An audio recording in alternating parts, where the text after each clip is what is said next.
Are we live? Are we back? I think so. We are going to drop frames on this one. I'm pushing it with uploading to YouTube the previous stream that just ended an hour ago and streaming at the same time, but it's chess and just one board. They're not live in Vegas yet. And if any of the old LPC seers are live in Vegas, we'll include that in this stream as well. Definitely. But for now, this is Millen's 5th round from Charlotte. This is Coach Matthew. I'm in San Jose. This is live on, we're using the Chess Bomb feed. I tried to give this a separate browser window, but Chess Bomb wants me to accept cookies via OBS for a browser capture. I don't know a thing about that. Follow Chess doesn't have you do that.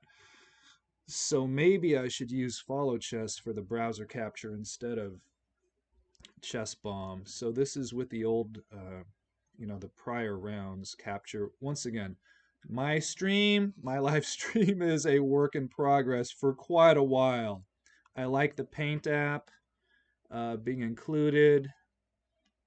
Millen's game is going now. Let's do this. Yeah, okay, so here we go. We have a Sicilian. We've got a Pelican of some sort with this E6, C5, without a D4. But we're going to see a D4. Just playing with the move order here. But I do like the setup with the Paint, so I can use the whole screen as though it's a whiteboard. I do like that. Maybe not the whole screen, but a lot of it. I still have to play with the Paint setup for the overlay. And I would like to be able, this has been a lot of fun today, watching, Millen play and Shakith at the same time, and doing it live is a lot of fun. It'd be nice to be able to do more live games at the same time with a better Paint application usage. But this is what I was going to. Once again, thanks to Japanese Quest for this idea, for the setup, for the Japanese instruction for everything. I know Akira's not watching this, but I will send him a message at some sort once this gets up clean. This is not clean yet. This is a work in progress. But when the kids are playing live, I want to watch it, and I'm going to stream it so all of us can learn. So now your coach, it's not me. This is your coach right here. This is your coach. We're rooting for Millen. When we first moved to the Santa Clara location, Millen used to go to our previous location through mad traffic. I'm talking 85 south during commute hours from Cupertino to Santa Teresa. You want to talk traffic and not enough lanes? Woo! Traffic. This ain't LA traffic, but around here, that's traffic. Now with the Sicilian defense, E4, C5, Sicilian defense.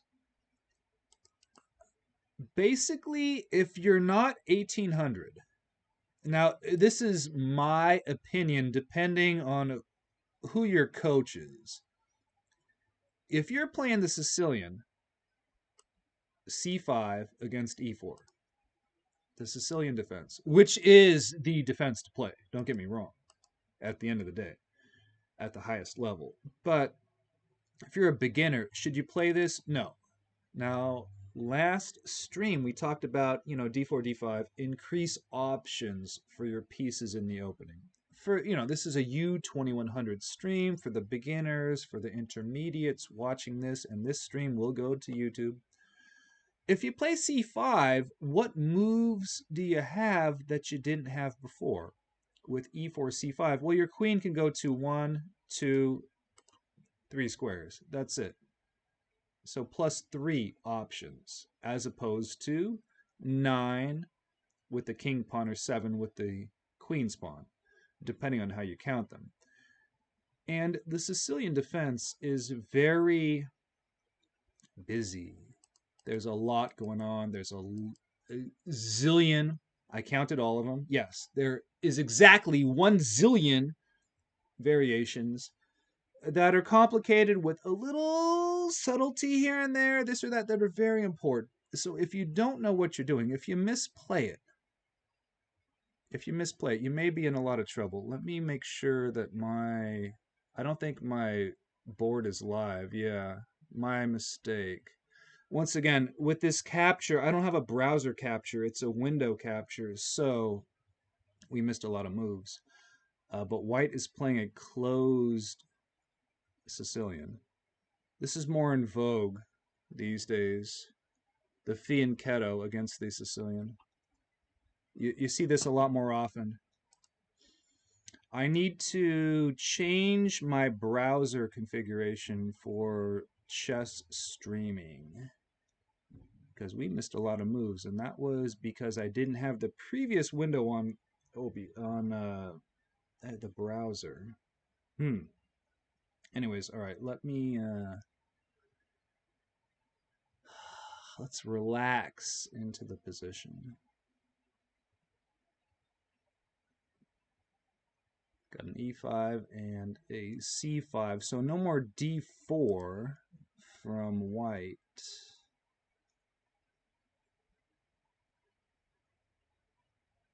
For the moment. Okay.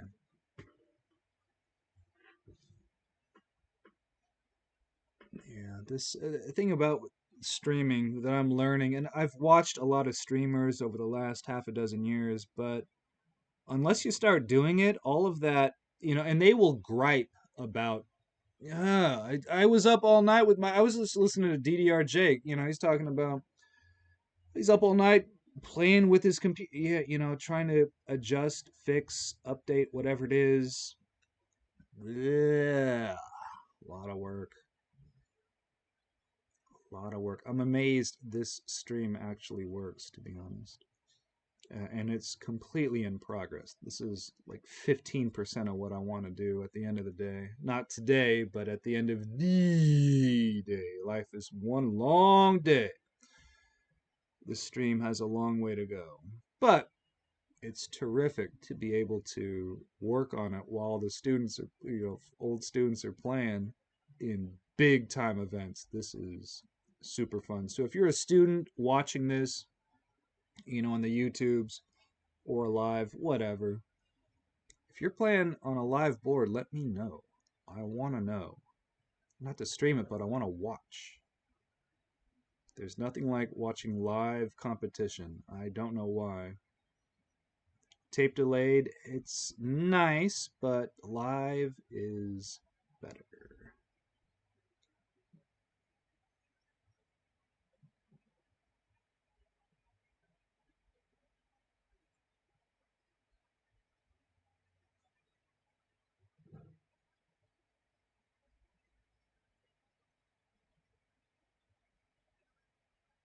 Oh, hang on. I have to tweet.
Sending the tweet.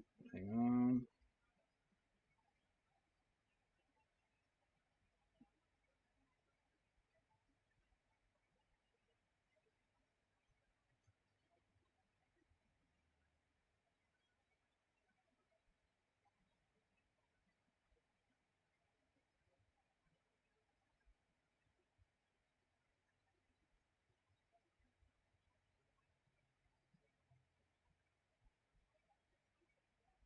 What? Tweet not sent. You try. Why is it not sent? I don't understand. Is there something wrong with AT&T? This is on my cell phone, not on the PC. What is the deal?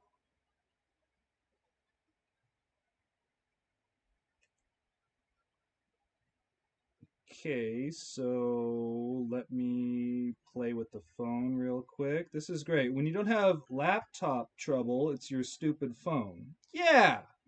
Thanks, Apple. You suck just as much as Microsoft does. Quote me on that. So I have to take off the cellular because you're dumb.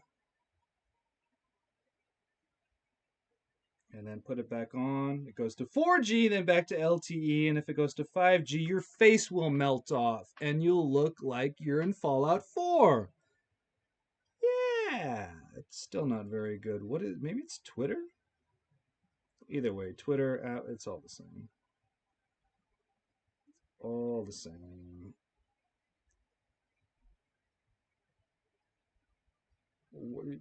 Why does it not send the tweet? I don't understand. Twitter may be down. Well, okay.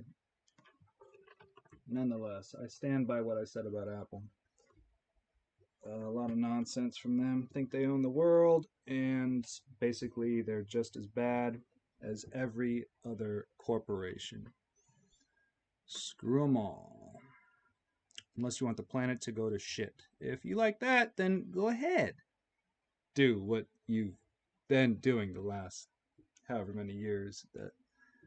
Yeah, you can figure it out. I think the kids all know what I'm talking about. All right, back to this. C4, we got a little Maroxy going on here.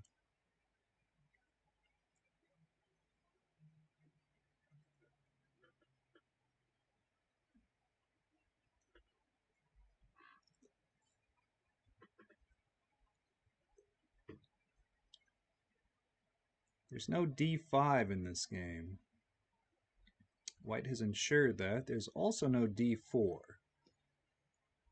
So we've got kind of a dual Maroxy system going on. I'm not big on names in chess. This may have a name. I don't know what it's called. But the secret, generally speaking, of the Sicilian is to play D5 without taking on a weakness. Pawn D5 without taking on a weakness. Note how on the first move, E4, C5, Black is not trying to counter this pawn directly at all. Not attacking it, not blockading it, nothing. Black is playing for D4. So if Black can get in D5 without taking on a weakness, they have equalized instantaneously. Now that's not going to happen here. So here we're going to have a closed Sicilian. And the Sicilian, for the, this is a U2100 stream. The Sicilian. Now, if you're going to play it, my opinion, don't be U1800 because it's a lot easier to play with white than with black. Of course, this is the open section, but a beginner has no business playing the Sicilian. None. An intermediate, none.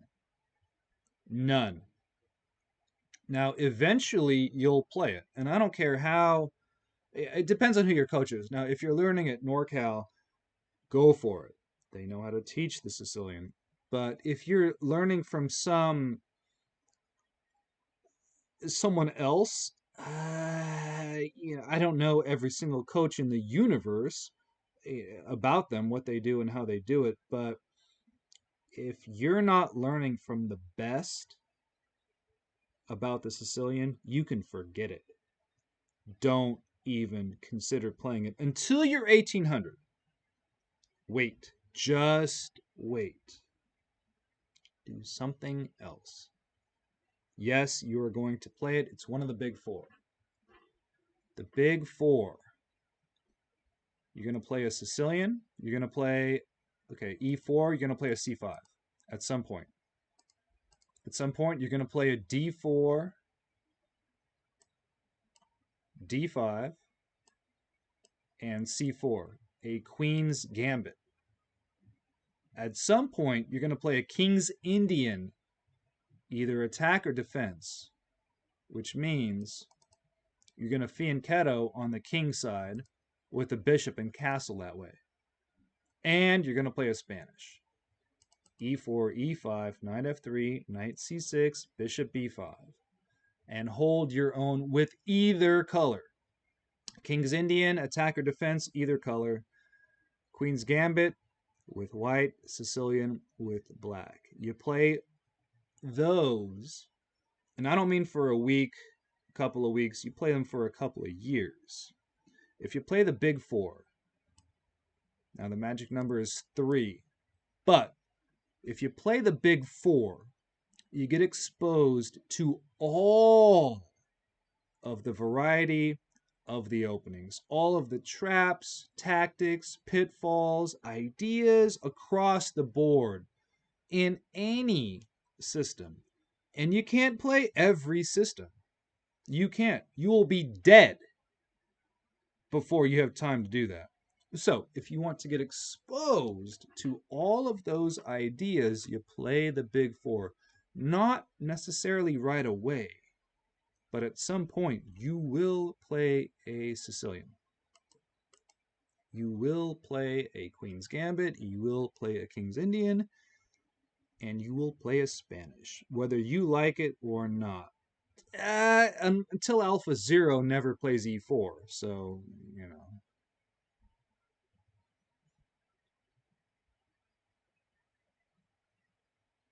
H3. Frequently, well, I don't know about frequently. This bishop on C8, you don't want it going to G4. You really don't want that here.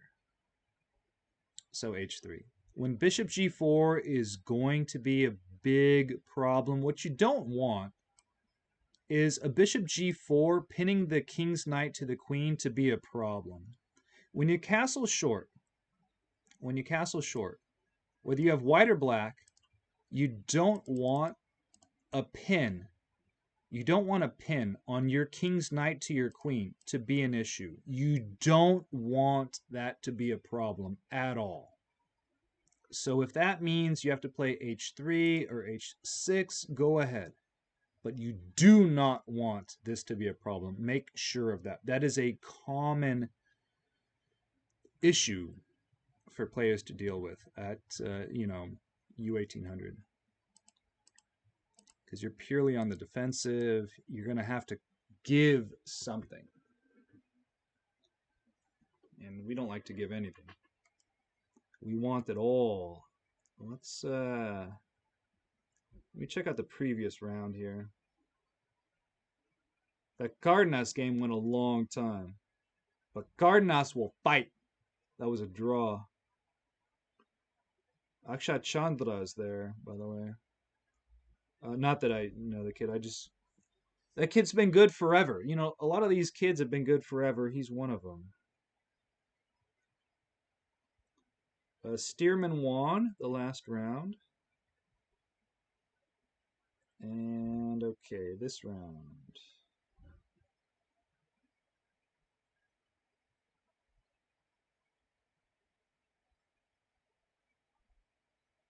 Christopher, you and Jacobson are playing. Interesting.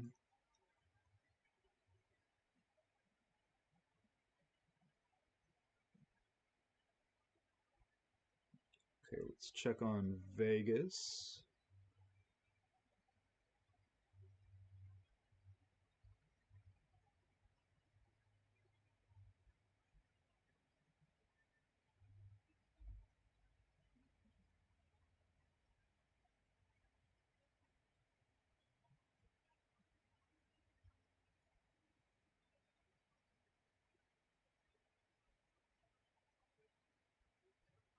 Yeah, okay.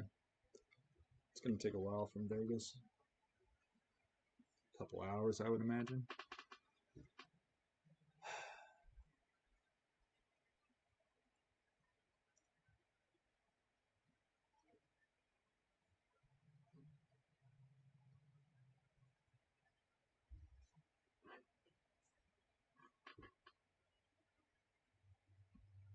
Typically,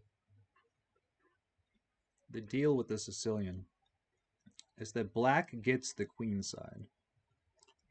Black's main pawn chain. Black's first move in the Sicilian is c5. You got e4 and then c5. So you're taking a claim on the queen side. So these what did we see? We saw h6. These b5 ideas, you know, rook b8, b5, playing on the queen side, especially if you can't get in d5, nobody's going to take the center. It's going to stay closed for quite some time. Well, at least a little bit, at least. So you need somewhere to play.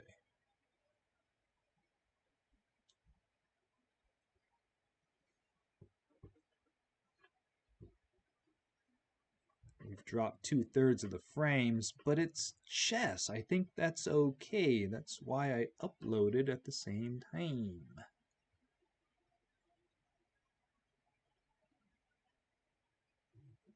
I could be wrong. Once again, I'm a total noob to all this.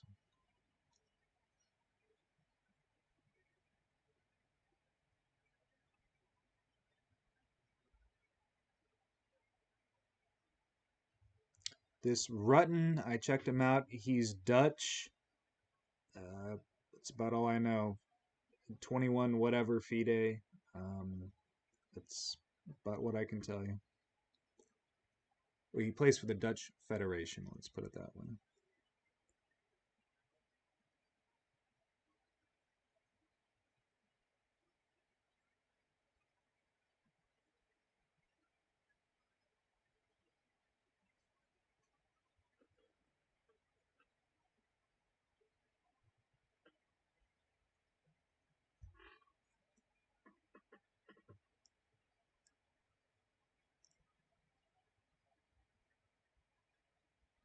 Yeah, rook b8 to get in a b5, a6 to get in b5. Play on the queen side. Play on the queen side.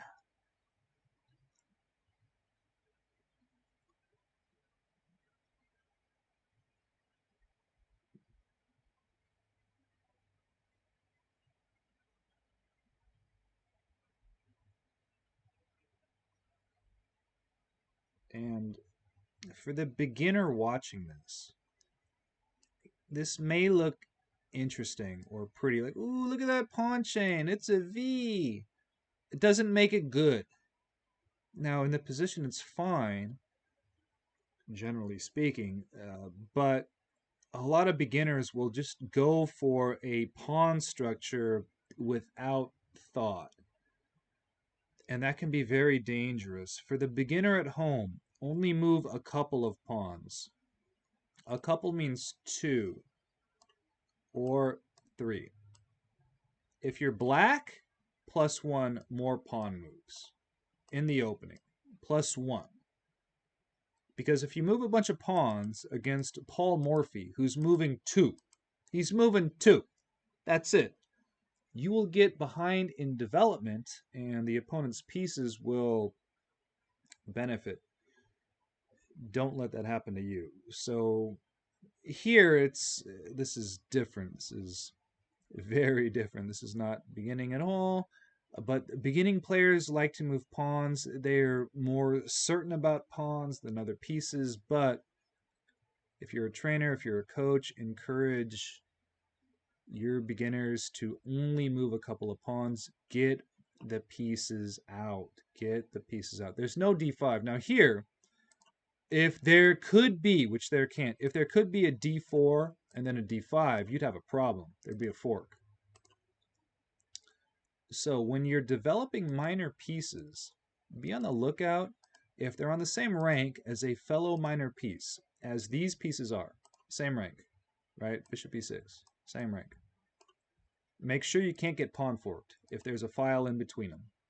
It is very common. You know, Tory attack, whatever it is. But here, of course, there's no d4. So bishop e6 is fine. And we're going to see the queen. The queen is going to join the diagonal. There's going to be a king h2. It's very common. Queen c8, I don't think so, but maybe. But this pawn is going to potentially be a target. But the king can sustain it. It's fine.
Queen d1 is one of the moves from Stockfish?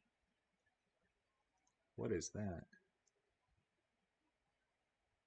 It means she's misplaced on e2 is what that means.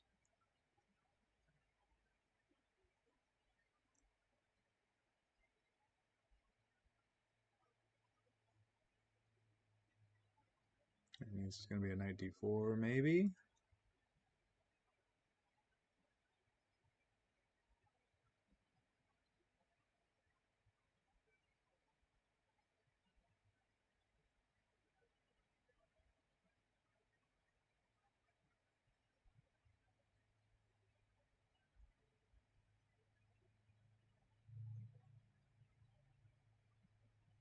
Let's illustrate a pawn structure formation with regard to this for black. Now this is not particular to this position. However, pretend this knight goes to h4 and then to f5, and this bishop won't take. Pretend the bishop is not here. It's gone. Now, this knight is very annoying. It's invaded. If you want to kick it with g6, can you? No, because the h6 pawn hangs. So this pawn structure allows a knight f5 possibility. Of course, the bishop is on e6.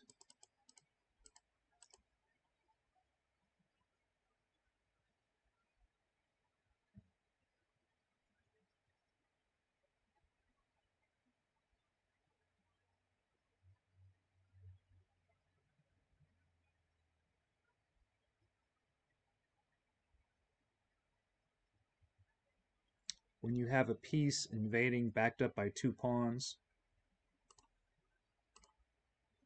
This is a common idea because you can't take with this knight because you're going to get forked. So you'd have to take with the bishop.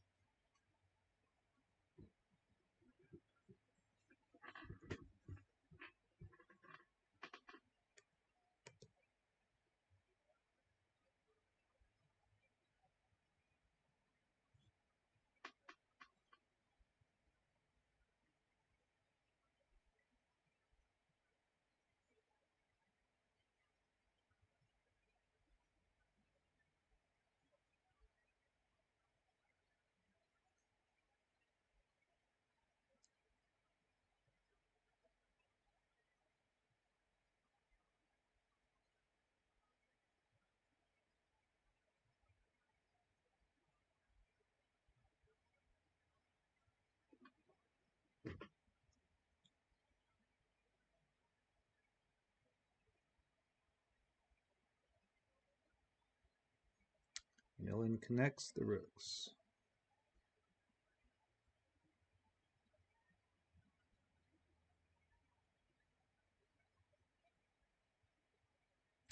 Makes a threat on A3.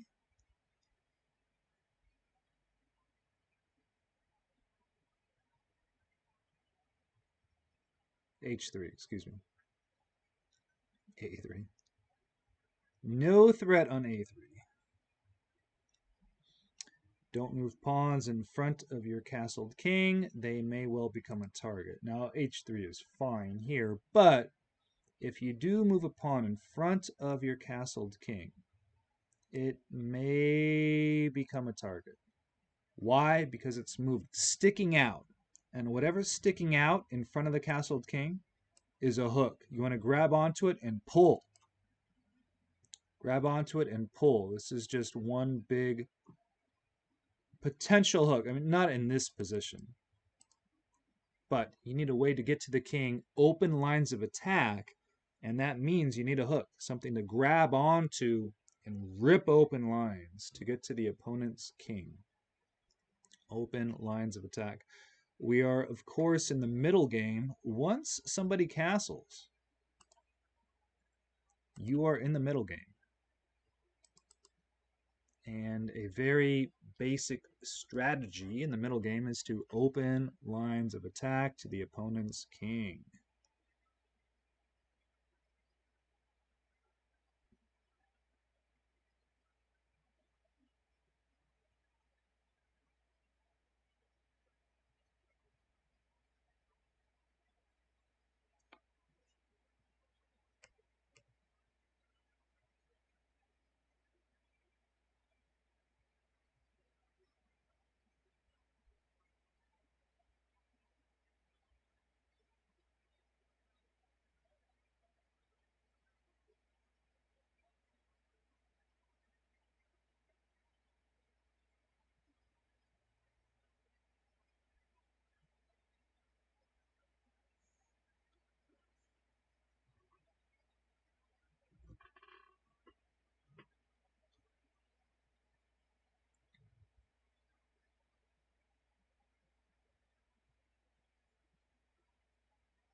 You have to get in that B5 break.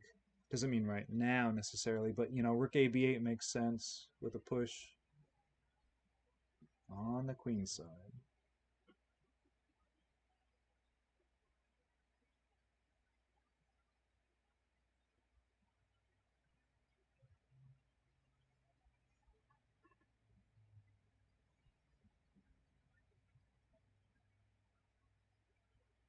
There are times in a Sicilian. There are times when the pawn break is here, but that's when you have a doubled F pawn. Typically, when that F6 pawn will go to F5. Yeah, excuse me, not the F7 F5 pawn break, but the F6 F5 pawn break. Backed up by the white square bishop on C8. And then you may well advance again to take space on the king side when the center's locked up. And they don't have the queen side. You get everything. Sveshnikov. Is Sveshnikov still alive?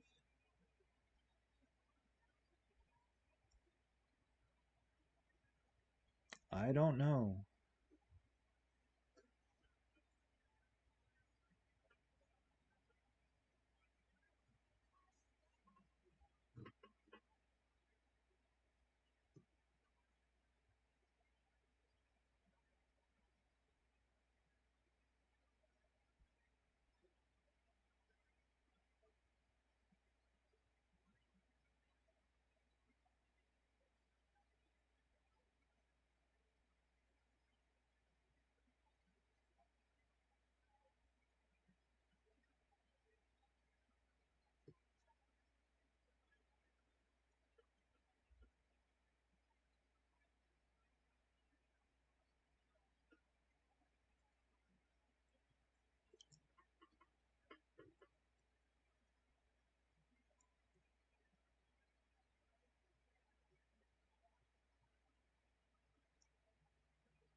Okay, Millen is going to break with f5.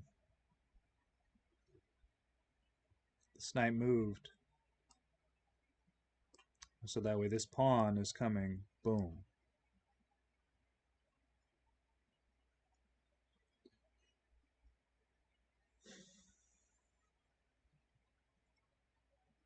So Millen wants the king side.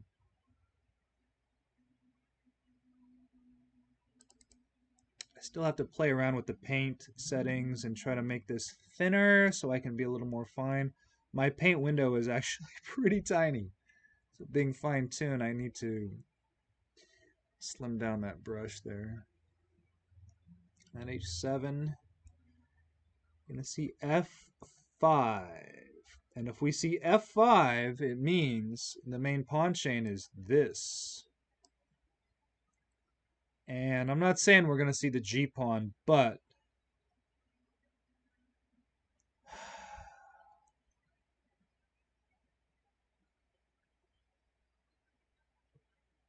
yeah, I don't know. It's next in line.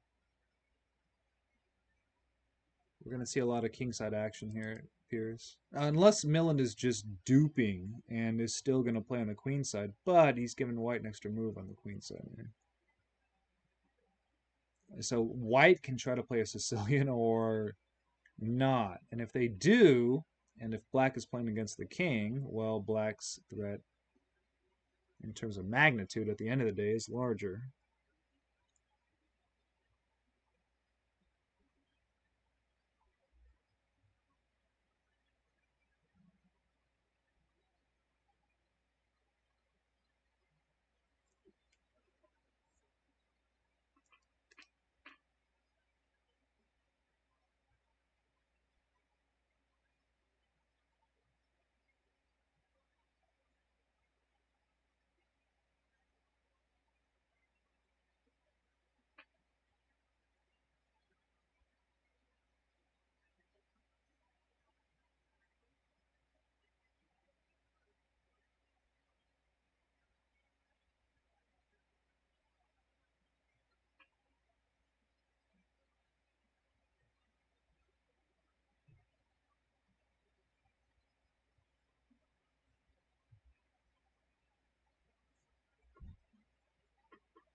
I don't think uploading and streaming is going so well. This stream is way behind. And that typically happens no matter what the stream is, whether it's 8-bit, modern day chess. I don't have the bandwidth to do both. So let me check out that upload real quick.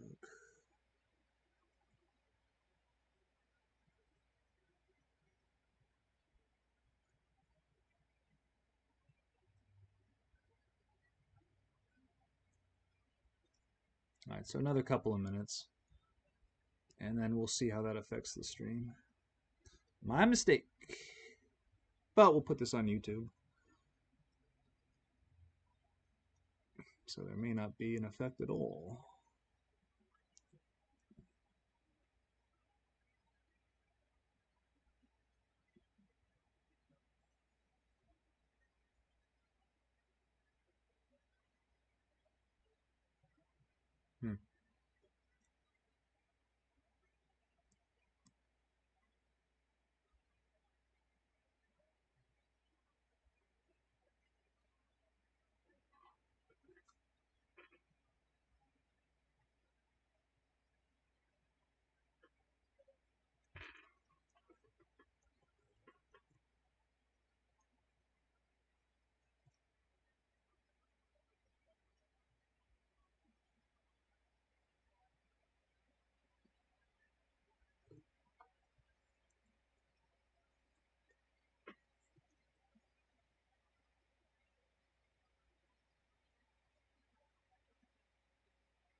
More noise from out here.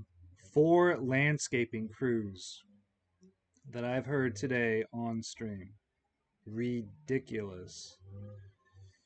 I'm not paying any of them. It's too damn noisy. I'm gonna mute this until they're done with their nonsense. Their noise violence.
All right.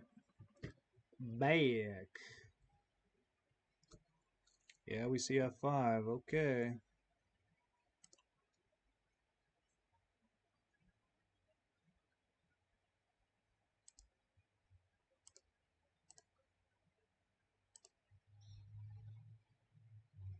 not sure why that made me re-click on the tool.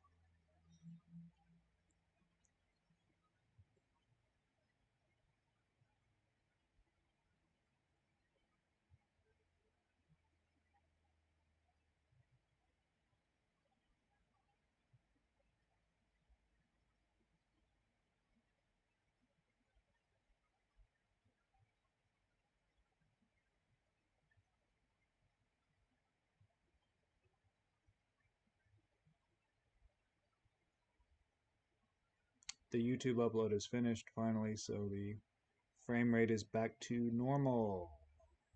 So the stream has to catch up. How does that work?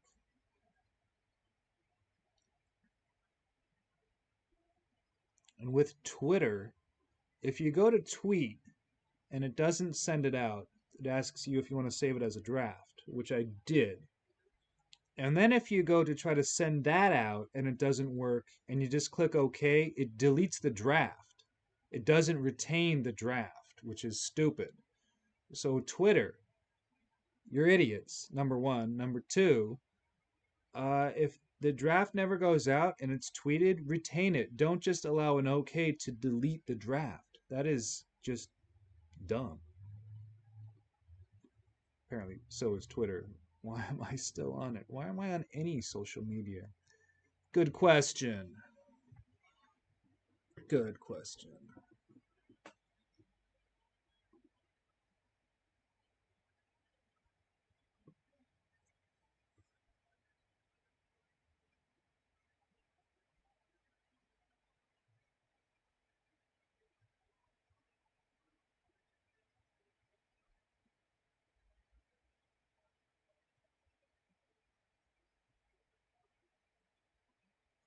Melon's not he's not going to use his G pawn, is he?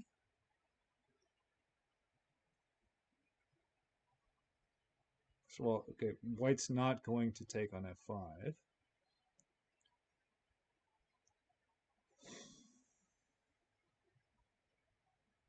Well, okay, maybe they do take on F5. They simply pass. This is not a King's Indian when you play the G5 advance. It is not.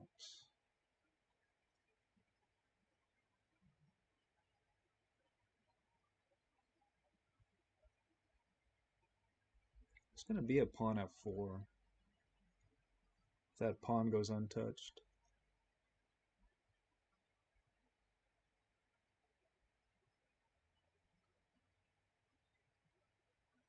There are some times when, if the opponent is trying to get in a pawn F4, meaning black is trying to get in a pawn F4, if white can get in pawn F4 first, they can obstruct that F pawn. I'm not saying do that now. That can be an idea.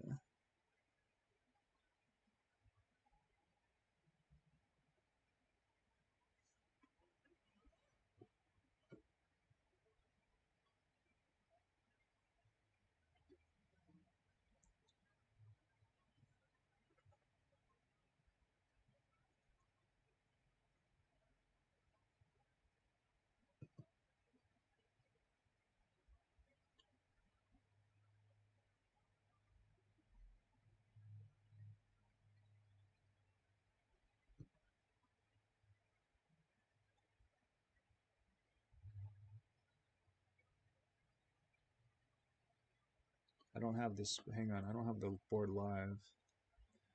Once again, I need to fix the browser setup in OBS, so I don't have to window capture the browser. I can browser capture the browser. If I was playing Super Mario Brothers, I could browser capture the Bowser. It was on somebody else's stream, yeah.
What is that saying from Austin Powers?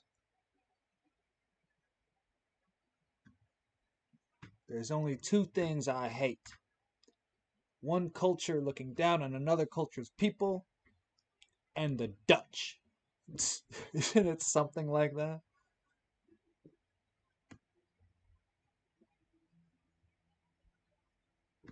I forget how the exact quote goes, but yeah.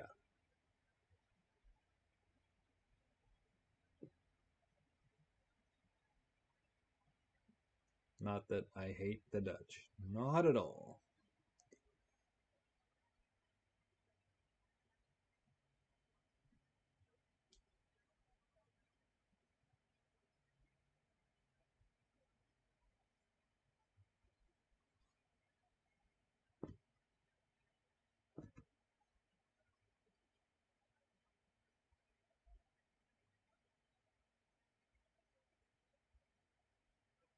And the Netherlands will have Wijk aan Zee in a couple of weeks, right? Maybe less than that. From the Netherlands. Not meaning not on this stream necessarily, but in the chess world, Magnus will be there, as I understand it.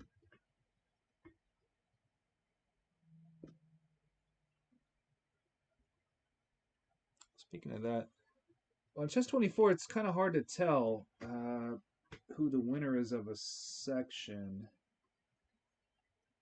but I think that kid won.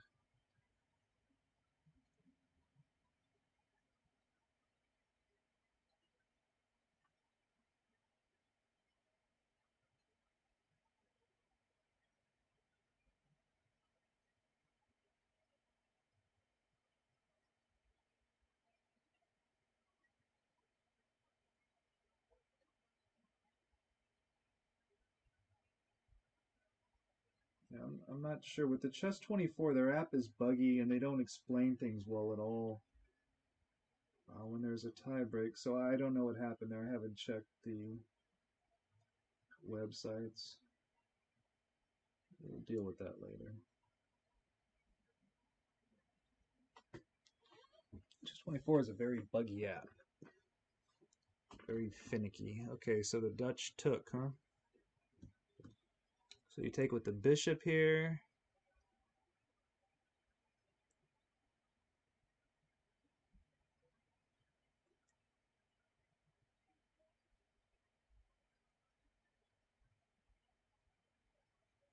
And this f5.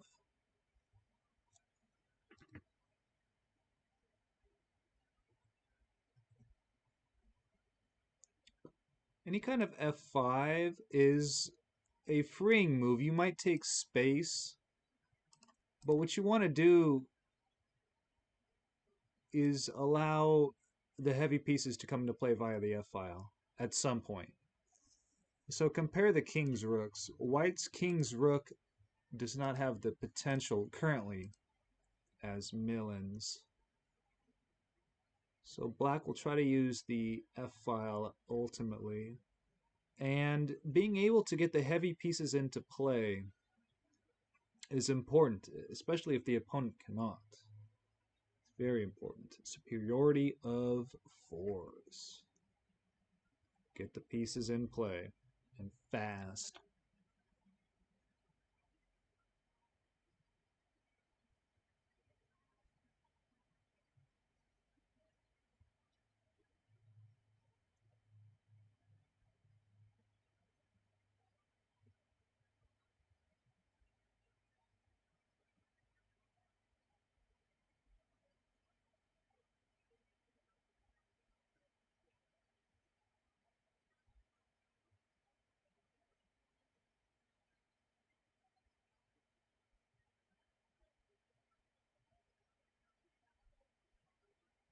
Watching the dropped frames on OBS go down 0.1% at a time is funny.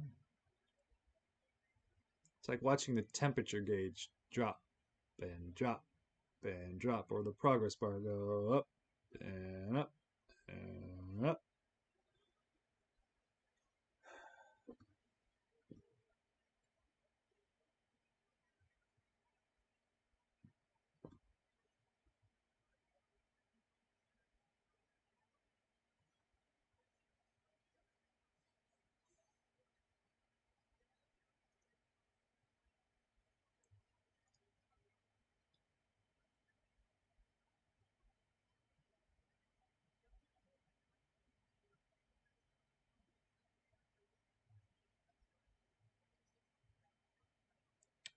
d5 is now a target, with this pawn having removed itself from the defense.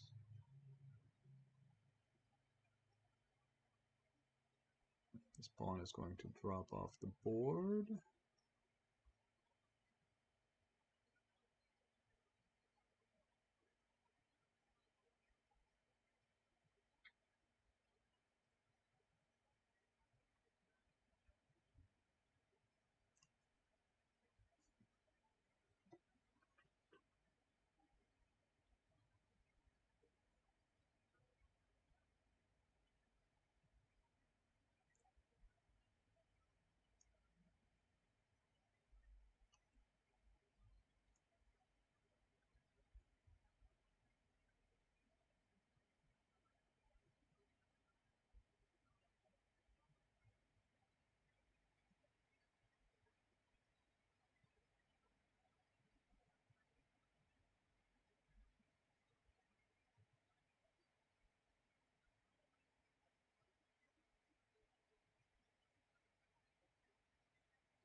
Yeah, bishop takes, okay.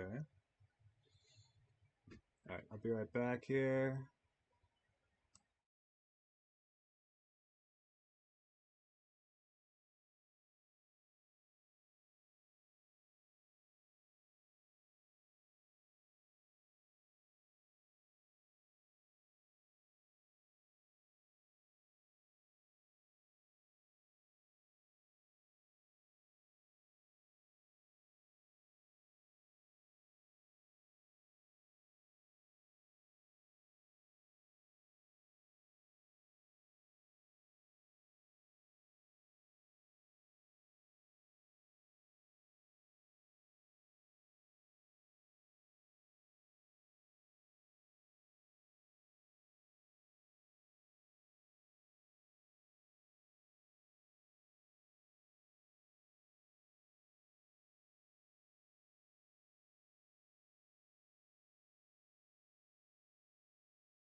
All right.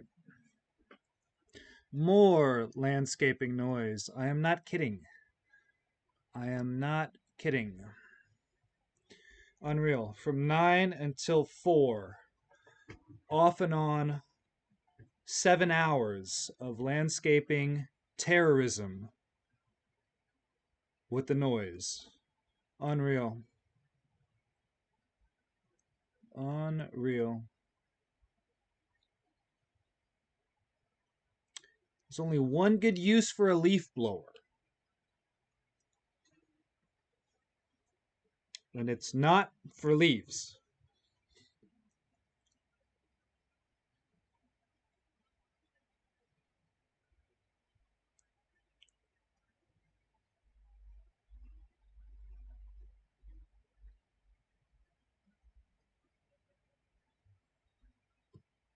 Yeah, so the computer says play on the queen side, but the play is coming on the king side. Let's say white passes. What is Millen trying to do? He may be trying to counter this knight on d5 with some sort of b5 himself, knight f6.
This exchange is a little dubious.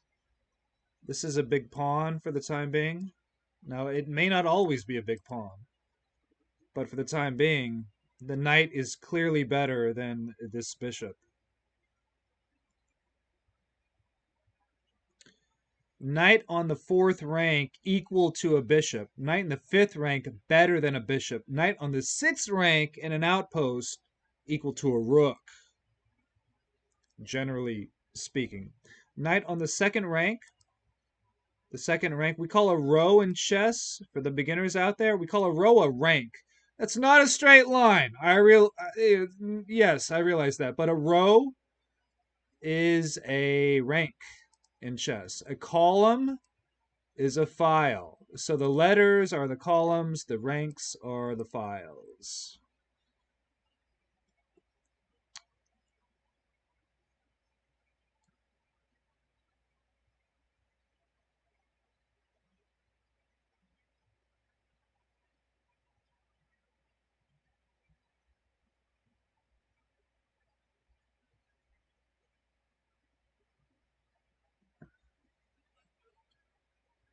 We'll end up a little bit on the clock. So you wouldn't trade this knight for the bishop. It's a better piece currently Forever, maybe not. But you don't make the trade. I don't like that at all. So what do you do? Something else. Play on the queen side. I mean, you dropped your e-pawn, so your main pawn chain is here. It's going that way. This is white's main pawn chain. It may not look like much, but this is the main pawn chain. You're not going to play h4. It's too weird. You don't have to play h4, so you don't do it.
Knight d2.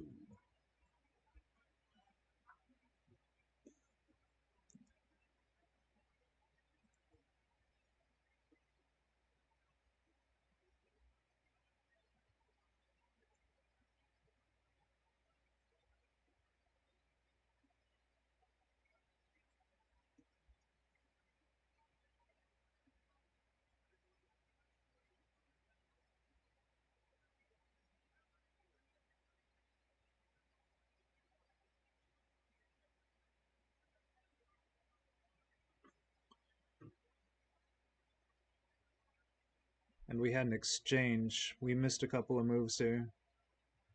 Once again, I didn't have the browser capture. I had the window capture, and I didn't have that window as the prior window. Prior window! Drop the window! Once again, a work in progress. This Chess Ex Machina stream. Coach Matthew's stream. A work in progress. No doubt. And it will continue to be that way. Well, until we stop messing with it.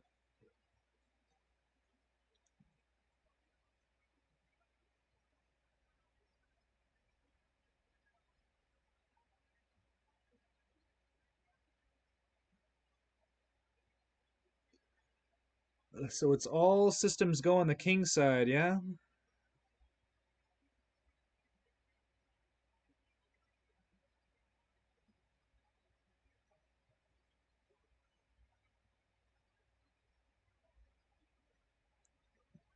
Bishop g6 is kind of weird. Rook ae8, very natural move. Finishing development. Note how developed, moved in play, moved in play, moved in play. You don't have to move to be in play, but generally speaking, you're going to get back in play. You've moved. This bishop, this rook has not moved yet, needs to get in play. This knight needs to also get in play. White needs to move this rook. This knight's going to e4. This bishop is looking not too bad. The thing is, what about white's rooks? What about the rooks?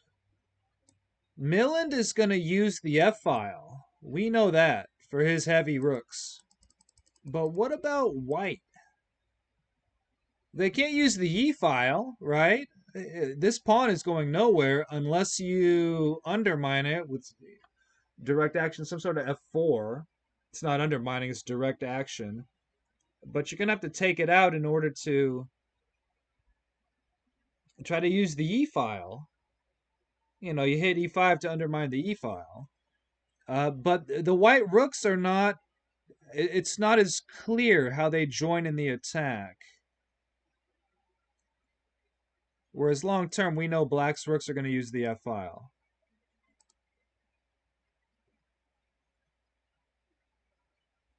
This king is going to stay put to guard the h3 pawn together with the bishop so long as this battery exists.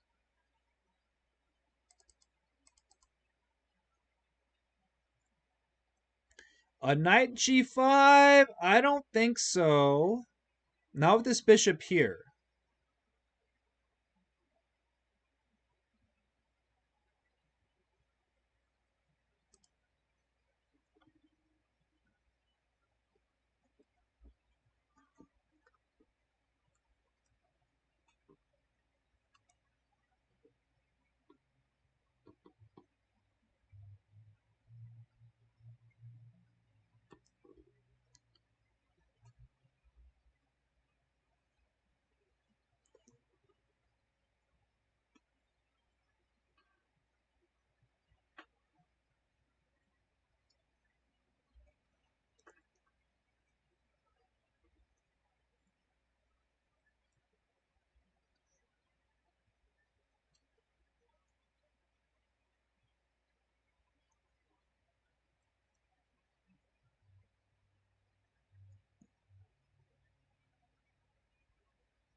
Yeah, rook a e8.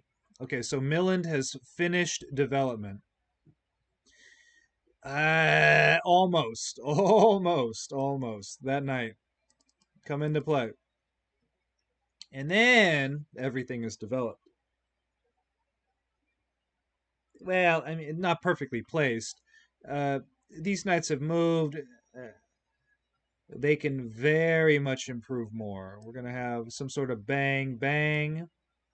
Some sort of bang right here to f6. We're going to see some more play on the king side. And another note about this is for the beginners, intermediates. First move, we have e4, c5. So if the c pawn is on c5, is the black king going to castle long? No, probably not. So based on that, you can prepare, if you're the white pieces, you can prepare play against the king if it goes kingside. Because it's probably not going queenside. So once again, easier to play with white against the Sicilian for the beginning intermediate player, the U1800 player, much easier to play against than with. Because you're a little, there's a certain way you have to play a Sicilian, or two or three or four. You can't do whatever you want. You don't have total flexibility as you would have with perhaps other choices. Not to take anything away from the Sicilian, very strong. And against e4, at the end of the day, you may well like c5 better than all of the other options. And as we go into the future, against e4, I think we're going to see more c5. By the numbers, even more than we have.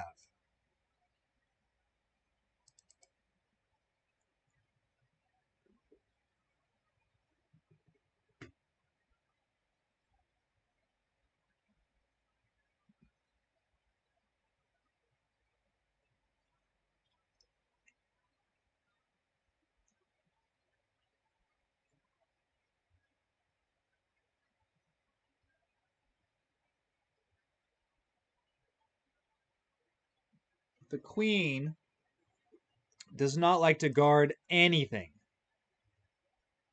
So this B6 right here, B6, B6, B6, what is that about? Well, the queen doesn't want to guard the B7 pawn, which is directly attacked by the B2 bishop, the G2 bishop. So B6, so that way you can break in the center with D5 better. The queen does not like to guard anything. Of course, in the last stream, in that queen and pawn ending that it reduced to, that's entirely different. The queen is a very good escorter of the passer. In a queen and pawn ending, that's what you'll want. It's beautiful. Shakath had that decisively. And we'll see what's happening in Vegas in a little bit. I don't know what happened in the last round. I know Shakath won. We'll see how Krishna and Shash did, assuming they posted online. Let's check it out.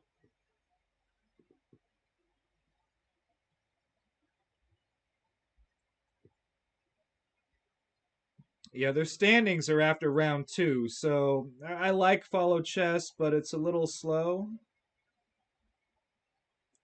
But, you know, I mean, what's perfect? If you stream my students' games, old students' games, you're great. Or, you know, live cast them, that's what I mean. You stream it, you're great too. Okay, so 94, right?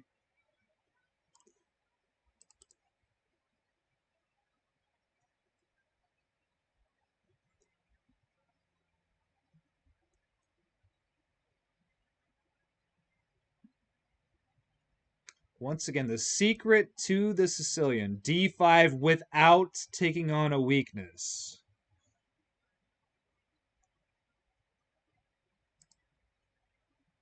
If you play D5 now, you hang the pawn. So you have to play B6 in order to sustain C5 to play D5.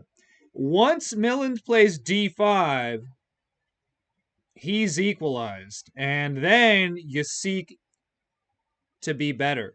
When you're the black pieces, you don't go first for whatever the reason. I don't know why. I can speculate, but I'm not going to on stream. But students, you know me. I hope. But once you achieve equality with black, then you seek to be better. Yes. But you have to get equal first.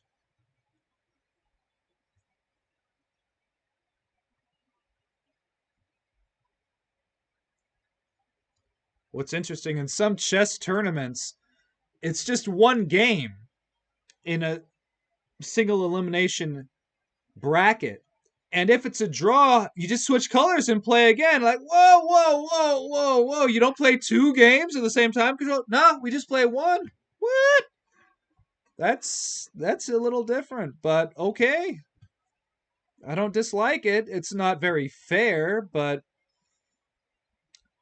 if you're pinched for time, okay, that's cool. You know, just have the chess tournament. Why not?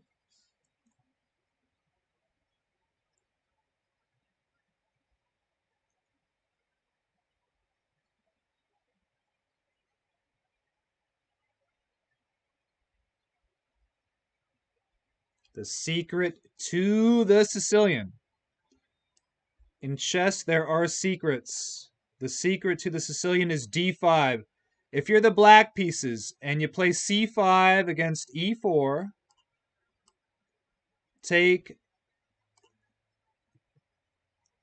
make sure you get in D5 without taking on a weakness.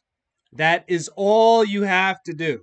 Get in D5 without taking on a weakness. That's very important. You take on a weakness, don't play D5. And make sure you're not taking on a weakness. That takes some experience, perhaps. You're going to have to play it to know when to play it. As in D5. And sometimes white will just let you play D5. Well, okay, you've equalized. There you go. Boom. take it from there. Knight f6.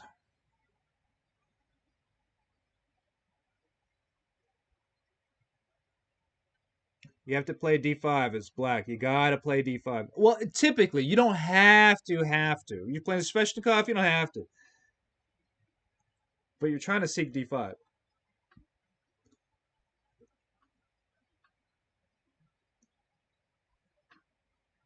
And typically, if you're the Sicilian player, you play c4 to trade off for the d pawn. So you have two center pawns against the e pawn. Now here, of course, the e pawn's on e4. Here, Milland has two center pawns, and he's used the f pawn, the other bishop pawn, to trade for the e pawn, which is, not on e3, on e4, which is a little different. He's using the other bishop pawn to take out one of White's center pawns in a Sicilian, so it's 2 against 1 in the center long term. So we're seeing the kids do things their own way. I love it. A lot of the kids have really interesting ideas, very deep ideas, potentially very original ideas, and sometimes they don't always work. But it's neat when they're funky, they're weird, and they work. I'm not saying this is applicable to Milland in this position at all. No.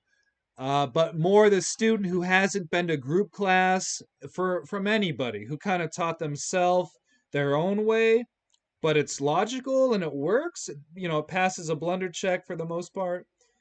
That kind of thoughts. Like, Nico from the club from way back. Nico was very unclassical, but he delivered results. Shout out to Evergreen. And Coach Bruce for referring Nico to the club. Awesome. I hope Bruce is well. Haven't seen him in a couple of years.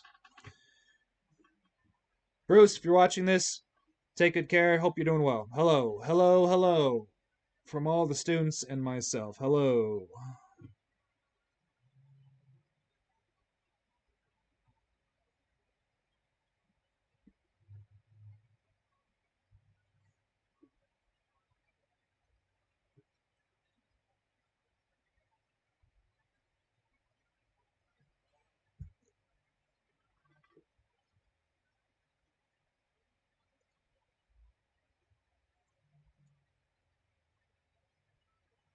What time does round 6 begin in Las Vegas?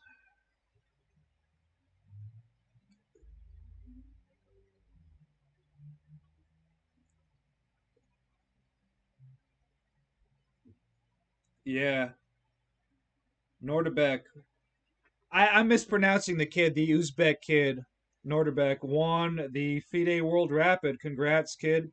Konstanyuk won the women's. We knew that. What else is new?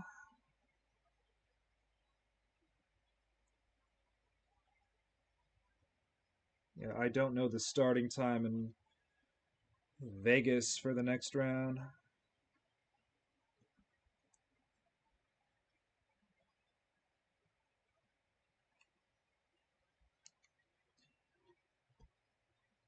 Norderbeck, how old is that kid? Was that the kid who could have been the youngest? I think it was him. Is that why Gareev is playing? Because he's there? Probably not. Timer's going to play if he feels like playing. But that kid could have been the youngest GM in history at some point. But their federation didn't set up enough events for him or configure or participate with the structuring of enough norm events for him to get into at that young age. He could have broken the record. Initially, it's been broken since Karyakin's record, but he could have done it. It's just going to continue to get lower. Maybe not these days in the pandemic, but once it's if I hope I'm wrong, but if and when a lot more folks can play chess without any worry. You're going to see a run at those records. A big push. Big time. From all over. All over. I hope so. But hey, kudos to that kid. Congrats, kid.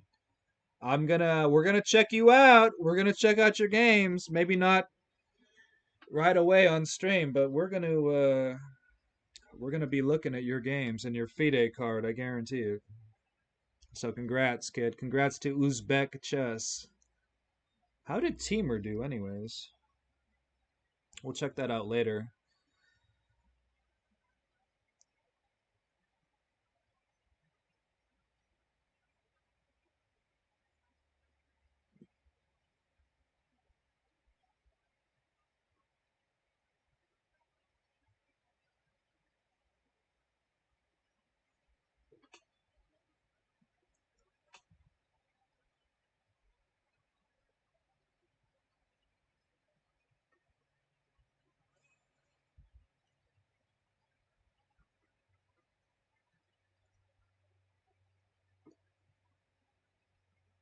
This edge on the clock,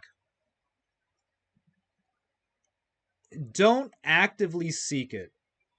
Don't I'm gonna move quick just to get more time on the clock. No, wrong answer. No, it's the kind of thing you keep in your back pocket if you need the time later. Better to have it and not need it than need it and not have it. Dewan, yeah. So this extra time, and this is assuming you're going to use it. If you're playing in the open section, you're playing in Charlotte, you're playing in Vegas, you're going to use that kind of time. You're going to know how to use it. So it is an edge, and it may well be relevant at some point. Perhaps not. But we might have seen it. Well, you'll see it in your own games. We'll see it potentially on these streams. And streaming chess at a couple of games at the same time, for me personally, is a lot of fun. I just need to, if they didn't give me the cookies tab, that cookies box was this big. You got to click OK. I can't click OK in OBS. I can't do it. So on my browser, it was fine. But when OBS reads it, it gives me the cookie display. I don't get that. So I'll have to find a way to capture multiple games and be able to live stream all of them at the same time without me having to go back and forth between windows with a browser capture. So I need to set up the browser capture better, which I haven't done before today effectively in stream or during class. I'm a dinosaur, although I'm not yet extinct. Not since I checked last, no.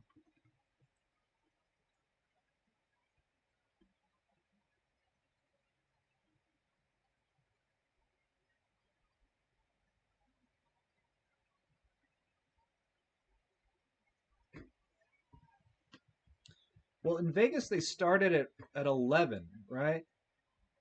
So are they gonna... They're gonna start at 5. Vegas will start at 5. That's my bet.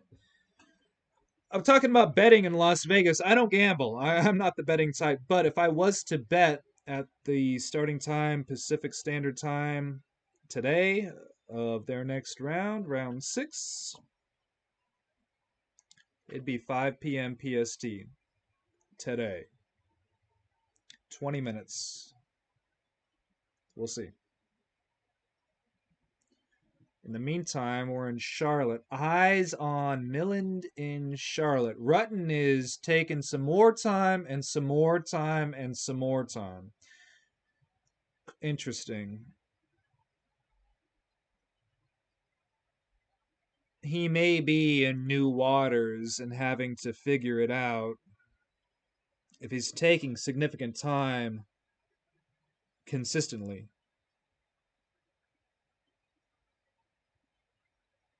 And I'll shoot a video about that, posted on YouTube, about, players transitioning to the middle game ineffectively. I'm not saying that's the case here, but there are times when, your 2100 or whatever rating, 2200, will misplay the transition from the opening or the early middle game onwards, and will be taking time, but will be hurting their own position, playing right into the opponent's hand. We have seen that before. Student watching at home in group class, private class, we have seen that before.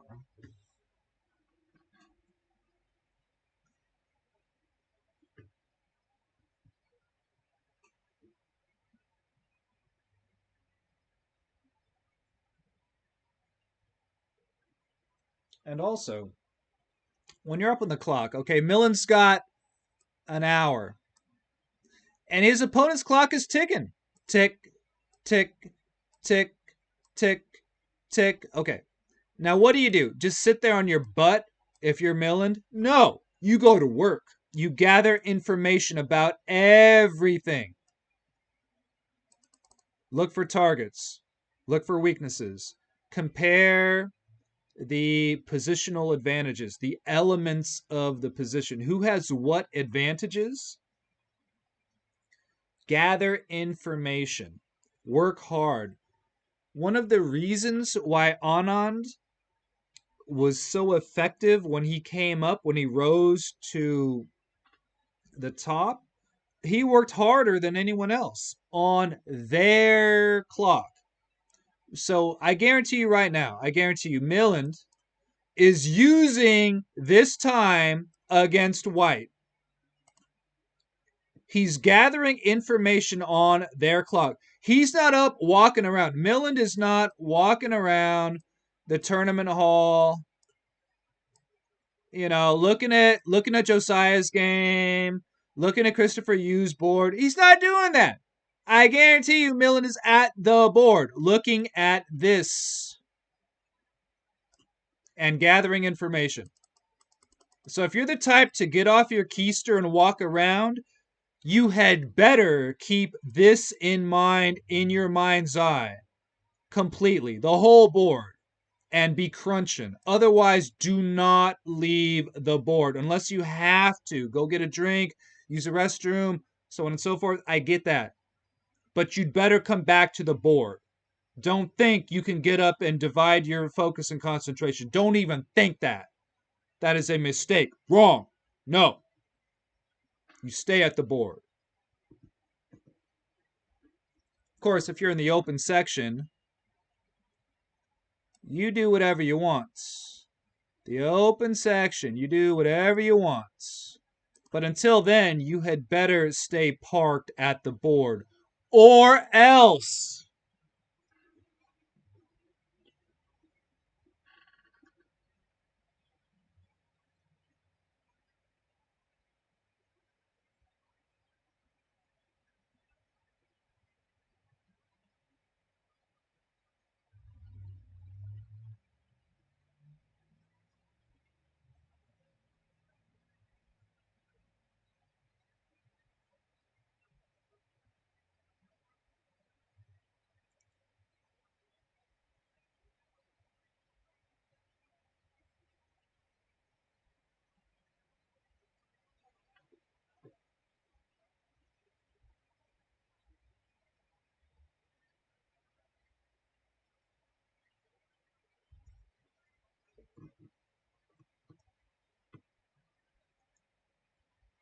This Rutten has taken quite a long time for this move here.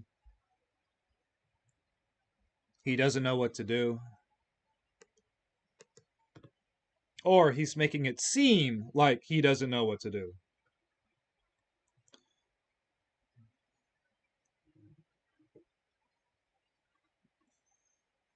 Well, he just moved.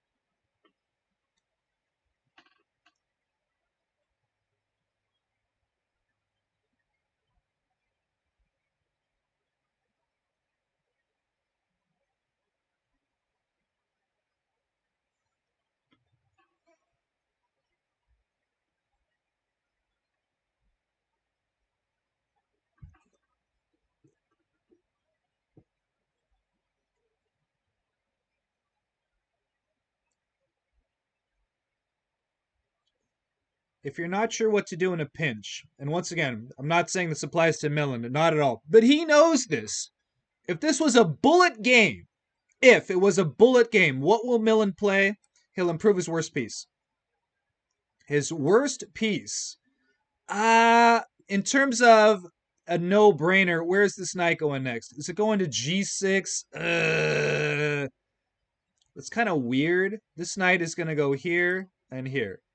You've got these two pawns, right? You've got D4. It's yours. It's a weak square. You're going to put a piece there. You're going to take space with it. So the knight is going to C6.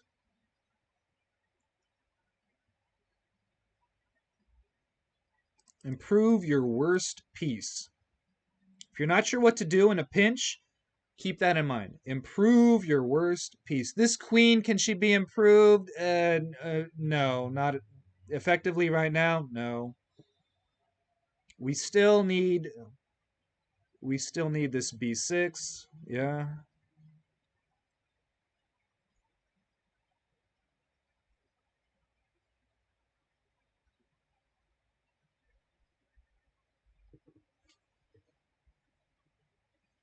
There's a lot of chess to be played here. You know, computer spits out all zeros. You know, 0, 0, 0, 0. Yeah, okay. This is human beings playing chess, so there's a lot more to be done here.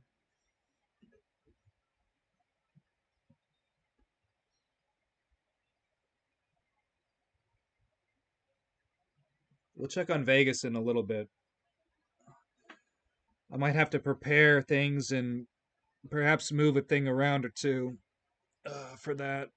If multiple boards are open, I don't know what happened in the last round. Although, hang on, let me check their main site.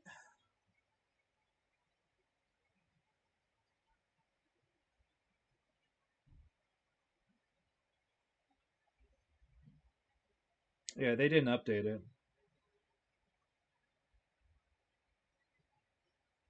Have they done the pairings?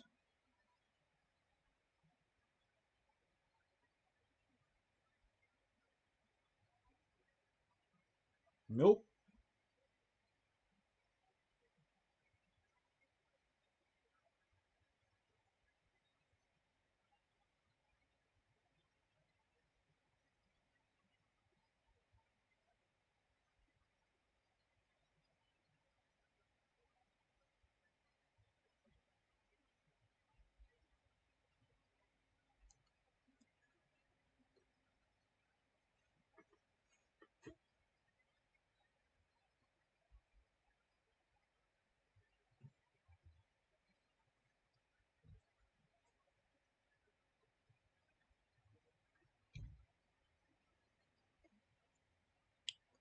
And shout out to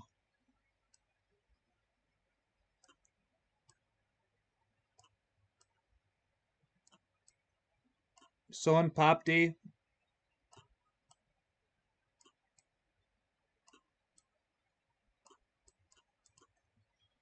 I remember a long time ago, around this time of year, I got a gift from Millen's family, and it was a box of Son Popdi, which I love. It is so good. It is unbelievable. I ate damn near the whole box. And then my stomach hurt. I don't eat sweets unless it's I don't eat sweets. I'm sweet enough. Haha. I don't eat sweets, but I ate the whole box. I got a tummy ache from too much Son Popdi. I ate the whole. I don't mean a little like 4, 5, 6 cubes. I mean a box from India Cash and Carry. I ate one of those. Yeah. It was good. I don't regret it, but oh, Son Popdi. Woo! If you don't know what I'm talking about, check it out. Go to your local India Cash and Carry. Go and just go get it and eat that. And tell me I'm wrong. Just have one. Just have one.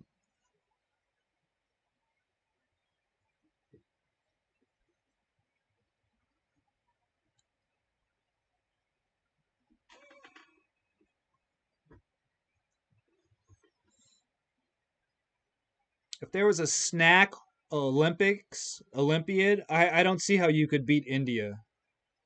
Indian food with all of the snacks and the way they go together, forget it. There's no, I don't, you'd have to have dozens upon dozens upon dozens of snacks, even more than that. It's not, Mexican food is, I eat every meal, but I mean, you can have a lot of variety with the snacks that you've got, but in terms of the sheer number of different snacks that are awesome, uh, it's Indian food. Period. If there's something better or as diverse or close to it, let me know. I'll check it out. But I doubt it, and I doubt even if you're that voluminous, you're not gonna have the quality. I unless I could be wrong, and I look forward to it, but that's a tough one.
Okay, B6. Melinda's going to prepare for the D5 push. Melinda's going to prepare for the break.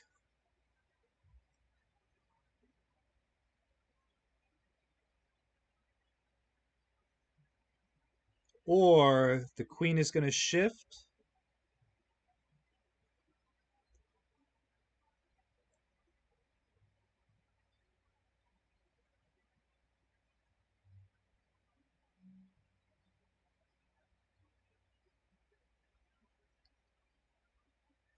I'd rather break than not break,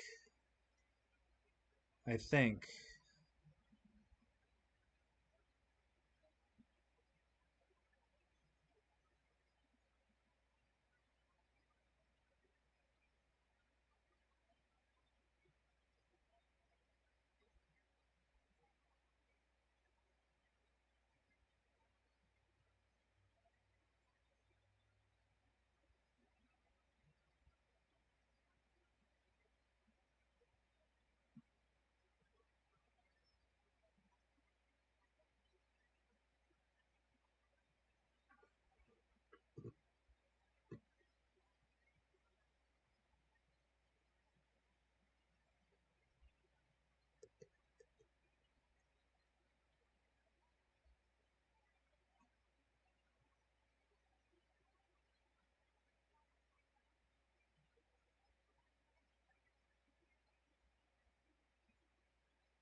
No, Vegas starts at 6.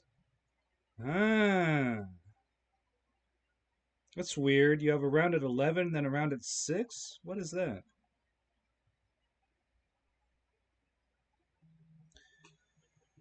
Okay, so 1 hour on that. Interesting.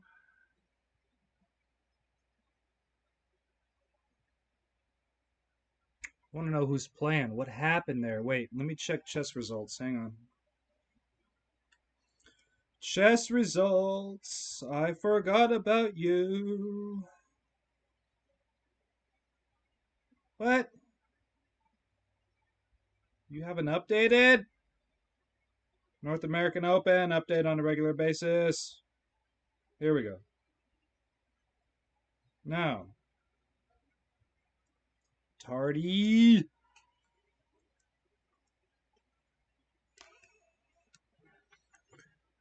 Update. Keep those standings updated. Rawhide. Rolling. Keep those doggies rolling. Rawhide. I don't know where that comes from, but update the standings. Update the pairings. I'm not there. I would like to know what's happening there. Oh well.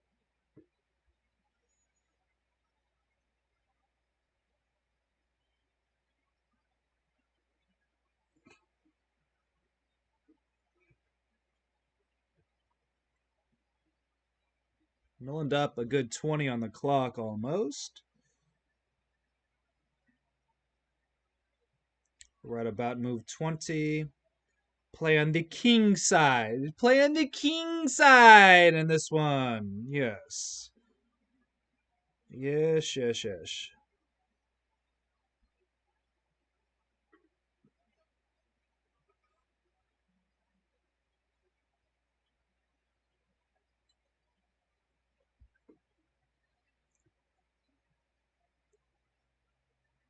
Yeah, 4.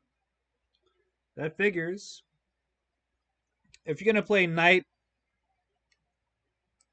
d2, You're making way for the f4 advance.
What is this bishop g6?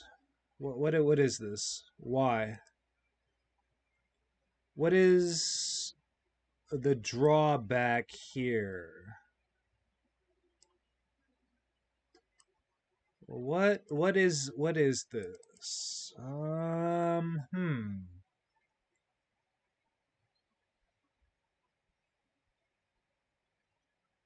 Of course, you can't go if you play. Well, hang on. Bishop g6. Is it about that?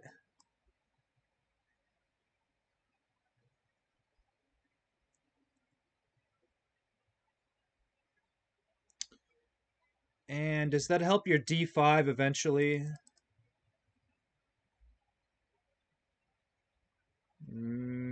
Maybe. Maybe so. Bishop g6.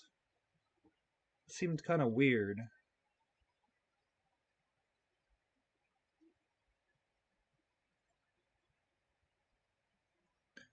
They can't push.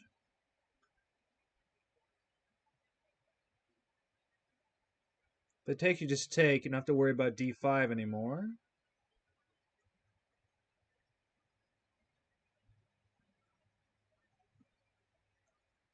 So is that it? You don't have to play d5 if you simply back off. And they take. You maintain the tension. Frequently, tension, and kids are great at this. Not in terms of chess, but it's a staring contest. If an exchange doesn't benefit you, don't take. The swap, the swap.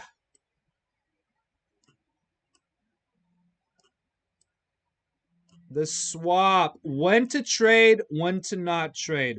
This is frequently mishandled by players. They make lousy trades and rip themselves off. Chess players do that all the time. So, if it's a bad trade, just don't make it.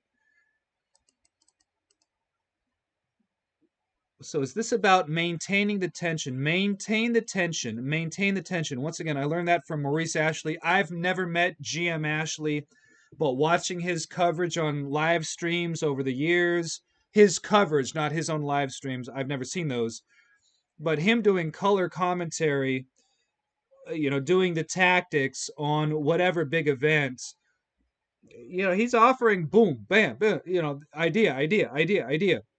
Tension, tension, tension. Most chess players, and I mean most, I don't mean at this level, I don't mean in the open section. Okay, I don't mean in the open section. I don't mean that. But most chess players are lousy with tension. They don't manage it properly. They don't want to manage it. They want to relieve the tension, even if it benefits the opponent with the exchange. They're tired of staring. They want to blink. So they'll blink. Let them. Let them. Bishop g6. You back off. Retain the tension. Let them take. Let them take. If you take, they take with the bishop. You don't want that. It's not that bad, but it's not any good.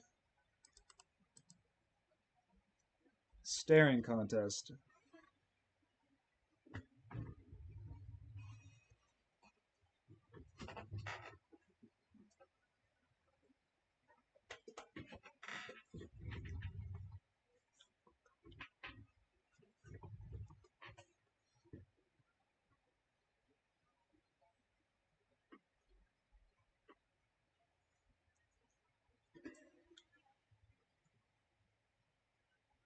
Las Vegas has got to be on Pacific Standard Time if they're going to start a round at 6 p.m. If they were an hour ahead, it'd be at 7 p.m. That's way too late. As though it's a big difference from 6 p.m., but that's pretty late.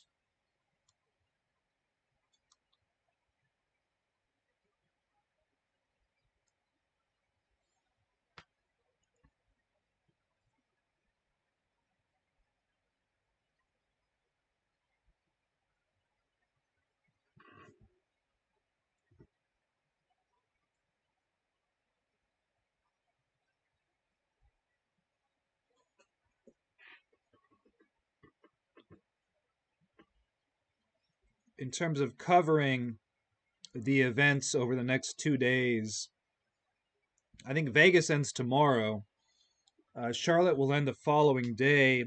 I will live stream on Thursday any of the old student games, any of the LPCZ games.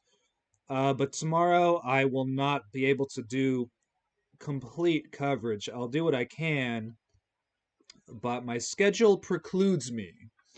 What I might do is do a recap on YouTube off stream of whatever was interesting. I may well do that. I might not. It depends.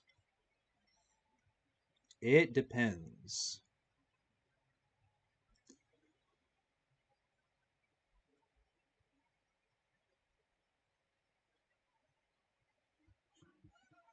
So 24 hours from now, I will not be on stream. No. No. But I'll be checking it out. We'll probably look at it during class. No class today. But Coach Matthew, you never have class. Okay, Rodney. Thanks. Have I ever had a student named Rodney? Rod? Not yet. No.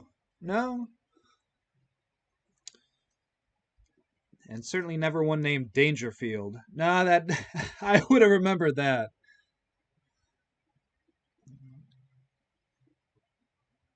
Best name of a student. I mean, they're all terrific names, but and you've heard me say this before. My favorite was Booma.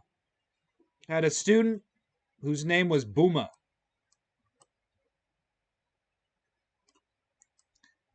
Just how you think it's spelled. Booma. Boom-a. Now that's fun to say. Booma!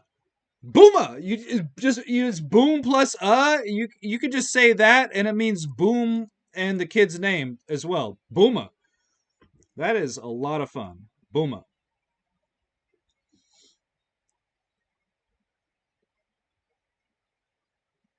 A lot of good names, though.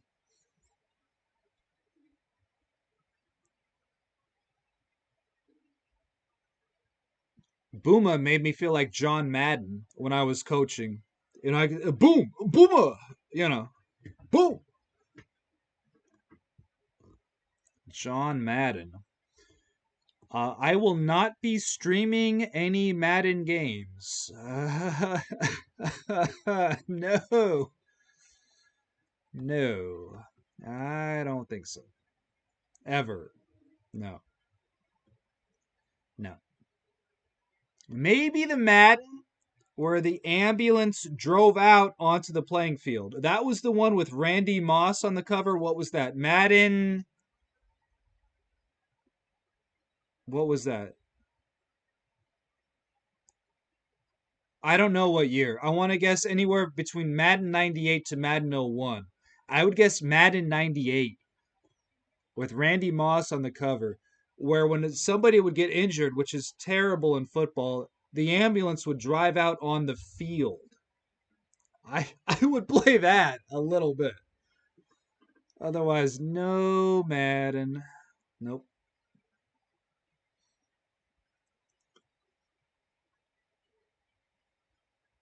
And shout out to John Madden's old next door neighbor.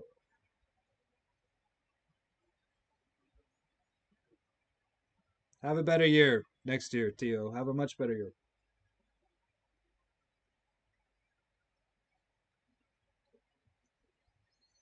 And everyone else as well. Okay.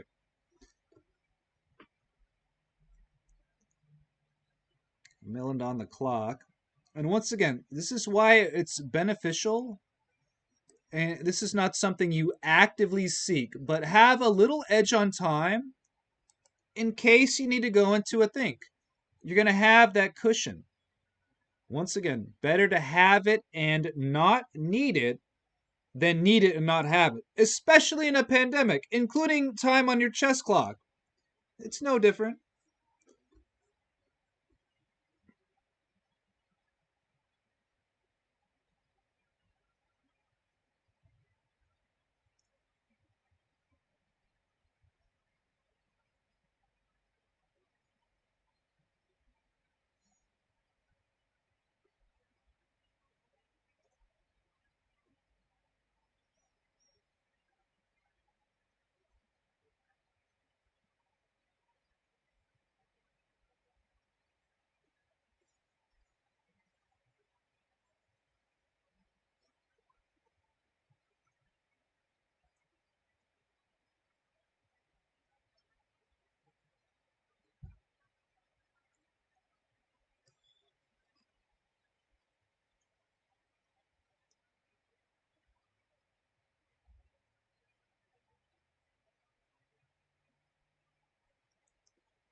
Bishop h7. Okay.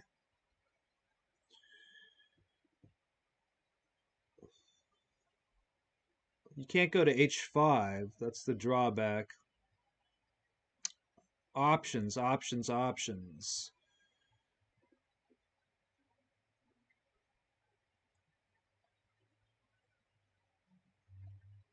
The hanging bishop on g6, meaning if the knight goes to c6.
This could get into some sort of time scramble here.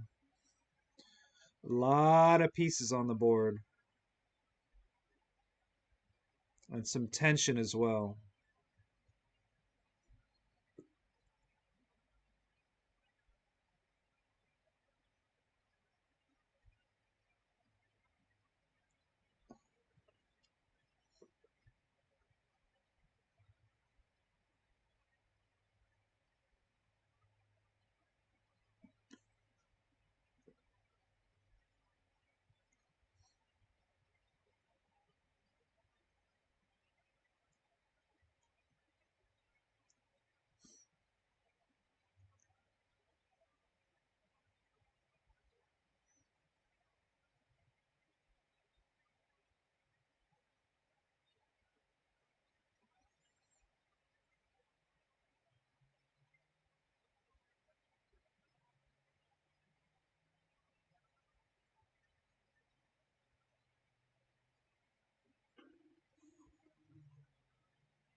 This Rutten is really using his clock last couple of moves.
Milling up on the clock, doubling up on Rutten here.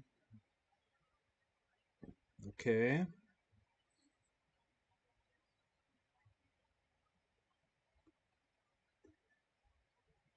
It's going to be a lot of pieces on the board here for a little bit.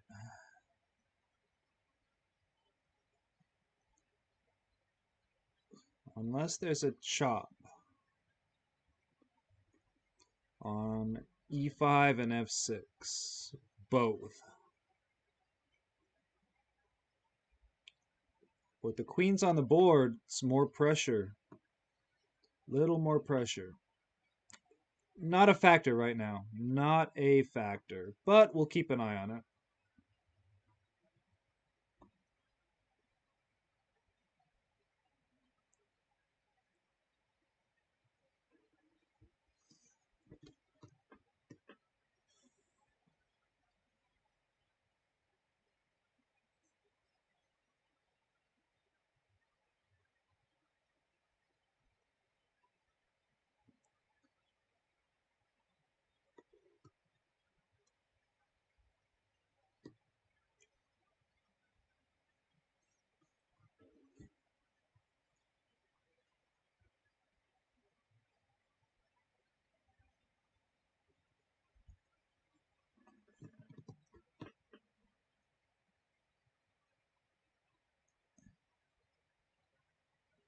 This time management of the Dutch player in this middle game is...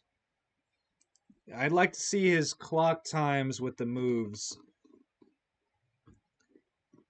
because they're getting longer and longer and longer and longer, it seems, as the game goes on. This guy will go into the think tank. It doesn't mean it's incorrect, but he can't continuously do this. He's going to flag in another 2 moves. So he's going to have to up his tempo considerably.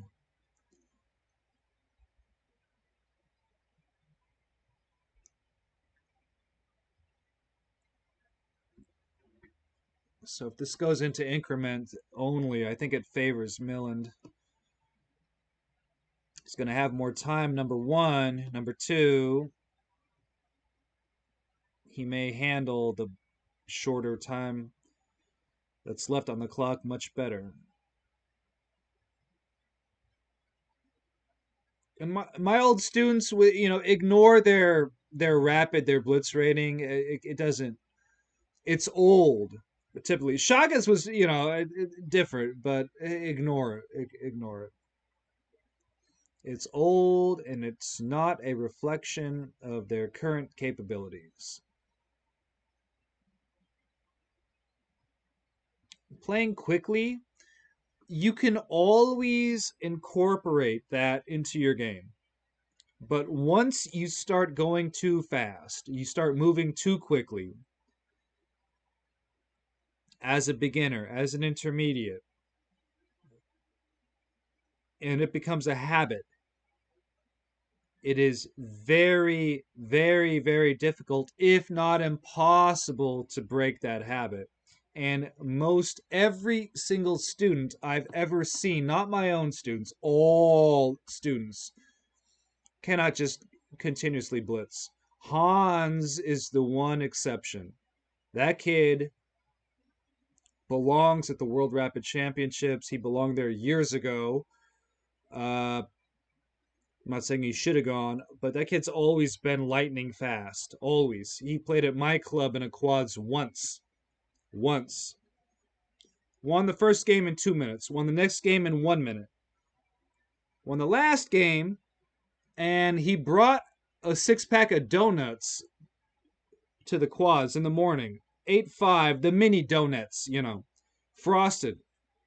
8-5, traded one for a scorebook and left. That kid has always been lightning fast.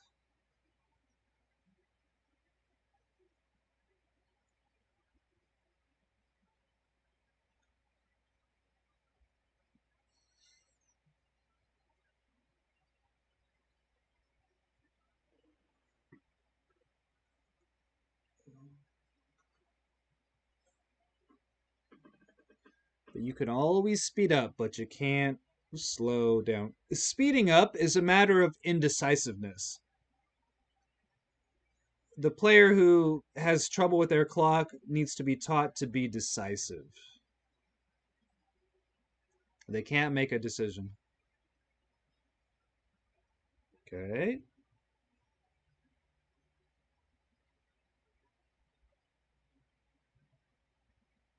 Okay, so a little bit of liquidation here.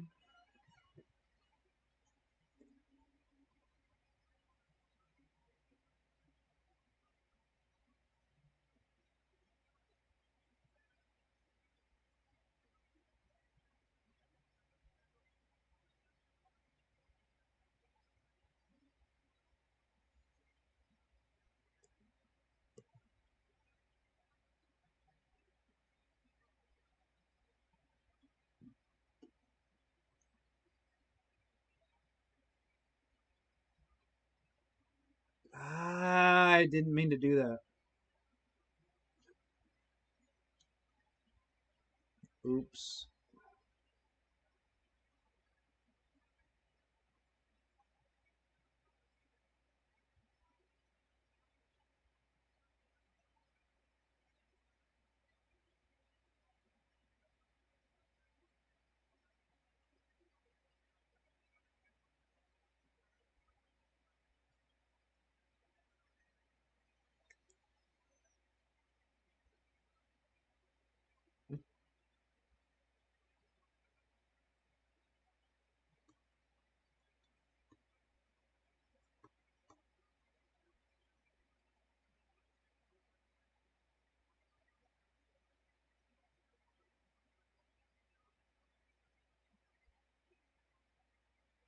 Ah.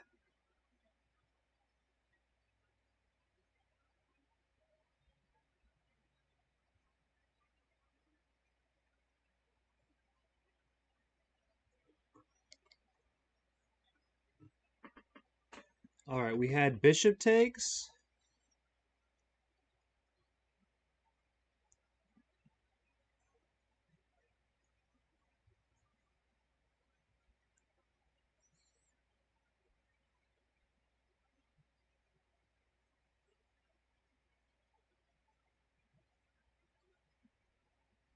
Things are opening up here.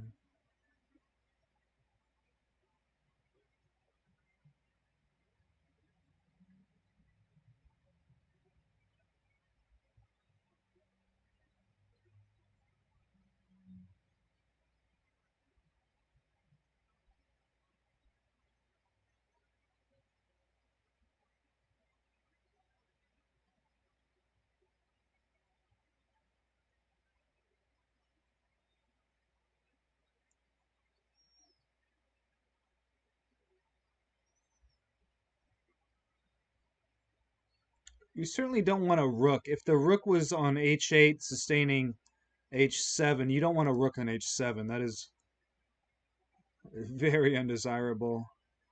The king going there,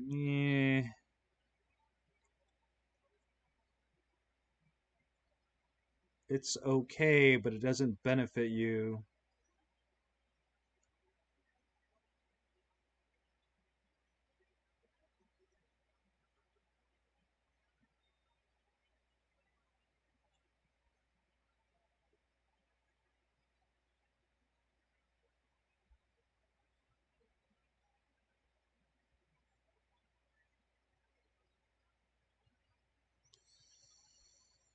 You can still try to park a knight on d4,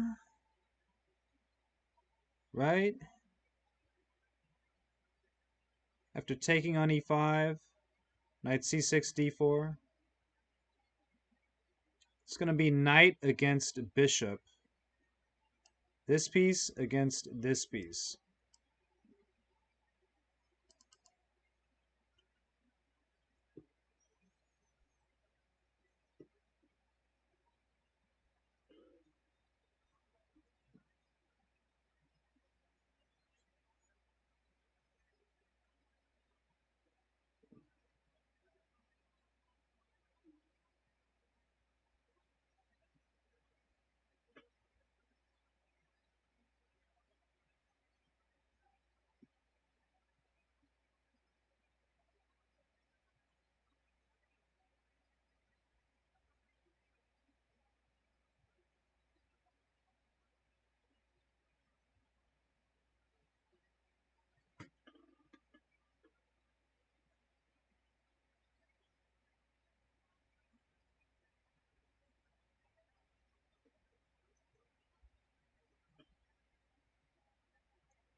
Finally, unplugging the headphones. After how long? Too long.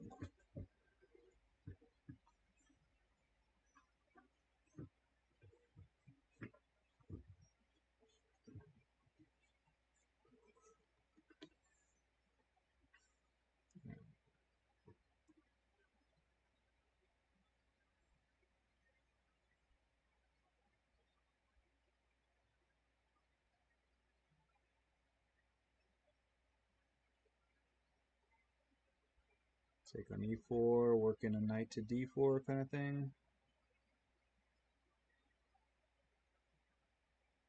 White's king is a little more exposed on that second rank than black's, especially if the white square bishop comes off the board.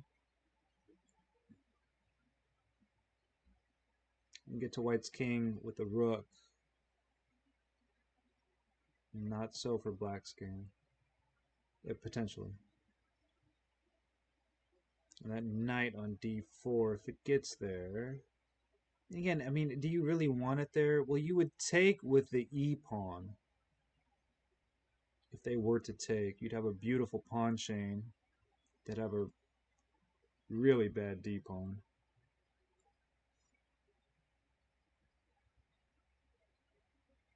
Not sure if that's really in the cards, but that would be nice. It seems.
No one's doubled up again on the clock.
The drama is thick.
I should take more stretch breaks when I commentate chess.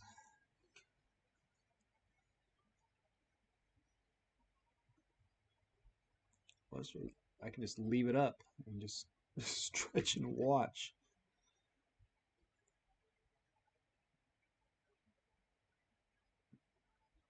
This is dramatic. I could pace back and forth, but I have to keep looking at the screen. That's the thing. I don't know how. I've seen what Miro do that.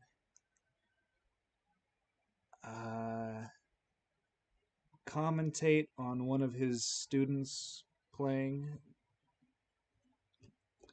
but be completely biased. If I recall correctly, I thought it was Miro.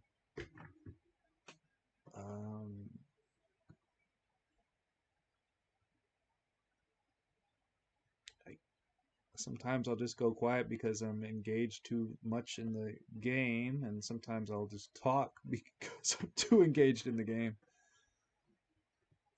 So this is a very biased stream.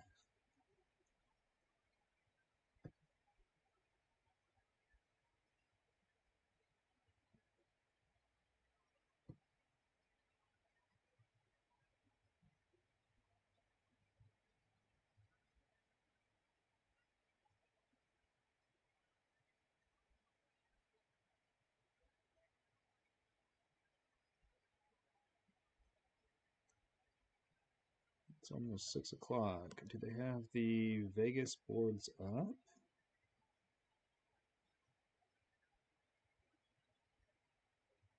Do we know who's playing who? On the live boards. No, we don't.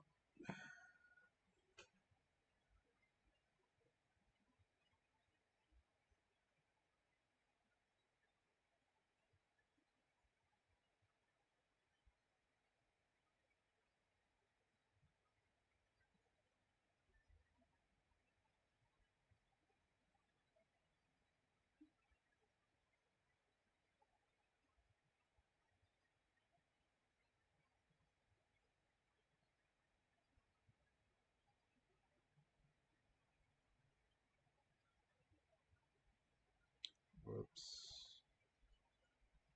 Not that.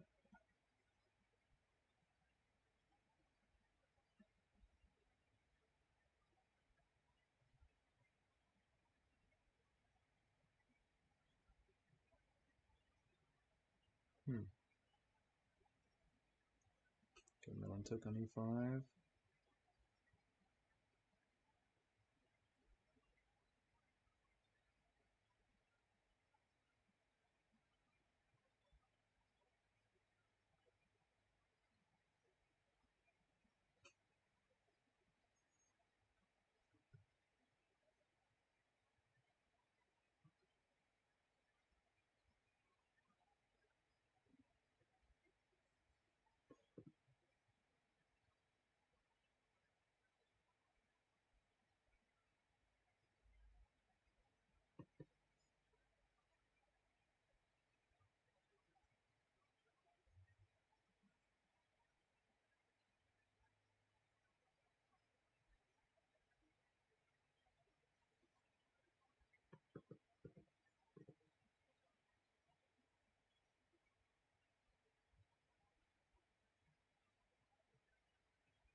B3.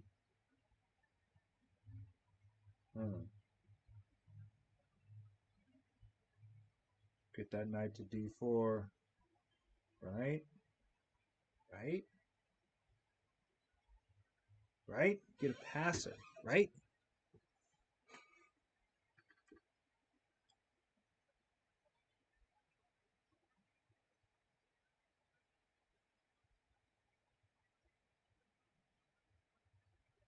C6, right? After you take.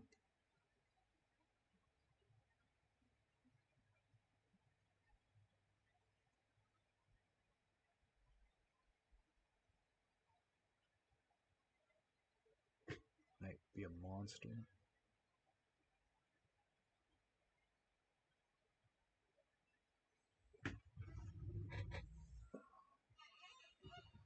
Chess can be very intense, just like my classes, away from the classes, whatever. Chess is just intense.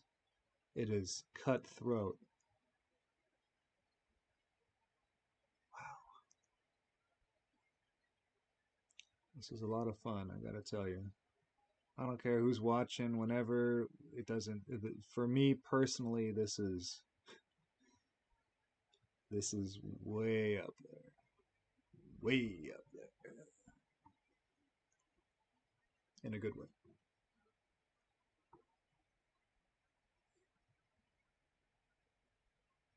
So, whoever's watching this, whenever it is, stream for fun, unless you are funny. Okay, like the last round, Millen was playing Naman. Now, I'm not saying Naman, you're a comedian, but that kid was legitimately funny. Naman would, and a lot of you know Naman. A lot of my students know Naman. You know Naman. You've been to the club. You know him in class. You're one of his chess buddies. You know his brother. That kid will just talk and tell you whatever he's thinking, and it's funny. He's not trying to be funny. It's just funny. And sometimes he has something funny to say, and he knows it's funny. And that's when it's really funny, because his face will get as red as, a lot redder than this. This is nothing. You need this times 10. This is not red enough. Not even close. That kid's face will get, because he'll be laughing so hard, and he won't be able to finish the joke or the story. He'll be laughing that hard. And everyone else is laughing too. And we know what he was going to say, but he just couldn't finish it because he was laughing too hard. Fact. Funniest student I've ever taught, Naman. And so if you can entertain, because you have to keep talking. So you have to keep it entertaining, or you have to keep doing whatever it is that people are tuning in for. But yeah, otherwise stream for fun, and stream what you like. And even if I had never streamed before and I knew that Millen was playing now, and the kids are playing in Vegas, I'd be watching. I'd be watching. It'd be on. I might not be talking about it out loud to the void, but I'd be watching. And this way, we can record it, have a little instruction, courtesy of the students as well, former students, and everybody can learn and enjoy.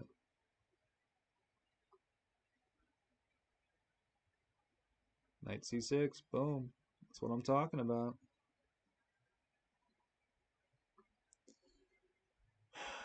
Okay. And also, this helps my chess. And when the kids are playing, I to be honest, I feel like playing. Otherwise, I don't. To be honest, I don't feel like playing.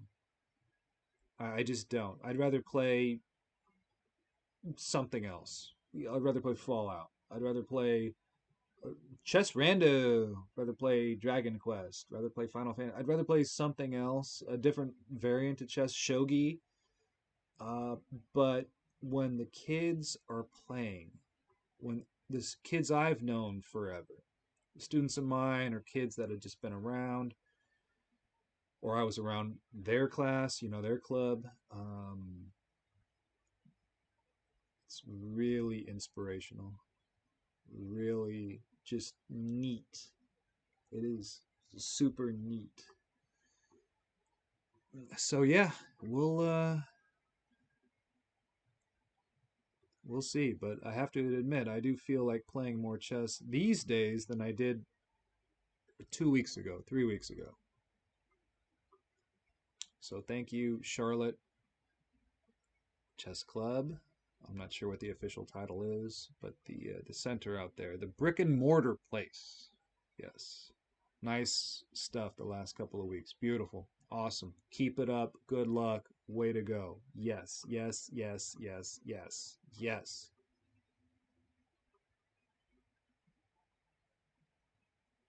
And of course, Continental Chess doing what they do. Of course, both safely. Continental Chess is terrific.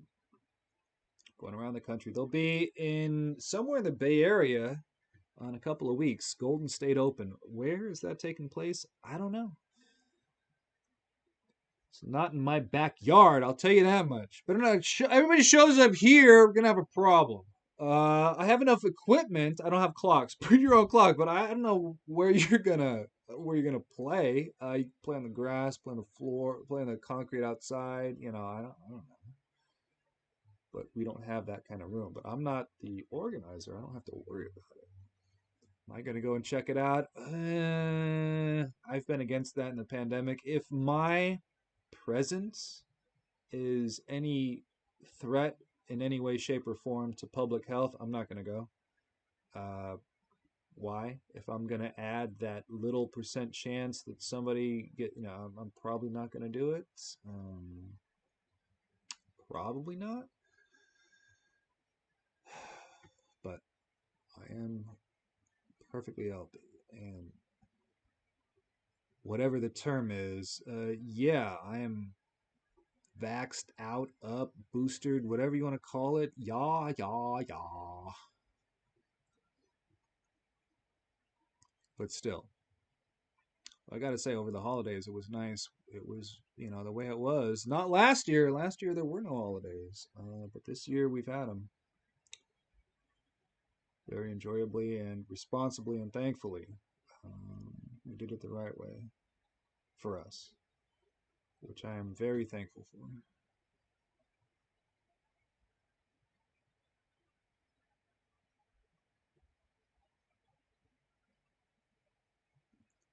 Rutten is taking his time. I mean, maybe, increment is no big deal for some of these folks, but,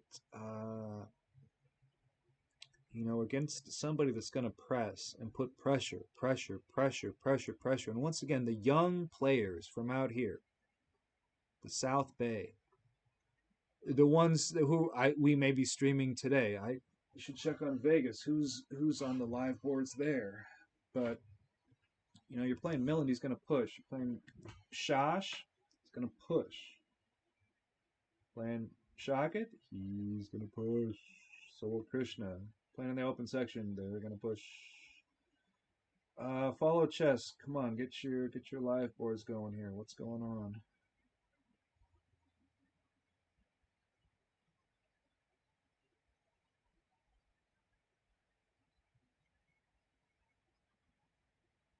The online update should be pretty straightforward. Okay, so board 1 in Vegas, a Wander against a Copian. All right, let's see who's...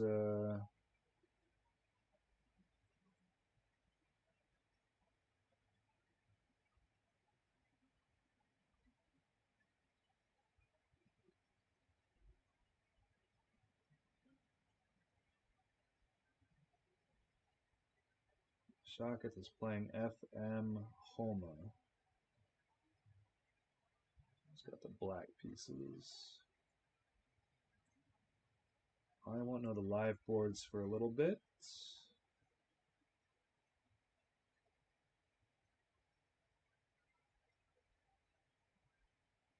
Here's it would only be that board.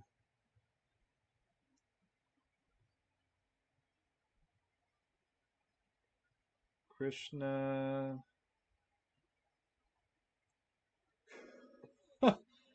Krishna's playing another Nathan. That's not funny, but that's funny.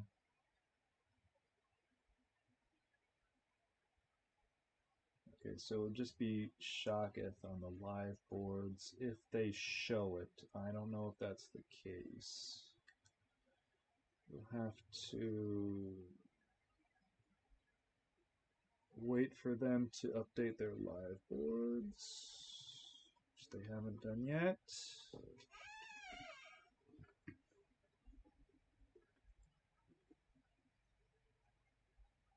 What just happened here? King G2 after a trade on F8. Okay. Yeah, knight D4. Knight D4. Once again, outpost. Now, U1200, not necessarily a big deal. But black can invade. Milland can invade with impunity. And white cannot kick out the knight with a pawn move. White would have to use a piece to deal with that knight, and by doing so, Milland is going to take with a pawn. Which pawn? I'm not quite sure. Maybe the C pawn?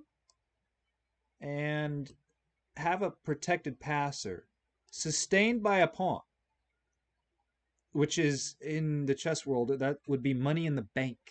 I don't like that analogy. I shouldn't say that anymore, but it ain't going anywhere. It's a good thing.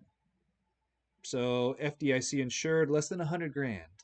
And you better hope it ain't the end of the world. So no section 11. Money is still good. This would be money in the bank. This 94 is beautiful. This piece is so strong. And can't be checked by a pawn. There is no biff.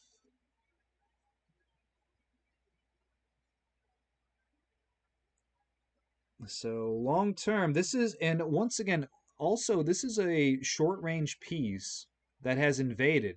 So Rutten has to be concerned about where this knight is going next. This is an octopus, almost. I mean, if it was on the 6th rank, the 3rd rank, that is, black's 6th rank, this would be an octopus. But this knight restricts a lot of movement, and you have to calculate where this is going, and it's not a linear piece. Do you want to do all of that in 3 minutes against some kid from the South Bay whose tactics are, I guarantee you, strong? This is a lot of work. White is in an uphill climb right here. You would much rather have the black pieces. Much rather. Technically, this is a good bishop, but this is the superior minor piece right here.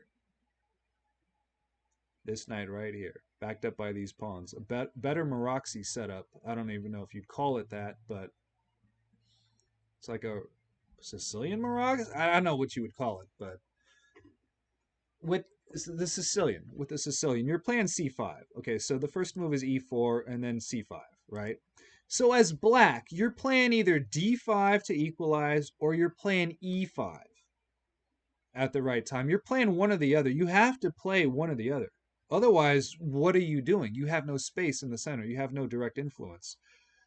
So Milland doesn't have to worry about d5, and he gets an e5, and he's got d4. Black has got more of the center. And for the Sicilian player, long term, that's what you want. You are a patient, perhaps, you may win very quickly. It's very sharp. But the center, long term, that's what you're going for. I don't think white has no play whatsoever here. Nothing. Milland, maintain your clock edge. Maintain your clock edge. That queen had to move. That was no big deal. Knight hitting it. Always unpin. Always unpin. This knight is pinned. It can't move. If it moves, the queen's a goner. So an old strategy. Old time. Always unpin. Always unpin. So queen c8, what the computer's recommending. It unpins the queen. from the knight. It's not a bad idea. Always unpin. Rook f7 deals with the pin just the same. Always unpin. What's terrific about the old students, and throughout the years, they give back to all the students. And chess is that way. Everybody gives to everybody. You have a post-mortem. You played the at one time opponent, but they're no longer an opponent after the game for that moment. So you share ideas, you talk about the game. And some of the old students volunteer to coach, to lecture, to assist. Shout out to all of those volunteers over the years. Coach Shosh, Coach Arul, Coach Archish, Coach Elliott. Terrific stuff. Really awesome. And effective work. Effective. Results are happening, people. Okay, so Bishop G1 is, you don't have anything else to do. So you play Bishop G1.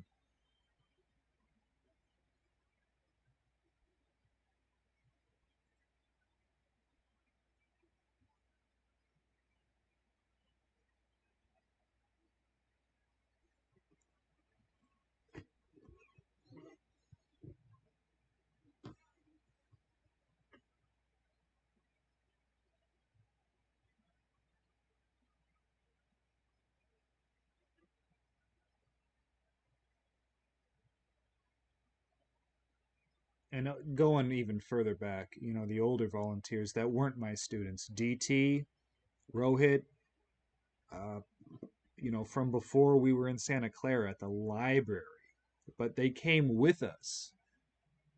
In terms of they were seniors in high school, we used to have the chess club at the library. When Milland was 4 years old, when Milland was 5, when he was a kindergartner, my chess club used to meet at the library in San Jose. And then we moved it to Santa Clara. We got a new spot. And at the library, DT and Rohit, they were buddies, used to volunteer for the library, and they happened to start volunteering for the chess program there in my club. And when we, moved locations, they started coming to the Santa Clara location. They all came with their buddies as well. And it was funny because we'd have, Millen would be there as a 5-year-old, and DT would be there, him and his buddies who were seniors in high school, and everybody in between. So it'd be a room full of just everybody playing chess. And these are high schoolers, so they were always hungry. So some of the kids, Elliot, they'd have a snack or a meal, and DT and his buddies would come by and start eating French fries. And then after a couple ask, "Hey, can I have some fries?" And of course, the answer was yes. But it was just amusing. It was funny, but not in a bad way. Not at all. No bullying going on. Not at all. Just kids hanging out playing chess. But yeah, DT and Rohit volunteered at the library. It wasn't really my club, and it wasn't a class. It was the club meeting. But they were helping out. Always helpful. Always helpful. Shout out to those two. I haven't communicated with them in a long, long time. DT was the first club champion. First club champion. Really aggressive player. Played with Larson.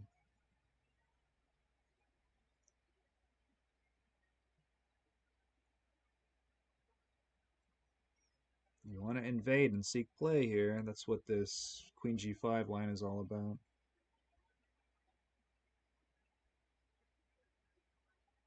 And put more pressure. Put more pressure on white. Make white think.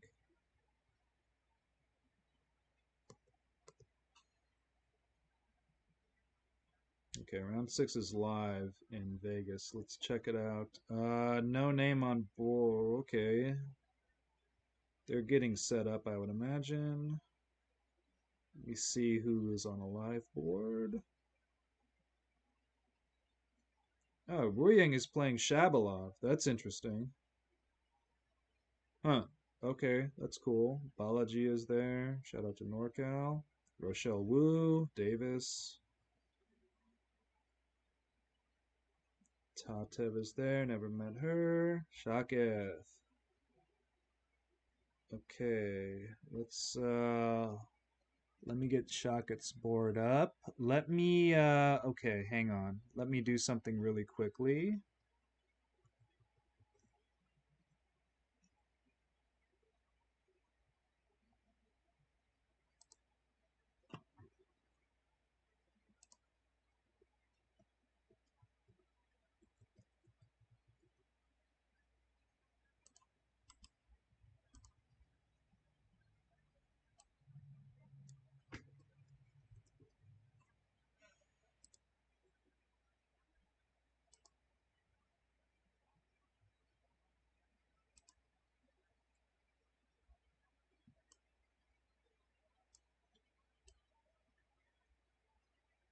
I'm gonna put Shaketh's game right here. I'll crop it.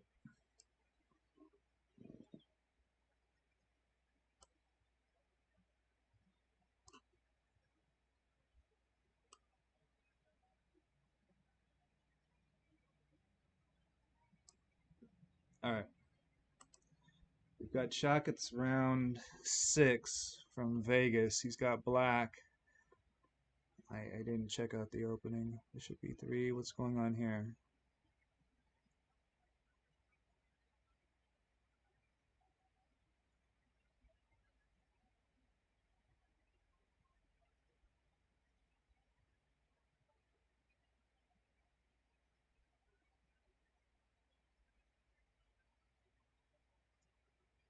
This time trouble is hitting Rutten a little bit here.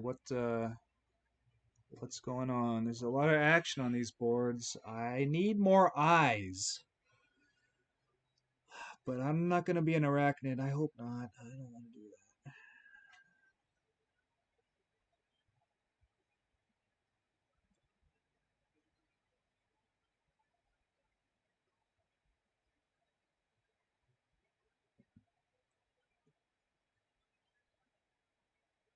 The time trouble is messing with white. He doesn't know what to do. Finish strong. Slow is smooth. Smooth is quick. Be in control. Never rush. Never rush. Got this. Come on, man. Got this.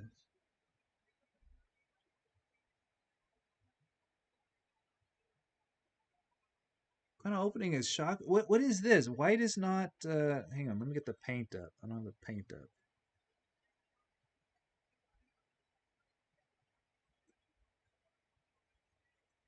What's generally speaking, okay, for the beginners,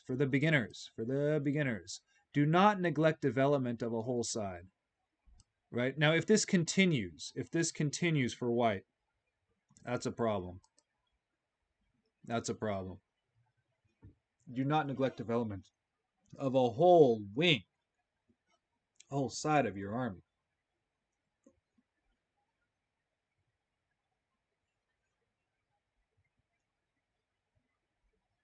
Okay, so we're not going to see a bishop b5 check, king f8.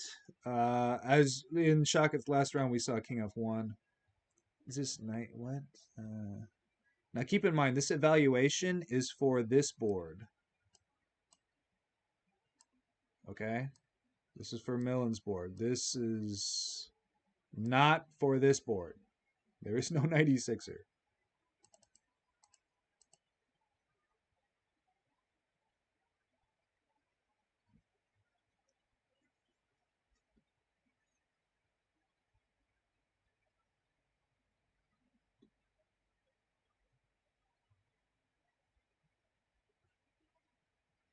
Shaketh's knight is going to c5 to help on e4. Is that it? Knight a6 to c5?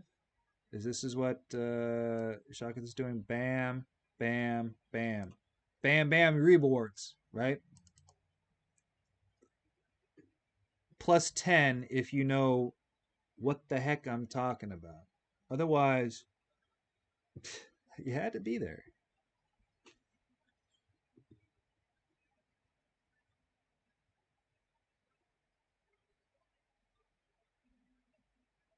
We have the discovery.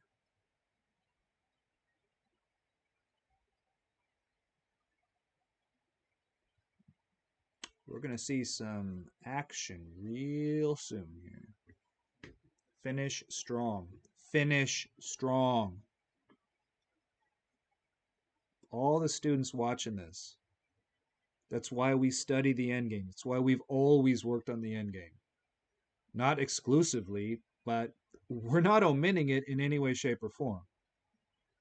Finish strong. Frequently, I've seen this time and time again. Oh, this team is really good. This player is really good. Yeah, they're really good. But they cannot put the opponent away when they have the opportunity to do so, whether it's football, baseball, basketball, chess, whatever. They let the opponent hang around. That is inherently dangerous. You finish them. You put them away because you can. And you have to. They're competing against you. They're the only opponent. So if you're not going to put them away, what are you doing? You're letting them hang around. And if you continue to do that, they're going to catch a break. Finish strong.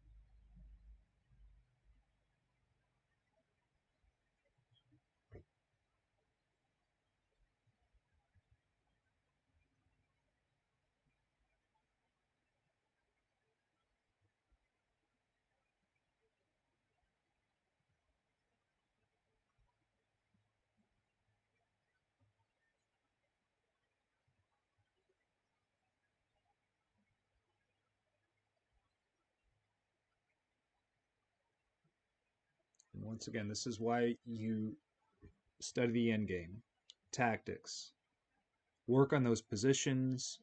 If you're a trainer, a coach, give your student those positions where they are winning, but must play it out to convert. They're up, whatever. Give them that experience to finish, to play it out. Very, very important. You have to close the deal. What's the point in going 99 miles and running out of gas when you needed to go 100?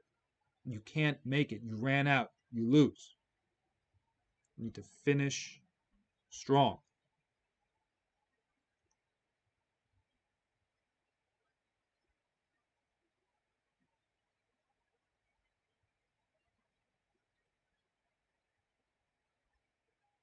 And also, I've heard this. I didn't do this study. I don't study highway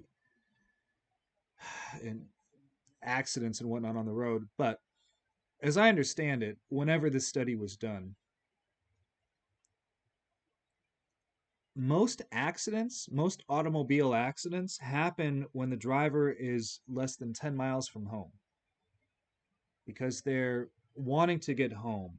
They're thinking about being home. They're not paying attention to the road, to the driving. They're not finishing strong. They may miss something. They have a lack of focus, concentration, whatever. They're not finishing strong. Their mind is somewhere else. And in chess, when that happens, when your mind leaves the now, the whatever is happening right now, you can forget it. Unless you're tall thinking about an elephant joke or something. Otherwise, you can forget it. Finish strong. You must be present at the board. Mentally, you've got to be there. I remember when before I ever coached, or maybe when I just started, I was playing the computer. And I'm going to do a Chessmaster 2 stream on the Chessmaster on the PS2, excuse me, stream. several of them for instructional purposes. But I was up 2 pieces and I lost. And I was totally fine. I left my back door open and I lost. And I wasn't happy about it, but it was completely my fault. And I could have done something about it. I just didn't finish at all that game. I lost.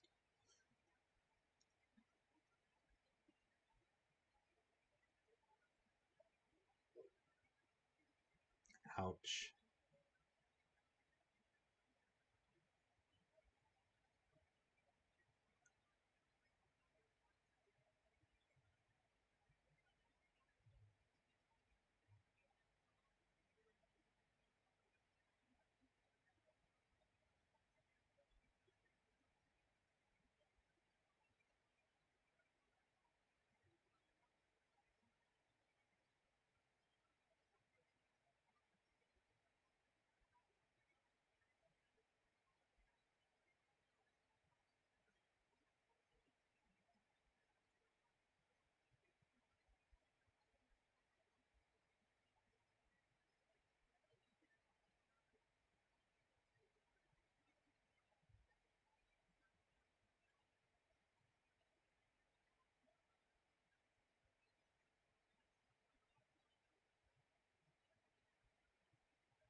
Nice.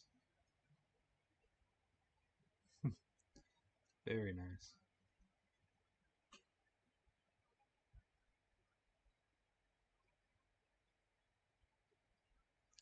Tactics, tactics, tactics.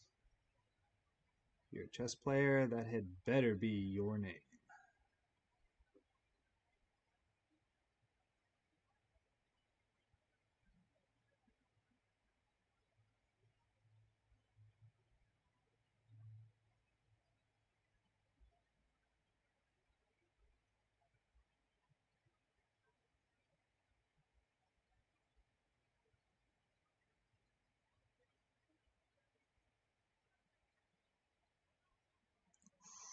Yeet.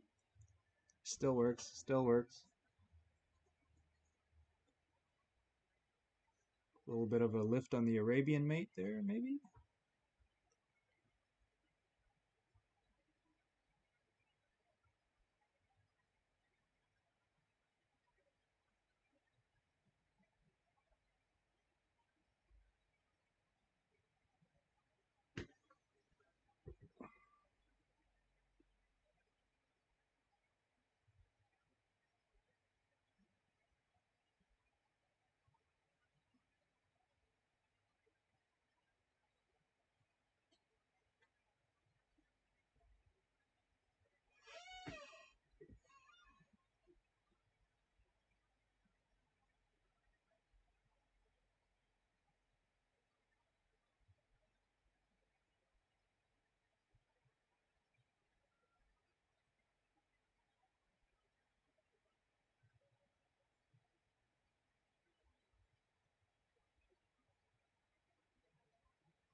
that it? Do Rutten flag or what? All right. Nice game. Nice game. Nice game by Millen. Very nice. Very nice. Very nice. The clock played a role in the a little bit with Rutten. His middle game mismanaged quite a bit of time. I'm not saying it's easy to do that against Millen. That's not what I'm saying. Let's check that out real quick here. All right. Millen's got black, yeah. Okay, so Sicilian with this, G3. Okay. So like a dual Maroxy. I don't know if this has a name.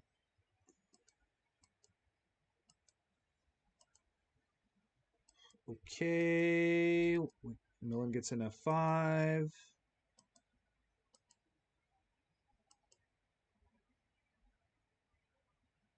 Black's got better major pieces because of the F file for now. No E pawn, so a little better center with regard to the pawns, a little more force. B6, get out of that X-ray with the bishop. F4, right?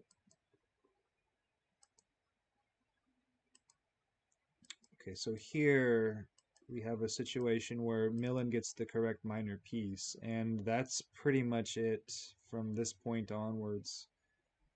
White's bishop has nothing to do. It has nothing to do.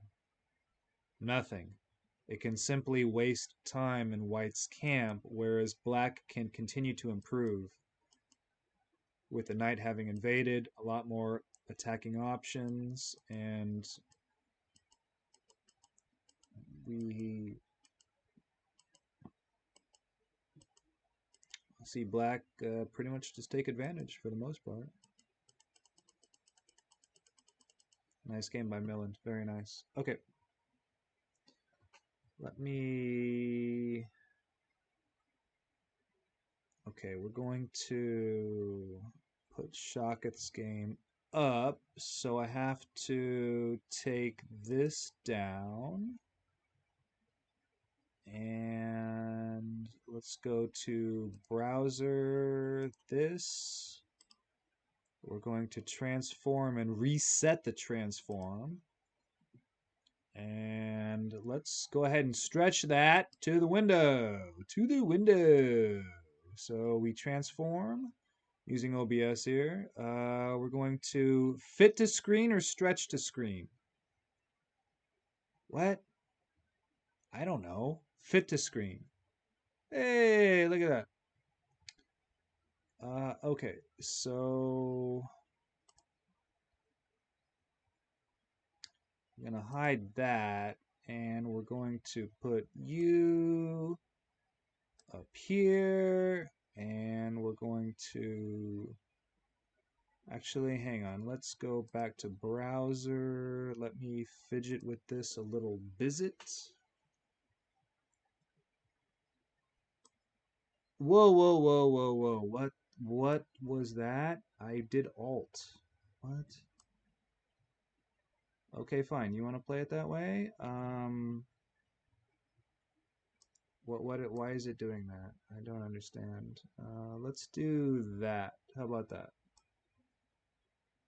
Okay, I didn't want to move it. I was trying to crop it, and that didn't work so well. But whatever I did is sufficient. So let's change the header.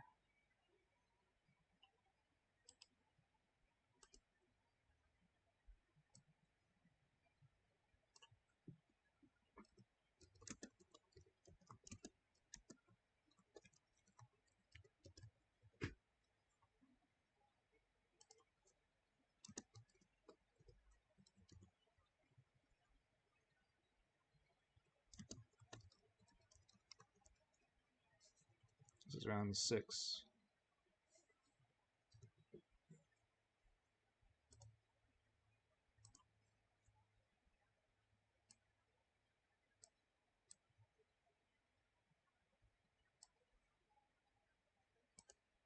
Okay. So are we good here? Is this working? Hang on.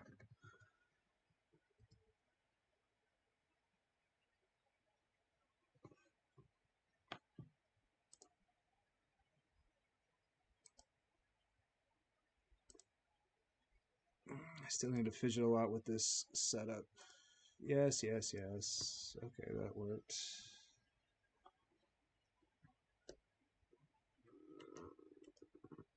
It's the stream live. Hang on.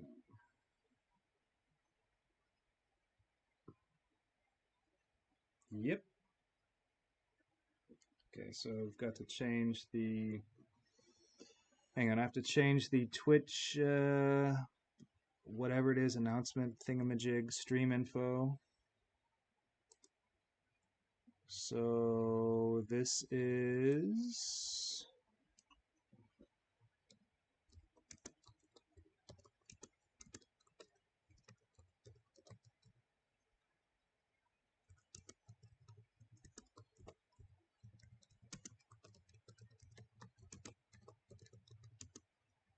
North American Open. Round 6. Whoops. Alright, done. And back to...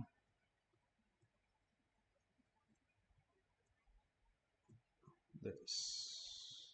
Okay.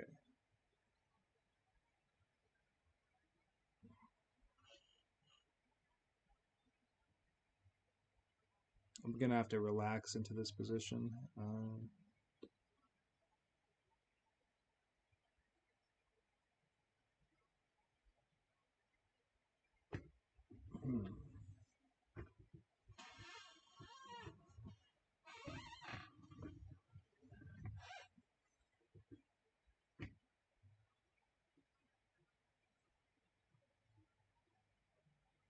Well, that pawn has invaded.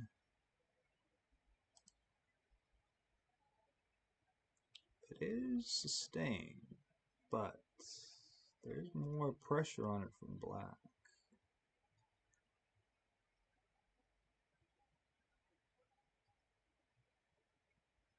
There's an e4. We're gonna see a knight a6 to c5. I don't know. I don't know.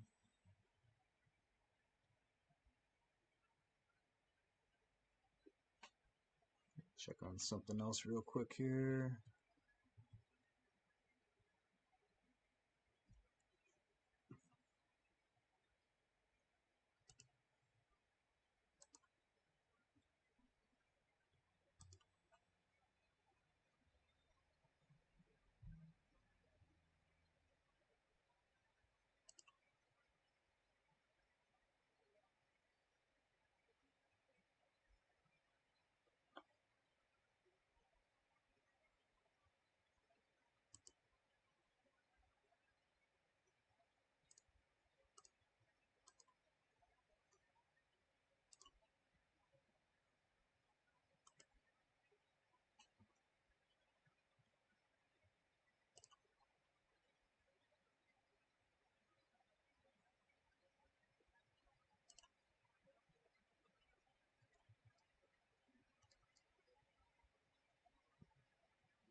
All right.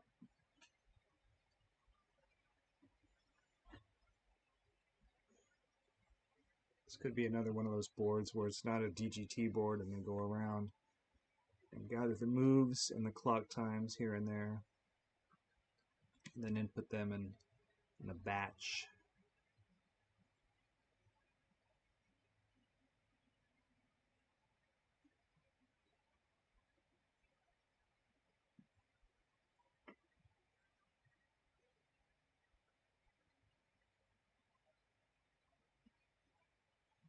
Seth Homa, I don't know anything about this player. Zilch.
sometimes with this kind of pawn structure that we see here,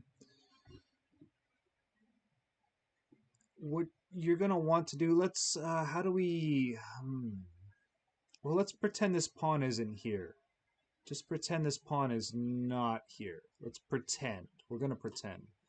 Now, if you play a bishop that blocks your queen pawn that hasn't moved in the opening, that's usually not desirable because it can create a traffic jam for your pieces. So what you might do if you do that, and you want to make it work, and some systems can make it work, what you would do, ignore this pawn once again, you would back off the bishop and then play pawn d5 at the right time. Now, tactically, you have to make sure this works. And this is a very dangerous maneuver in the hands of an inexperienced player. You would rather not have to do that. But there are times when you do block a center pawn that hasn't moved. Don't get me wrong. There are certainly times when you do that. And that maneuver sometimes makes it work so you can move the queen's pawn. Sometimes you just delay it for quite a while. Save that pawn advance for much later.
It's a little different on this follow chess side because the moves come in all in the top. Okay, here we go.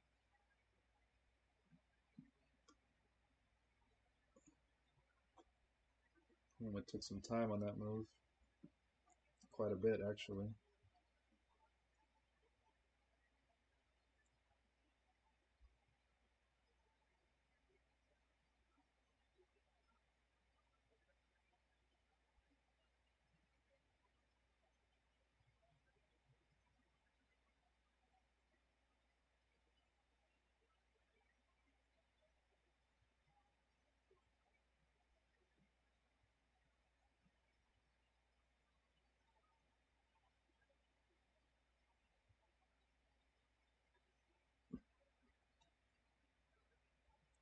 Well, you want to make sure 94 is not an issue, right?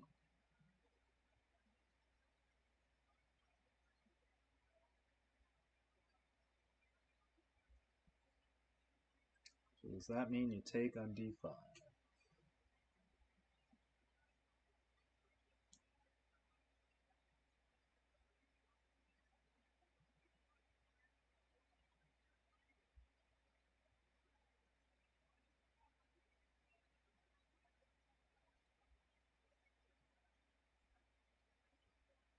Use the queen to help on the knight on c6. But then there's going to be a rook c1.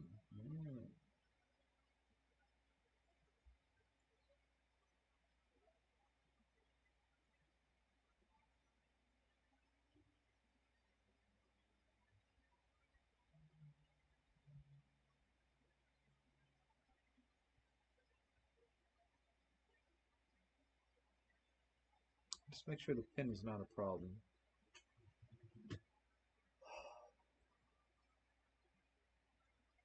Of course, just saying that doesn't help. How do you make sure the pin is not a problem? Keep your eye on the ball. Wow, you're a great coach. Yeah, it's like that.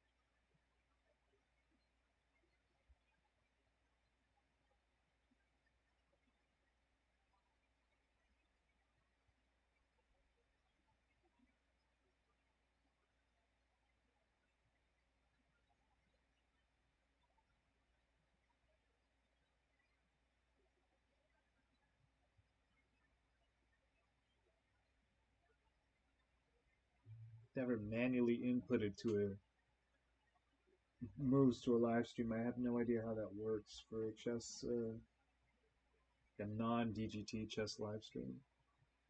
I don't know.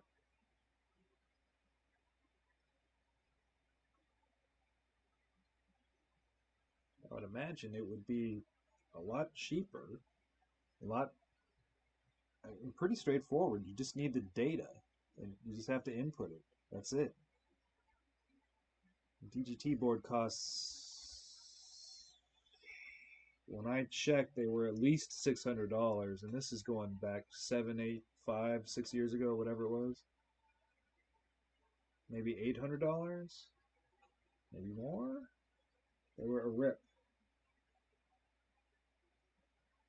And what was funny, we hosted Garayev's, and Shakath was there with his brother. They were there playing against Timur in the blindfold simul at the club. At LPCC, we hosted Timur doing 35 boards blindfolded against all the kids. And you know, Timur doesn't live in the Bay Area, but he knows everybody. So, you know, we're doing this big event, and a lot of people have said, "Oh yeah, Timur, yeah, you need anything, just let me know. You need anything, let me know. Anything, you got it. Anything." These people are full of crap. They didn't mean what they said. He asked to borrow DGT boards. Oh, whoa, no, we can't do that. We can't loan you DGT. No, can't do that. Nobody will loan out a DGT board. We'll do anything. That? Oh, I can't do that. Then why did you say anything? That was cheese. The event was spectacular. Garayev played 35 boards in, I think it was about 11 hours, roughly. We started stretches and warm-ups at 8 a.m. I hope the first move started around 9 a.m. And those big, long blindfold events they start a little slow because everybody's playing, and then the blindfolded player will start knocking off players, whether they defeat them or they draw a stronger player. Coach Arul was there and drew in a winning position. He drew, he accepted a draw. Lesson to be learned: when a strong player, when a grandmaster offers a non-titled player a draw, don't take it. It means the GM is losing. And Andrew drew, and he It's just a terrific game that kid played. And the team of Vignesh, little Vignesh, and Arvind, Arul's older cousin, won. So Teamer lost 1, drew 2, and won 32 when he visited us for 35 blindfolded boards. That was in 2015? Or was it 2016? March? It was the same year he set the world record in Vegas, but, you know, half a year earlier. And I was there for the Vegas simul. I played. That was the longest chess game maybe ever, at least for me. Non-correspondence. Oh. Started, you know, 8 a.m., finished 2 a.m. the next day. With no break for Teamer, that's for sure. Except for the fire alarm.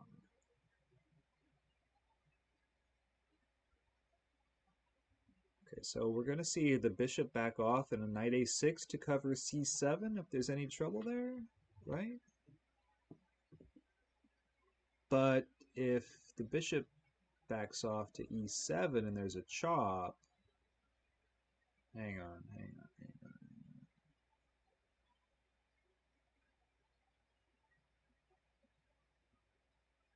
This is a very chaotic opening.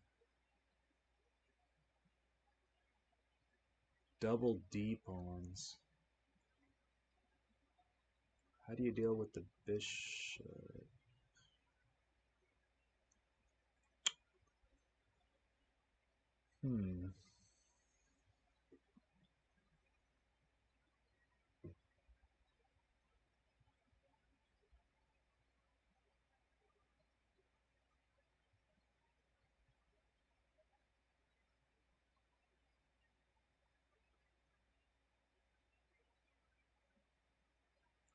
Shah could do about this knight on b5.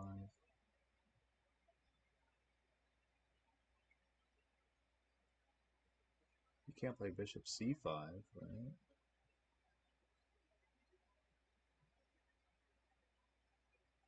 Go to e7, there's going to be a chop on f6, and then a knight, perhaps a knight d6. Are you okay with that? I suppose that's the question, but you can't because you hang the bishop. You'd have to take care of that first. So you can't allow that.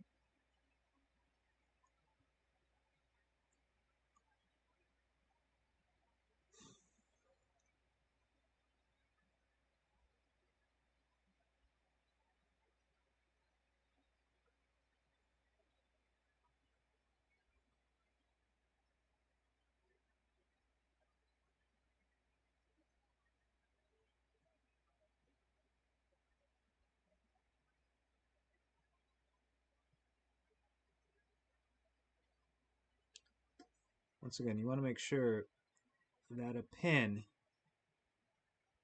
of course, black isn't castled yet, but a pin on the king side to your queen with your king's knight, make sure that's not a problem. This is annoying to deal with black. And this is just two pieces. Once again, this is another, now I'm not saying particularly in this position, of course, but you know, a lot of students, there's e4, e5, knight f3, knight c6, bishop c4, just by the book, by the numbers, blah, blah, blah, machine chess. They're not doing any thinking. Pretend each position is fresh, is new, and try to figure it out. Take your time and see what the opponent left behind. Now, once again, to be clear, I'm not saying knight b5 is correct or incorrect. That's not what I'm implying. But the point is, go slow, take your time. And perhaps you don't play knight f3. Maybe you do something else because the position calls for it. Don't play like a machine. As in just automatically play the piece to where it typically goes, even though it may not be the right time. In chess, timing is everything. You know where the pieces are going. It's a matter of when do they go there.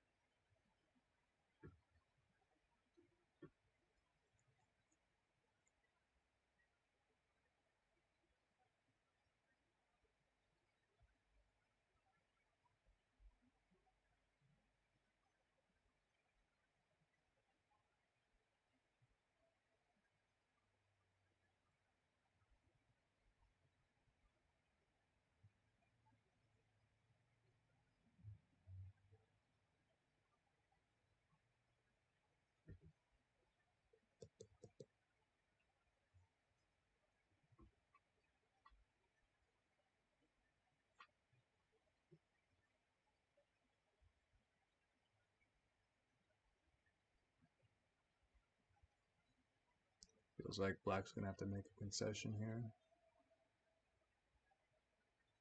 I don't, aside from G takes F6, I'm not sure how you deal with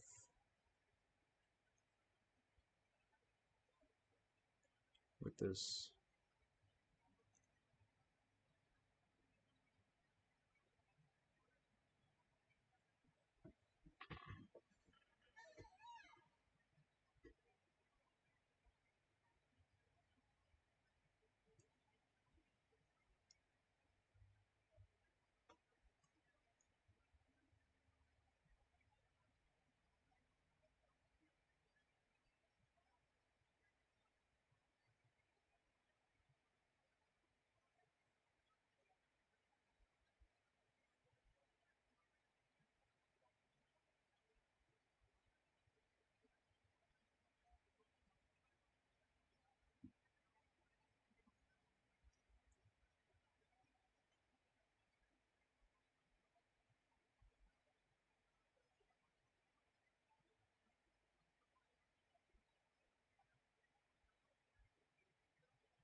I'm still not sure if this is a live DGT board or not.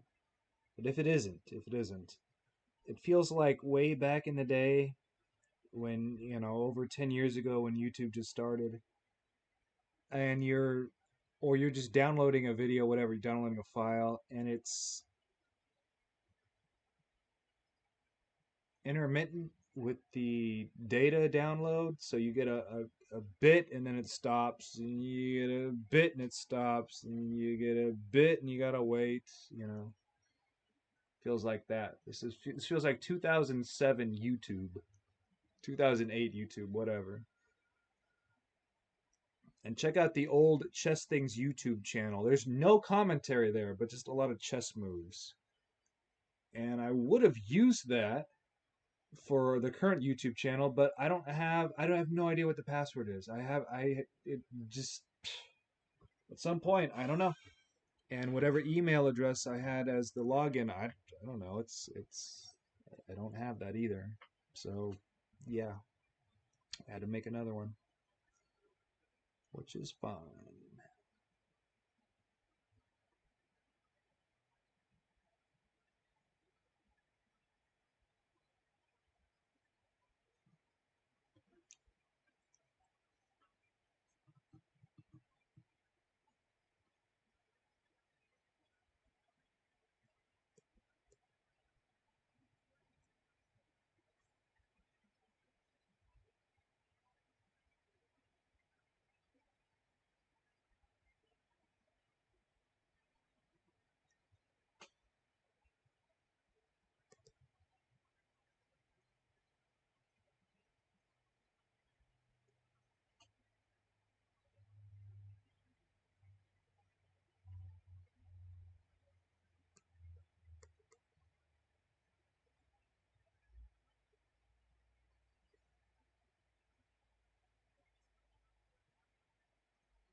As a chess coach trainer, watching it live, it can be stressful. And I'm, like having coached shot within 4 or 5, whatever years, whatever it's been, longer than that maybe. But you watch the cross tables. You know who's playing where. You want to see how they did.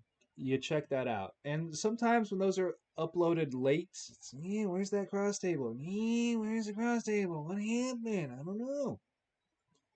All right. If it was updated in terms of the results, the pairings, there's any data updated on a regular basis, you're looking at that too. And where are the pairings? Where are the pairings? Like today, where are the pairings? What's going on?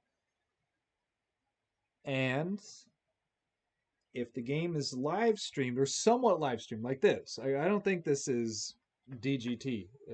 It's not. The clock isn't ticking. So it's when is you're not just looking for the result. You're waiting on moves, but you're waiting for something, and you want it, but when is it coming? You don't know. And here there's no clock ticking. I'm still not sure if it's DGT. I'm pretty sure it isn't. But you're on the edge. You're waiting. You want that data. You want that info, but you're not there, and you don't have access to it yet. You have to wait and be patient.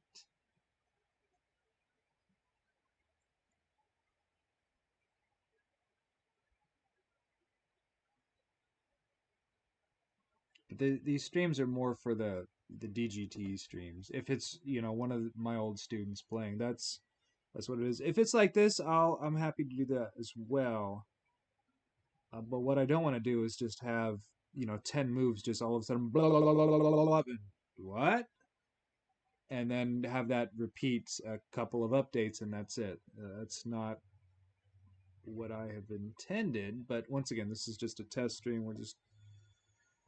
We're trying things out here.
I hope they just don't forget about this and never update it. We'll be here waiting for, well, I'll be here waiting for however long.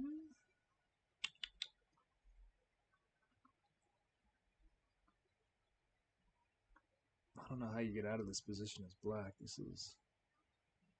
You have to make a concession with G takes F6. I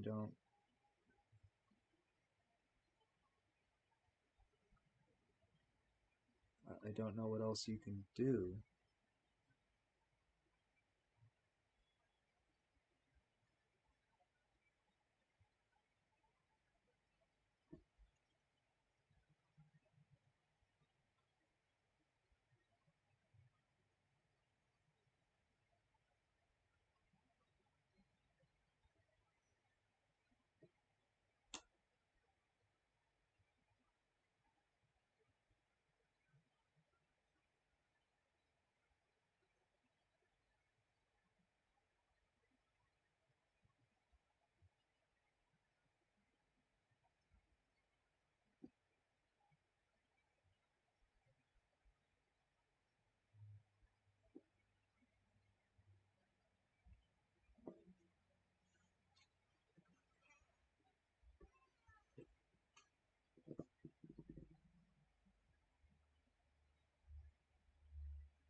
They may not be using any DGT boards at all there.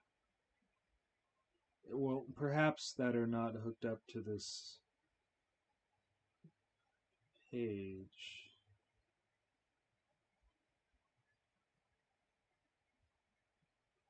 I can't see any of the clocks ticking.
I've been waiting for a while. I'm not...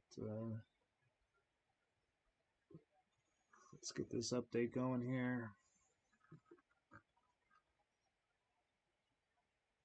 I'm not just going to sit here for an hour and watch the same position without an analysis board. So follow chess, come on. Update us, give us something.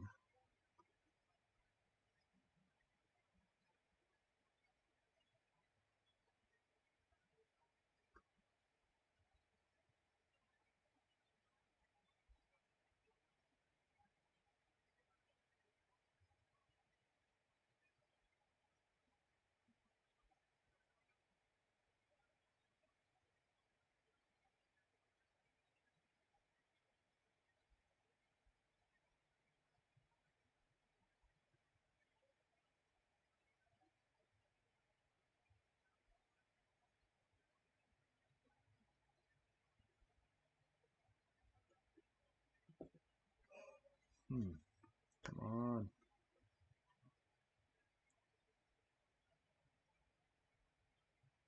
And even if Shaketh hasn't moved, at least update the clock. You can do that without inputting a move, I would imagine.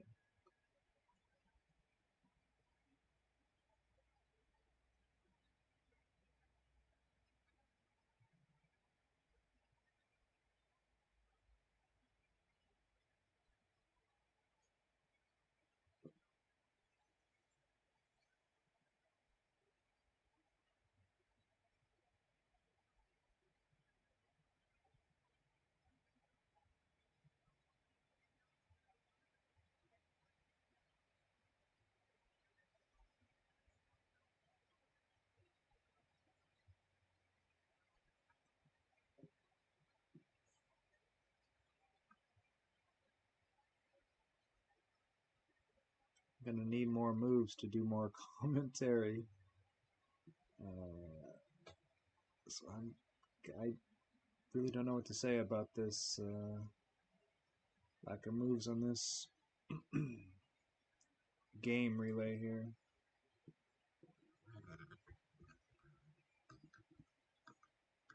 I would imagine if I tried another site, it would be just the same. This tournament was not on Chess Bomb. I would imagine that means no DGT. Also not on Chess 24, no DGT. So it wouldn't be on Chessdom. I think it's just here.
They need to update quicker. They need to have more people on these move relays. 20 minutes between updates or whatever it is just really not cutting it.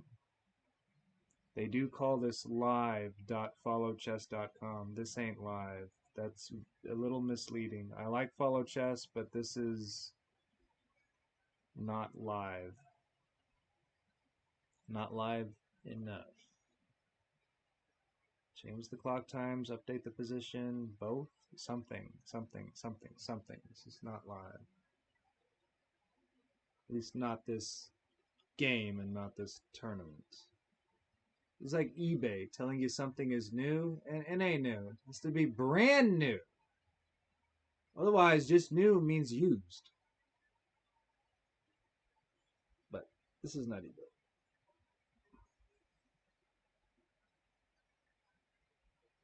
You know, I'll give the. We've been waiting 20 minutes. I'll wait another, 40.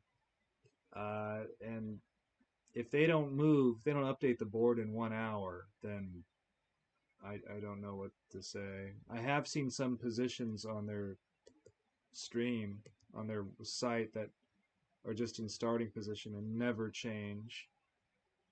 And I don't really know what that means, but this lack of any update is, this is a stream. I'm trying to commentate, but if there's no moves,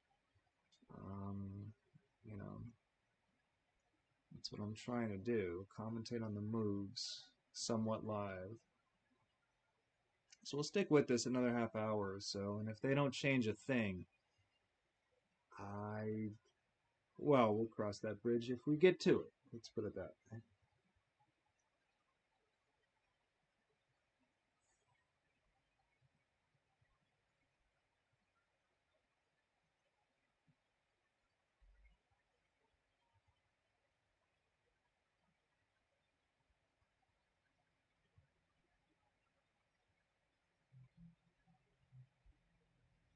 And if that is the case, if they don't update this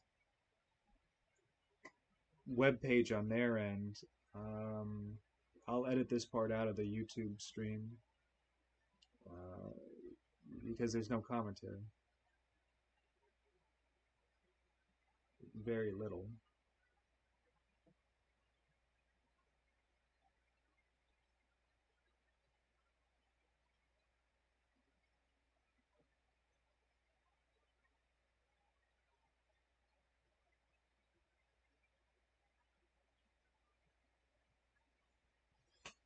I'll be right back.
All right, I'm checking out the other boards. Nothing has changed. They don't have any live boards there. Nothing has been updated in the last 20 minutes. Maybe something's going on with their staff or something, but this is not how you live stream an event of this magnitude. This is not live at all. I don't mean just this board, but none of the other boards are being updated at all on Follow Chess. I am not impressed at all. I don't know what to say. This is a little disappointing. Of course, I didn't know I was going to be streaming this at all. But still, don't dangle the carrot out in front of me. I'm going to chase it if it's something like this. I can't ever get to it. This is a little frustrating, if not a lot more than that.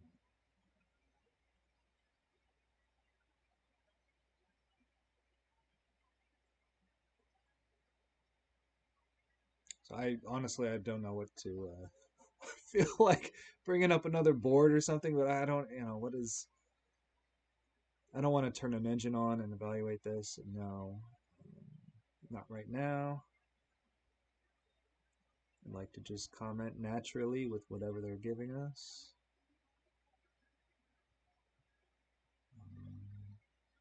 Let's hope everything's fine there at the tournament hall for certain.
And if Follow Chess doesn't update this game soon,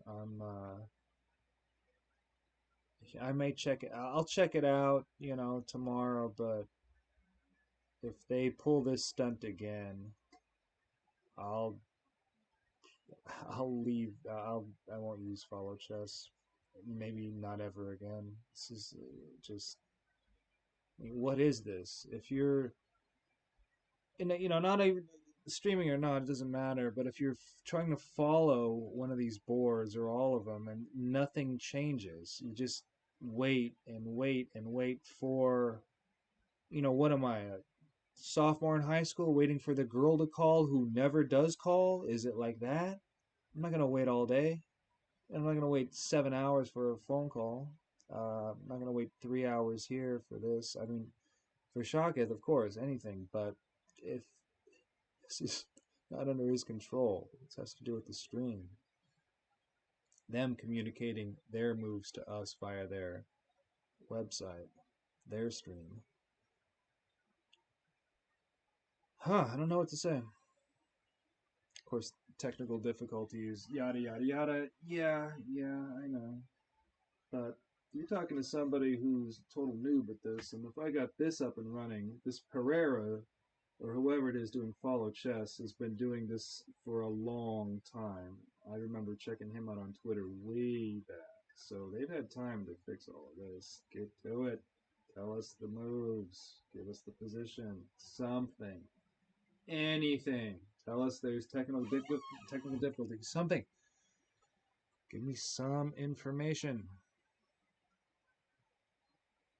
This is starting to really wear on me. It's been almost like 40 minutes looking at this position. Probably at least 40 minutes. I don't even know how long it's been. I don't know how to tell either. I should have made a note. How long was Millen's game?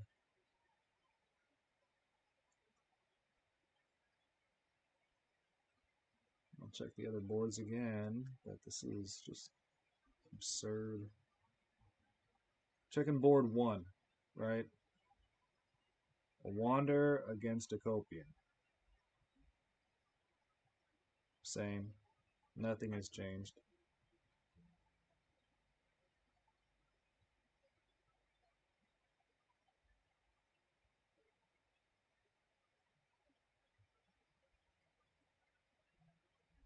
This is bad. This is pretty bad. Their standings are only updated from yesterday. They don't even have the standings from any of the rounds from after round 3 or from today. Nothing. Finally, there's a change. It's about time. So Shaka did take quite a bit of time, but so did Homa. So they took how much time for that?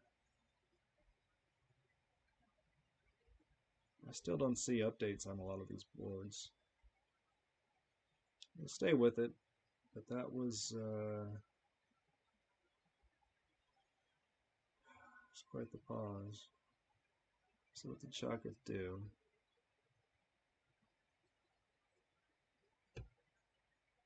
Bishop c5.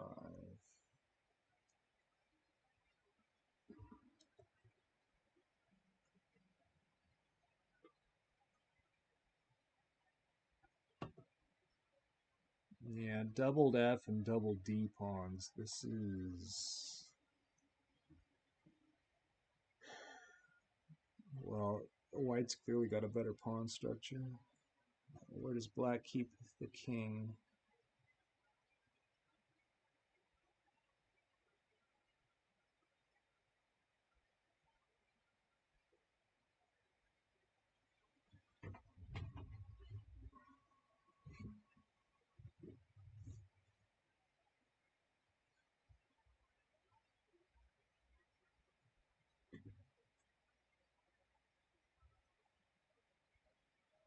Few of the white pieces. Do you Fianchetto? Castle. Pawn e3.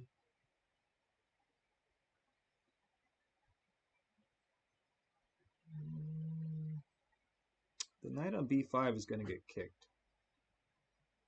We're going to see a pawn a6.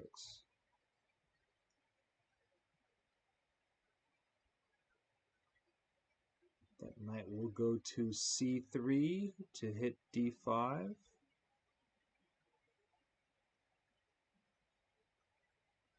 But then we could see d4. And there's no knight e4.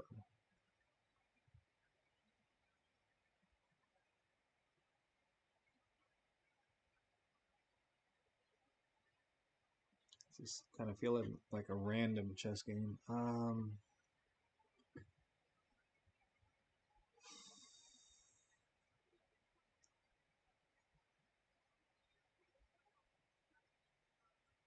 Long term, this pawn structure is bad, but Shaka does have the bishop pair.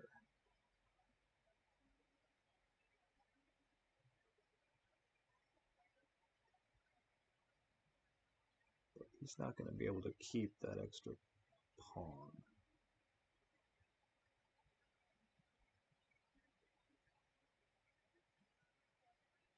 I don't think, unless he's putting in a d4.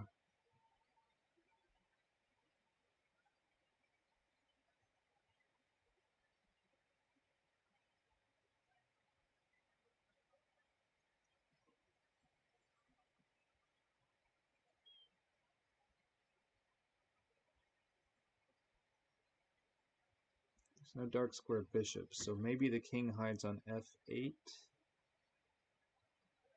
Long term? Maybe? Where do these pieces go? That rook is going to... I mean, you're not going to castle short with black. Not without a bishop on g7. And with a pawn on f6, you're not going to do that.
put the rook on g7 if you had to.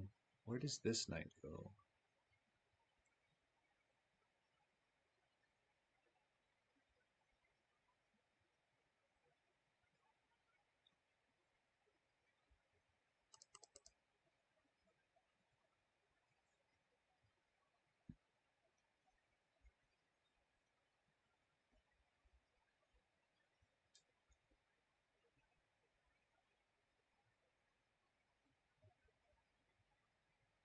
There's going to be a b4 to try to get into knight c7.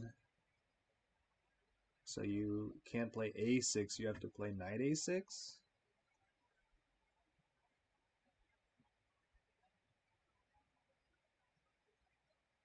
To coordinate on c7.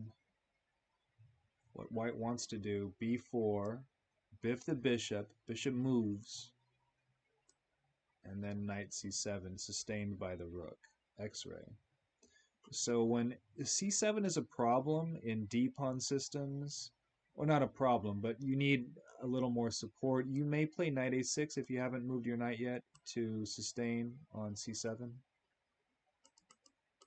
And if the knight is on b5, then this bishop cannot chop on a6 because the knight is limiting the bishop's path to the a6 square. So that's a common idea. I'm not saying it's the way to proceed here, but sometimes that is applicable.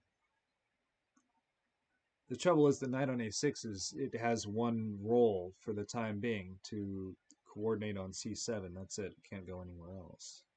So you don't want to put yourself in that corner. But otherwise, how do you can't leave the knight there.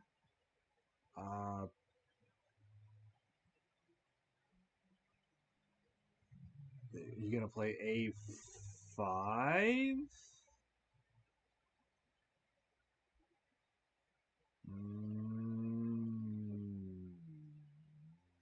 Maybe?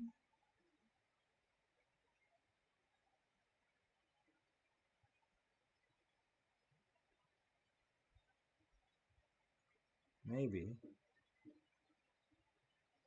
You can give check and then throw in the knight a6. Okay, knight a6.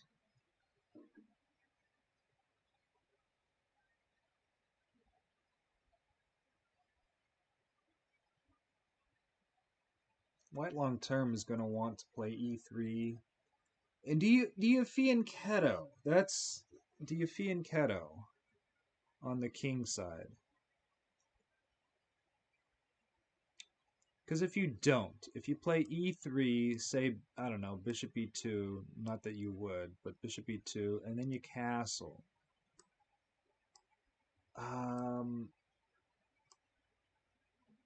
You know, you've got rook g8 is coming. You know that. This bishop already has x-ray here.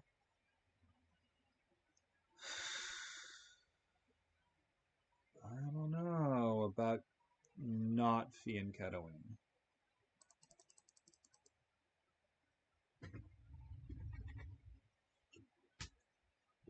I'd like to make these lines thinner with paint, but I don't know how to do that. You should check out the Bob Ross stream. I need some paint thinner, Bob.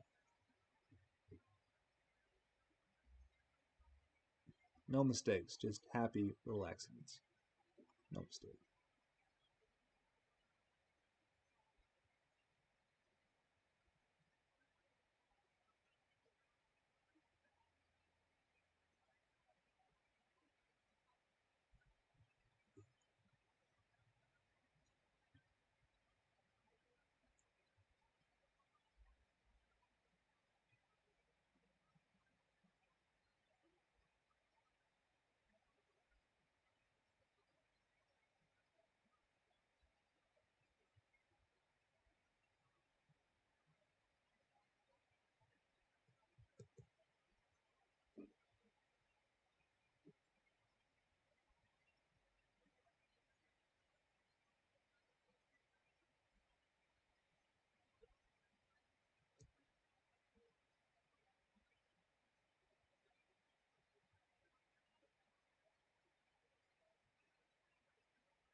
Gonna see Shah could play a rook a to c8 soon, I would think.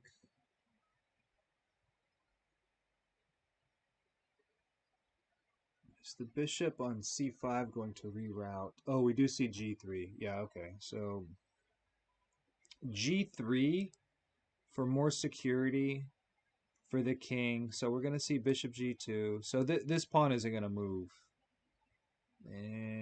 yet. And this king is going to castle. Short. It's going to be two good minor pieces for the moment guarding the king. This pawn stays on e2. Can the king stay on e8? This rook is coming to g8, right? And this is the hook, but you're going to have to prepare a pawn advance. Got a bishop. You've got a queen. This knight's a little out of play. It's going to take a while. But, then again, do you have to go after the king? No. You're up a pawn. If all these pieces disappear and we just have pawns and king,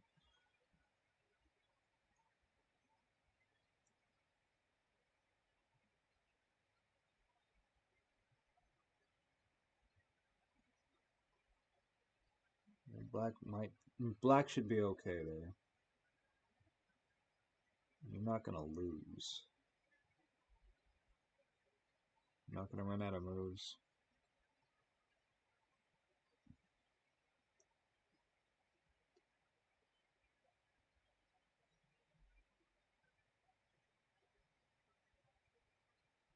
How can Shaka try to get to that king? That may not even be the right question at all, to tell you the truth.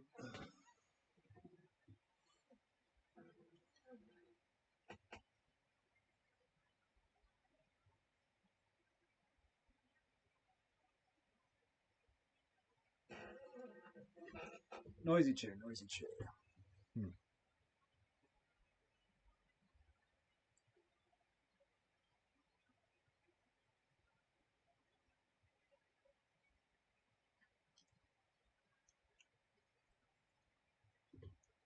He's coming up on hour 10 of streaming chess. When you're at a tournament all day long coaching or playing, at the end, your brain turns to mush.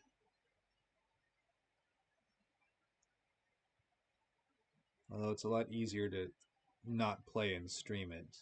Playing it, your brain will be mush.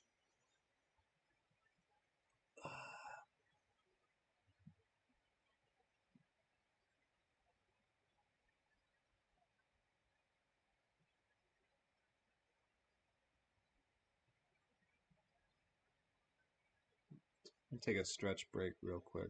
I'm just going to mute it. Stand up since my chair will be noisy.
Much better. Stretch break.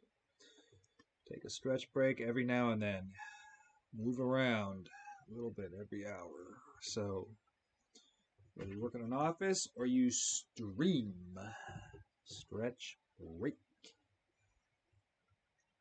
It felt good. When I worked in an office, I did that once. I worked at HP. The only, I guess, real job I ever had. I think that's a good thing. Have fun. Get paid to have fun. Get paid to play. Student, don't forget that. And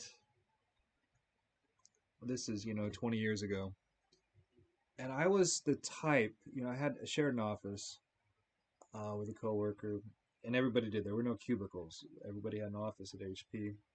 Valco, right off of Valco, and in Cupertino. And instead of sending an email, I would just go walk to the coworker's office and ask them the question.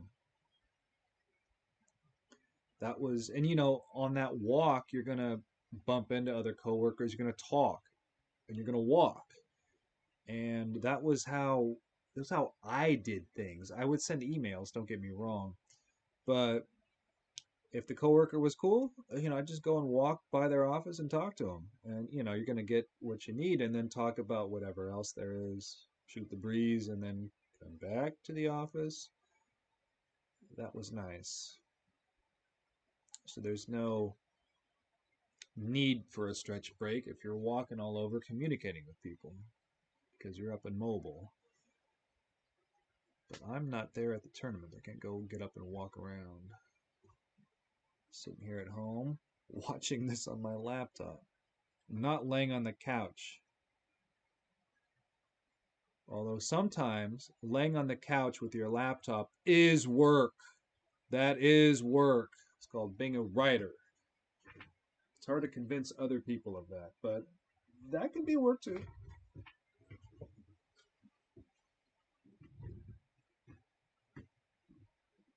I don't need an office. I have a couch and a laptop. Who said that? Sanderson. Brandon Sanderson. Yes. I don't need an office. I don't need a desk. I have a couch and a laptop. That was it. I don't need a desk. I have a couch and a laptop. Brandon Sanderson. Yes, yes, yes. And student watching this, if you're into sci-fi fantasy, writing fiction, watching movies, check out his BYU, what is it, open course where anybody can watch the video. You don't have to be a student at BYU, and you can watch his lectures on YouTube. And Sanderson knows how to write and knows fiction, knows fantasy, knows sci-fi, funny, knows a lot. Magic the Gathering, D&D, you name it.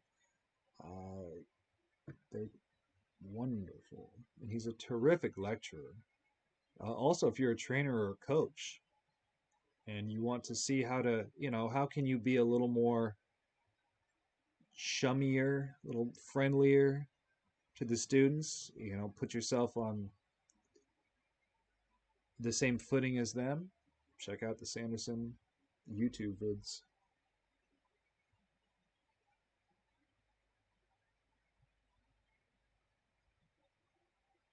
Started watching those at the beginning of the pandemic because he had a Lord of the Rings video, and just the way he lectured was the guy's good. The guy's very good, and he knows what he's talking about. So if somebody's that good, you check him out. Checked it out. He was that good. Still is.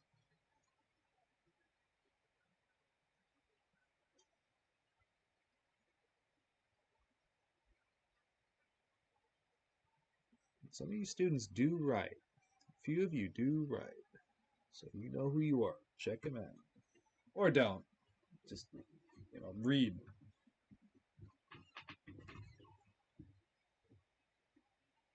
People still read these days? A few, yeah. Student watching this at home, make sure you're one of them.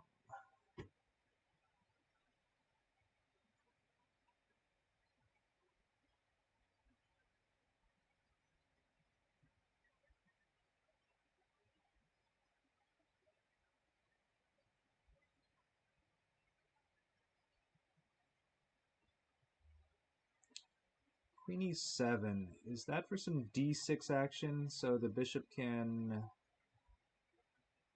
perhaps do something else? What else? Where else is this bishop going?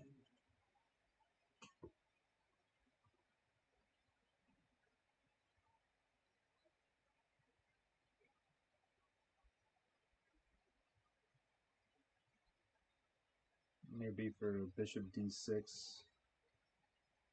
If the bishop backs off to D6, the queen will sustain it.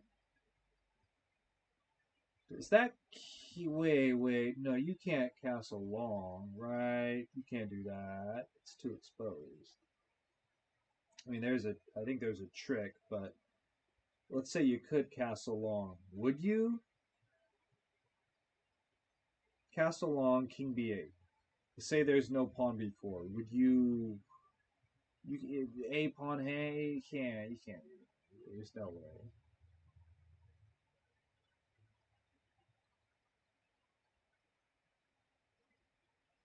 Where does that black king hide?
Let's check out the other action. Let's see here.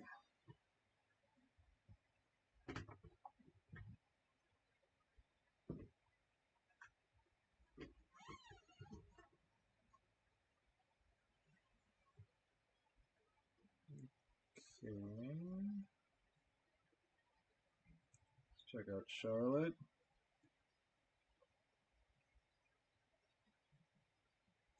And they don't do the pairings. Lenderman lost to an Armenian. Or is that an Armenian flag? Thought it was on Union. Josiah Drew, Christopher U. Wan, Gardenas Drew, okay. Chandra Wan, Dylan Wan. So everything is decided. Yes. Okay, so let's check the standings. They won't have the pairings up till tomorrow morning. And do they start at 11 a.m. their time tomorrow? I'll have to check. Okay, so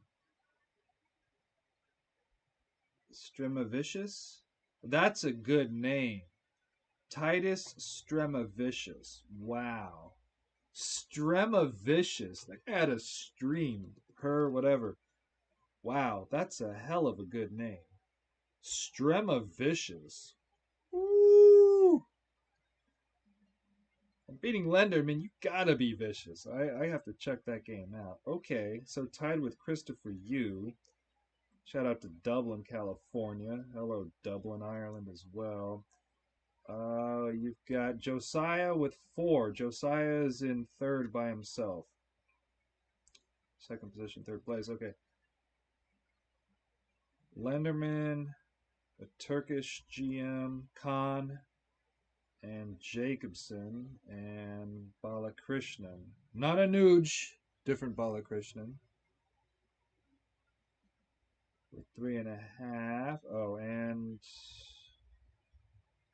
another GM, and then another. Okay, so a couple, and an auction. But never mind. There's a bunch of 3.5. It just wasn't loading. Never mind. There's a bunch of 3.5, including Cardenas, who's an IM from Mexico. Milland at 3,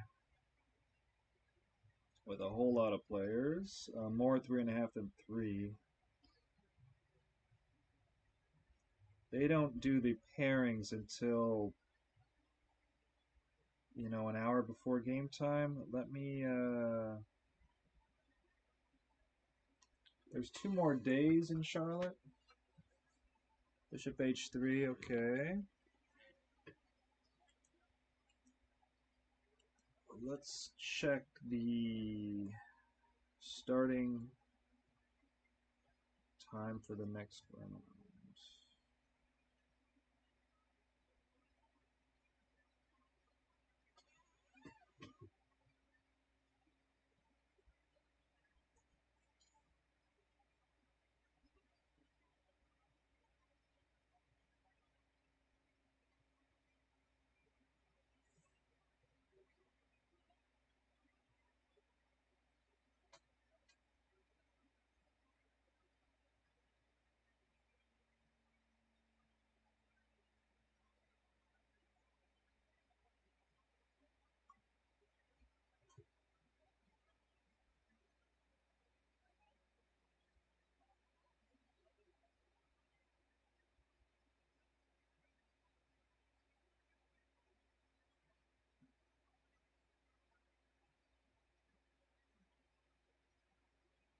Okay, Wednesday, that's tomorrow. 11 a.m. and 5 p.m. So 8 a.m. our time and 2 p.m. Okay, we can stream the first round. Thursday, they start at 10 and then 3:30. Ooh.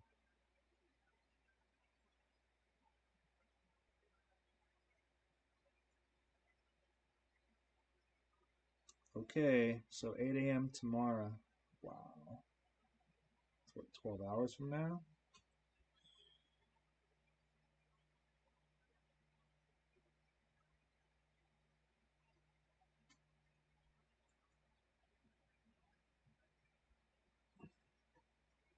So yeah, 1 hour early for round 6 from Charlotte.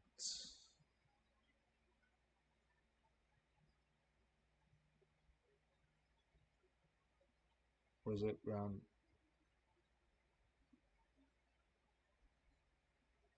Yeah.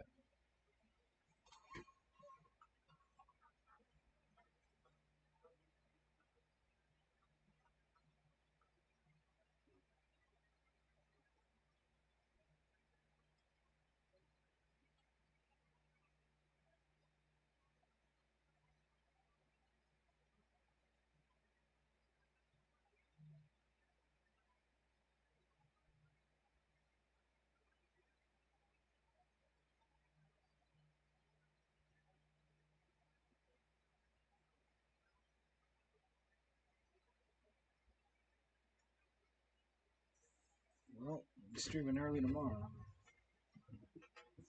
Tomorrow will be a long day. Very long.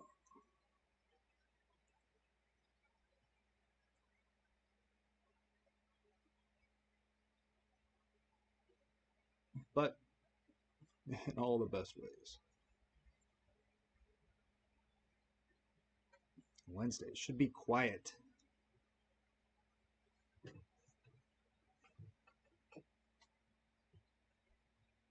So they'll have the pairings up by 7:30 a.m. our time tomorrow. They don't do it the night before. I don't know if there's regulations about that, but I always liked that as a trainer, as a coach, as a player. If you know who you're playing ahead of time, you can prepare. Perhaps that's a bit unfair. Maybe one player would have an edge with more resources to gather more information beforehand. So 30 minutes ahead of time perhaps is more fair in that regard. I don't know. I don't know why they do that.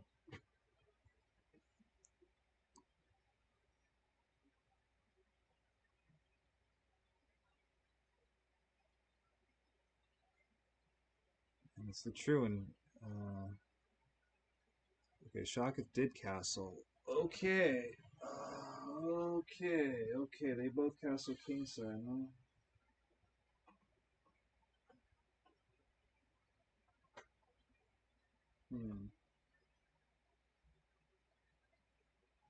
Are we gonna see white try to exploit black's cracked shield in front of the castle king? Some sort of like anchor in a knight. If you're the white pieces, I'm not coaching against Shakith, not at all. Never. But if this knight gets here, it is really an annoying piece. How do you kick it? I don't know if you easily can with this pawn here, and it's going to take quite a lot of time. This knight is out of play with regard to the king's side. This queen could try to just link up with the knight, have two short-range pieces on the king's side. The doubled F pawns make it a little tough. Wow. Shakat's got to watch his king. Where's his play coming from? Of course, Shakat can just play king h8, rook g8, you know.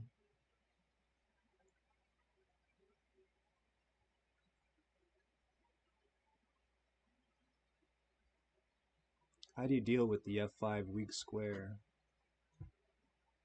How does Shakith deal with this square? How do you deal with this square? Wow.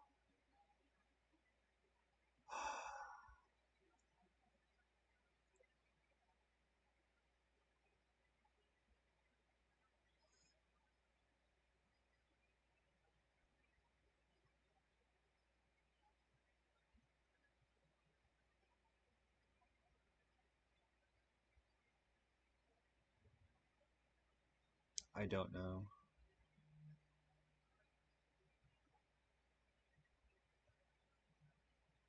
At the same time, there may be ideas to go after h7 with a battery of some sort. Although that's not gonna work. It's too slow.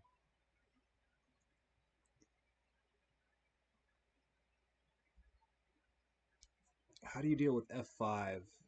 How do you deal with f5, the weak square f5?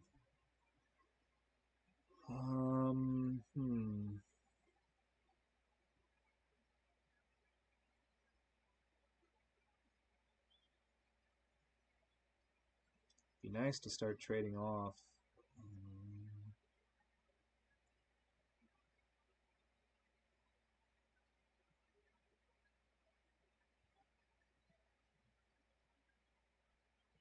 Well, would it? I mean, the black pawns are pretty weak.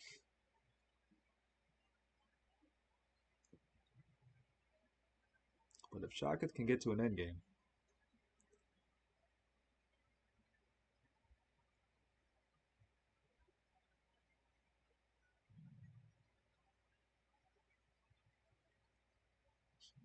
Might be okay in that endgame.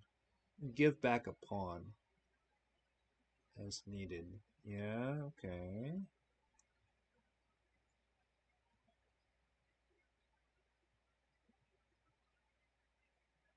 We're going to see an e3.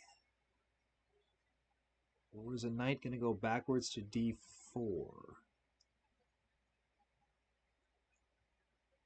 Knight bd4.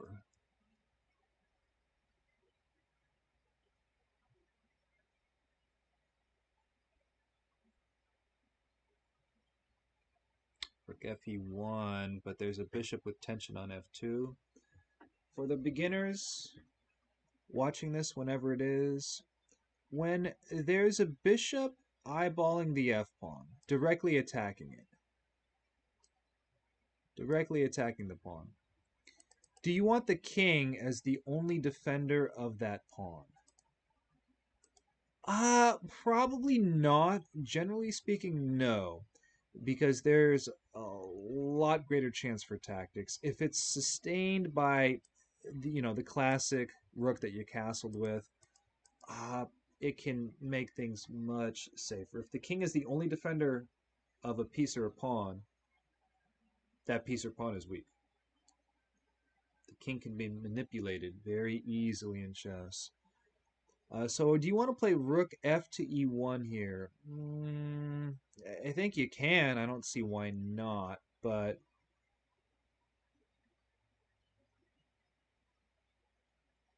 for the sake of the f-pawn, I'd rather not do that. You'd have to blunder check it, of course. It feels like it's okay, but that doesn't mean it is.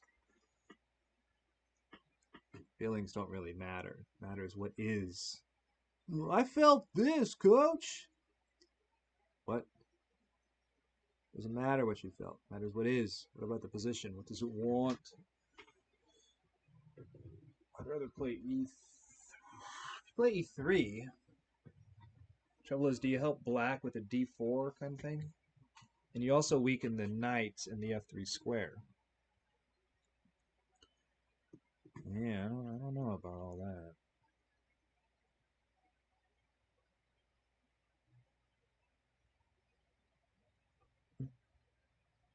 One thing about, well, when they are my students, when they move on, they do whatever they want, of course. But when they're my students, they are not allowed to resign.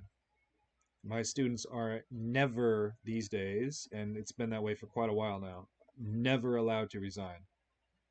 Can't resign. You can lose, you can draw, you can win, but you can't resign. Now, I'm not saying Shaka is no longer my student. It hasn't been that way for probably 5-6 years, but they'll hang in there. They will grind. They will grind. Never resign. Never resign. I remember Coach Ricardo coming to the club, and with some of the masters, with a lot of the masters who visited my club over the years, we used to meet in Santa Clara for over 10 years, and we'd have masters come visit and play the students from all over, from other countries, from other states, from other cities locally, and from other cities in the South Bay, some of the local kids. And when, Ricardo would visit, he'd want to know, who is the last master? How long did it take for their 20 boards? Because he wants to beat that time. Everything is competitive. So, Ricardo would be playing everybody. And how many games did Ricardo lose at the club? I know a rule beat him once. Did anybody ever draw or beat Ricardo in a simul at my club, other than a rule, beating him that one time?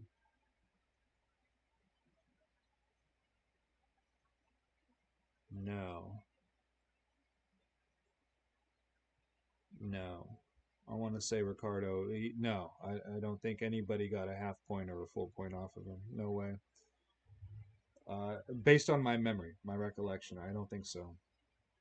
So Ricardo, he'd be winning on, he'd be wrapping up the simul, and he'd be winning on every board, and none of the kids would resign. They'd be just completely lost, but they wouldn't resign. And after the simul, how come they don't resign?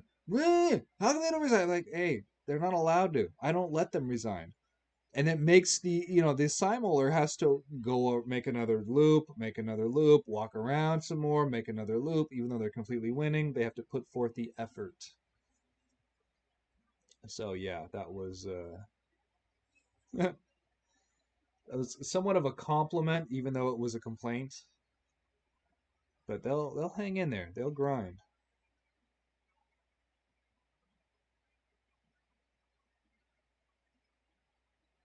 And the old rule used to be, this was just completely arbitrary. This is perhaps, not perhaps, this is really stupid. But this was arbitrary. I didn't know when I started coaching. I didn't know what I was doing. So I figured, okay, if they beat me, if the student beats Coach Matthew, then they can resign. Then they've earned the privilege of resignation. But as the years go on, the students get better. They play in tougher sections. Uh, but they could still miss something. And I've had students play, U2000 and resign in an even position, but they didn't know it was even. And the point is that chess positions can be inherently resilient. I said that earlier in stream. And it's true. So there could be something there. And if you resign, you beat yourself. And that is number one the thing to avoid. Don't beat yourself. If the opponent beats you, that's fine. No problem at all. But don't beat yourself. Never resign. Losing is okay. Drawing is okay. Winning is also okay. Resignation, not okay. Now, this is for competitive play. You're playing casually and you gotta go. Well, hey, you gotta go. It's fine. It's different. But in competitive play, you don't beat yourself. You don't resign. You hang in there.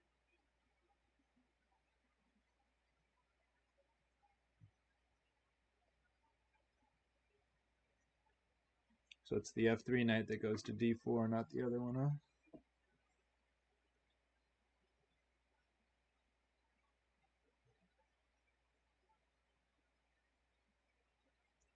That other knight is going to F5.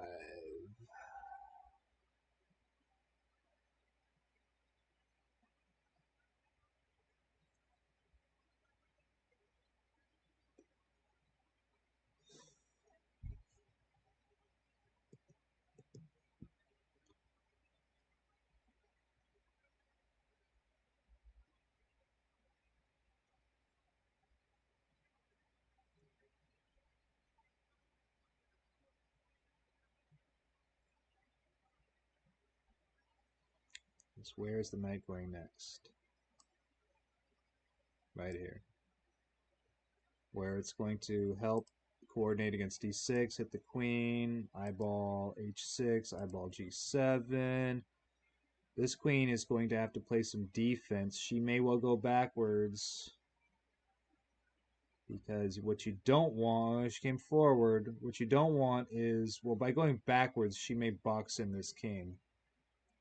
But you don't want knight f5 being a problem for your king with no escape.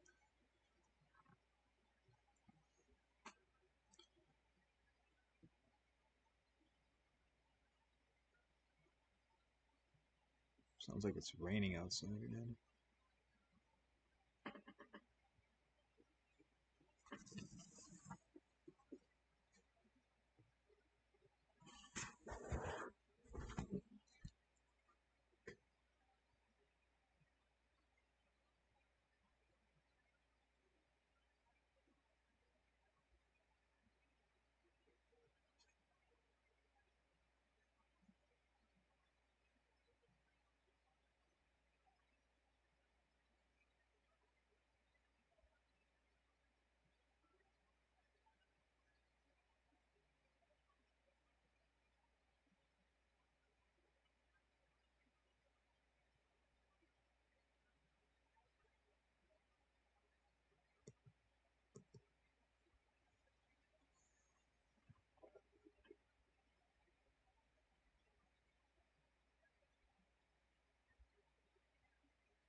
We'll have a big dinner tonight.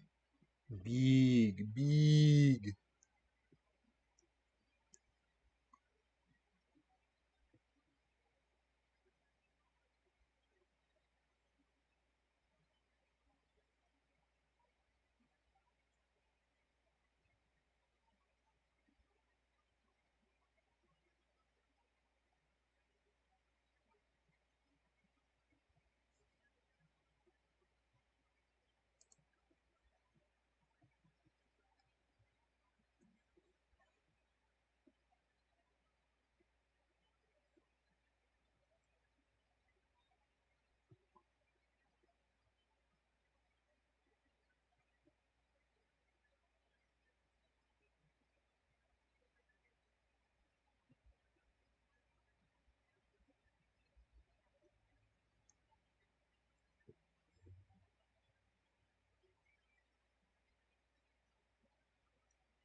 Yeah, e3.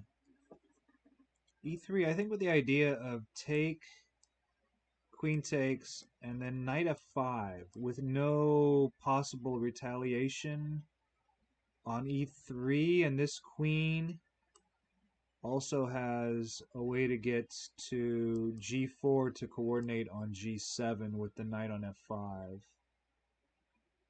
So e3 makes sense. It's about knight f5, queen g4, queen g7. That knight on f5 is going to put a clamp, a total clamp on g7 and e7. I don't know how you deal with that. This knight is out of play. This bishop has no quick path to f5.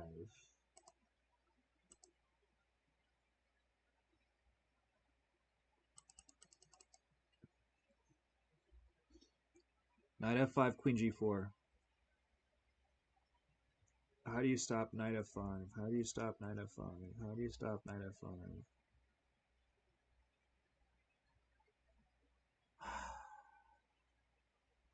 Well, you might have to just allow it. Play king h8, rook g8.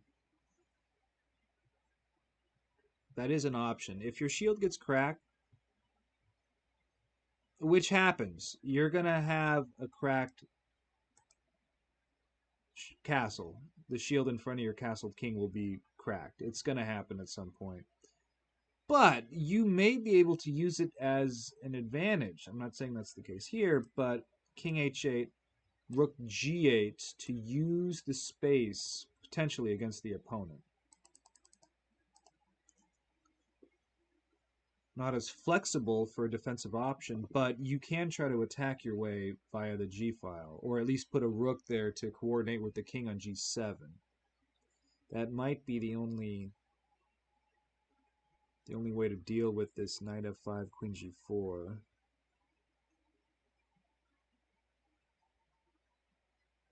But you don't want to hang the d7 pawn.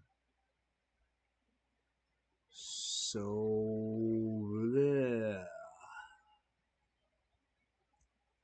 these doubled pawns are making this position double tough.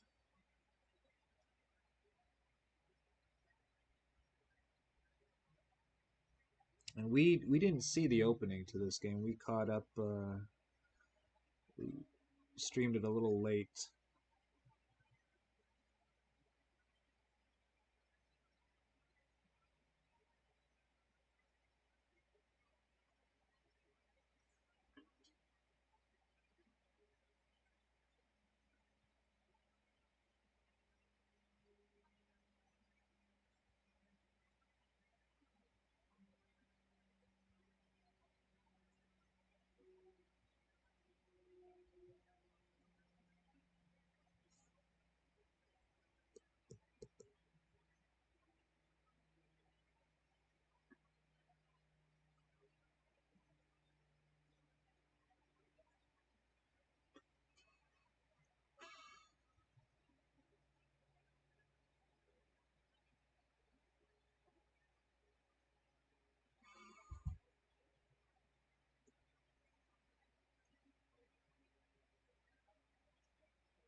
I'm not sure what you do about d7 here.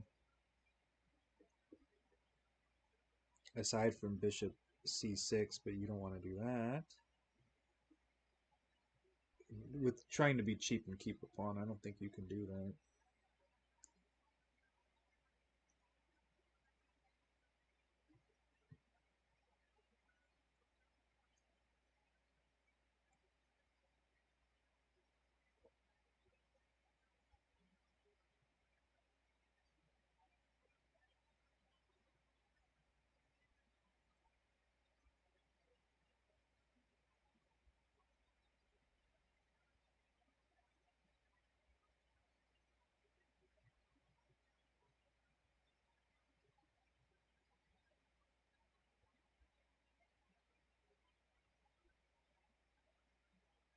Las Vegas started at 11 a.m. our time and 6 p.m. So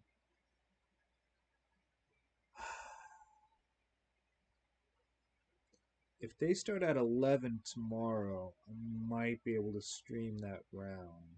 Maybe. Maybe.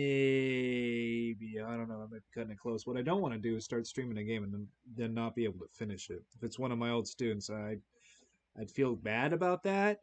Not that I'd rather not stream it, but oh, hey, I gotta go. I'm just gonna stop. It'd be weird. Guess I'd have to think about that ahead of time.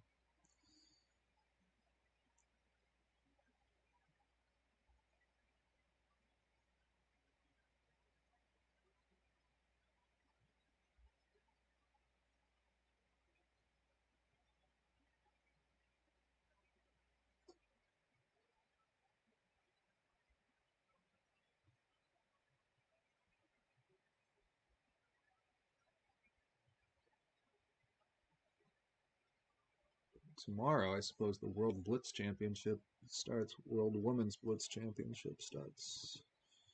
Poland, yeah. It's a 2-day event. I think they abbreviated the rounds this year. That's how it seemed. Some of the Twitter comments seem to mention that. I didn't look into it.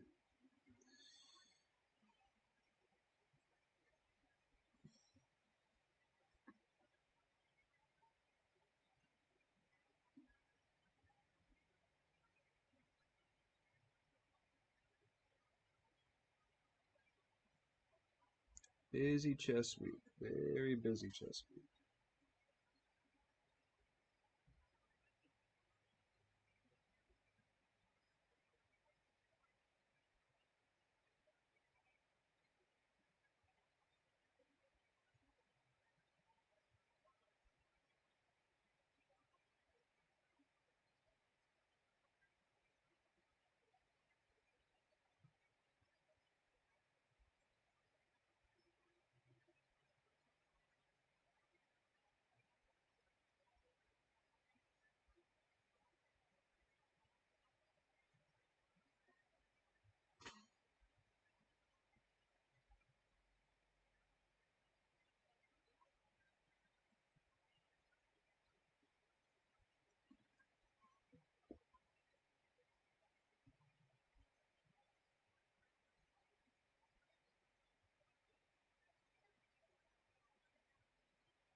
Okay, King H8 to make way for Rook G8, right?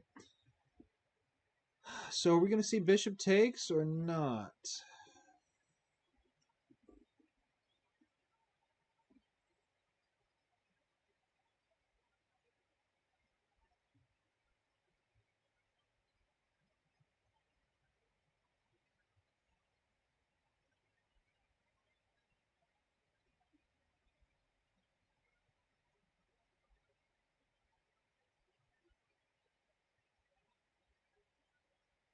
Oh, what is this? Bind, bind, bind, bind, bind. Queen H5 is coming. That's it. So Rook G8, Queen H5, Rook G7. So here, and the queen is going to be a helper. So we have to see Rook G8 to G7.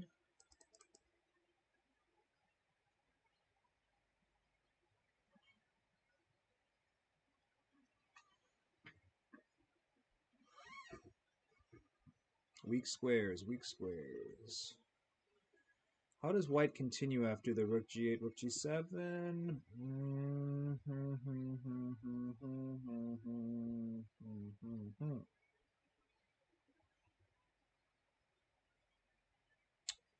Well, I don't know. can just pick off the pawn.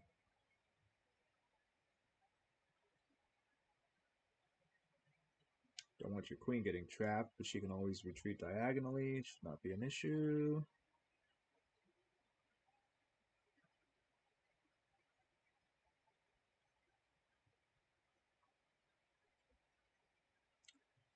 We're going to see queen h5. We're going to see something else.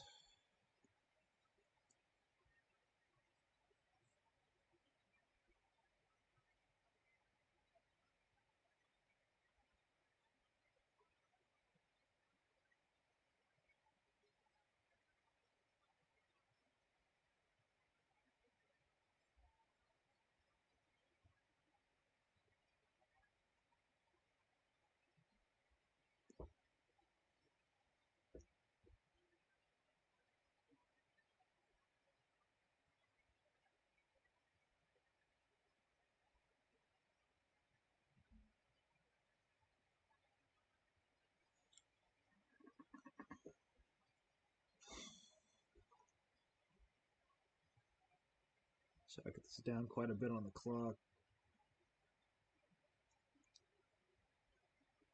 It's a matter of hanging on. Just see if the opponent leaves you something to play against, a break, a blunder. Hang in there.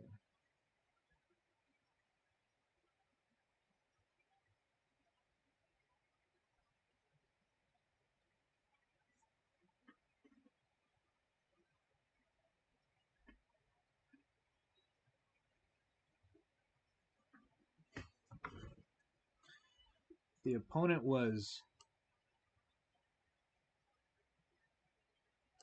Goma. I would know what to do. But it's Homa. So I don't know what to do against Homa.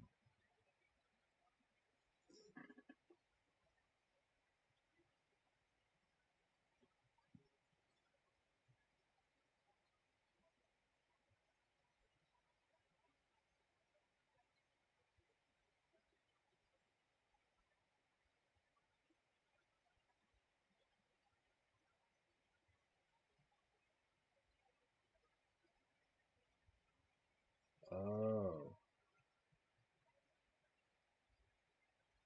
Nice. Nice. If king takes, we're going to see queen check. King takes, queen h5, king g7, knight f5. Bagging the queen. So, we're going to see a rook to g5.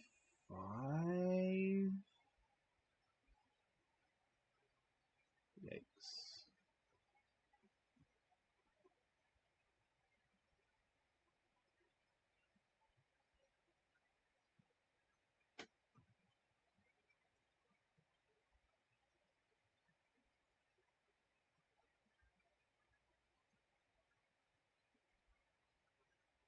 Rook g7, we're just going to see the...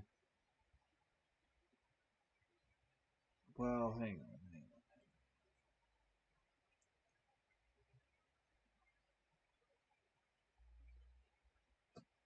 There was another... What happened? Hang on. There was a knight exchange as well. Knight takes, queen takes, and then...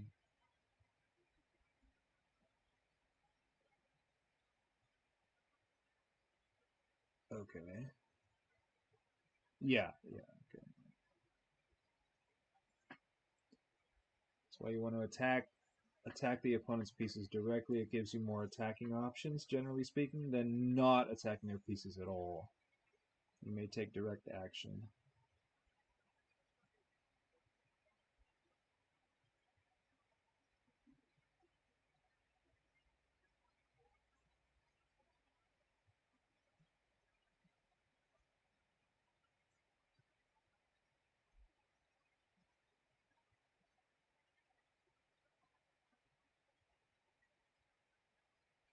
Yeah, rook g5, but what about f? F4.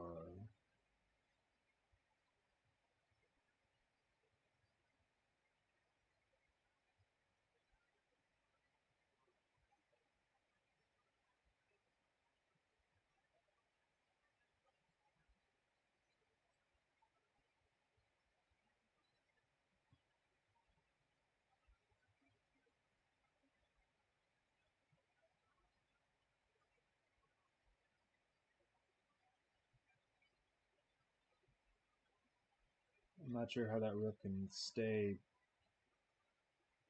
away. Yeah, F4. I don't know how you can stay away from the 4 for getting trapped.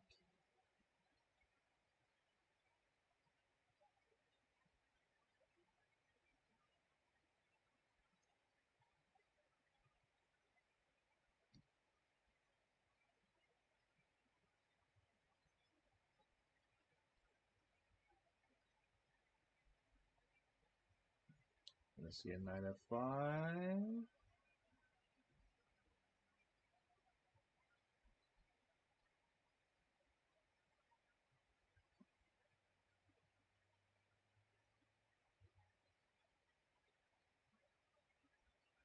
Or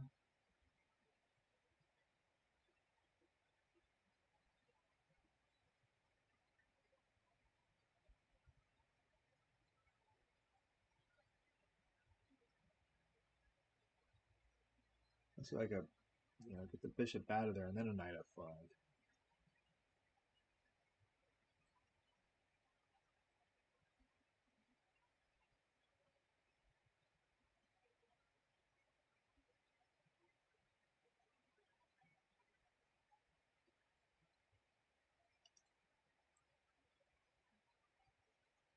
Yeah, get the bishop out, right? Keep it simple. Get the bishop out and then play the knight to F5. I was thinking maybe bishop to B1, maybe, but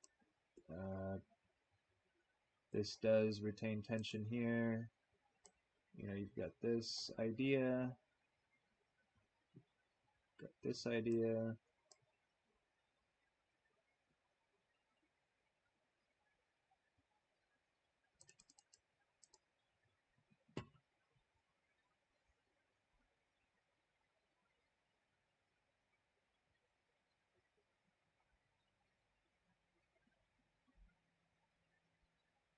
One thing to note for those of you who play a Queen's Indian setup, or the fianchettoing the Queen's bishop, if there's a pawn on D5, you want to try to advance that pawn somehow. Give the bishop more scope. If this pawn stays on D5 forever, your bishop on B7 will not be good.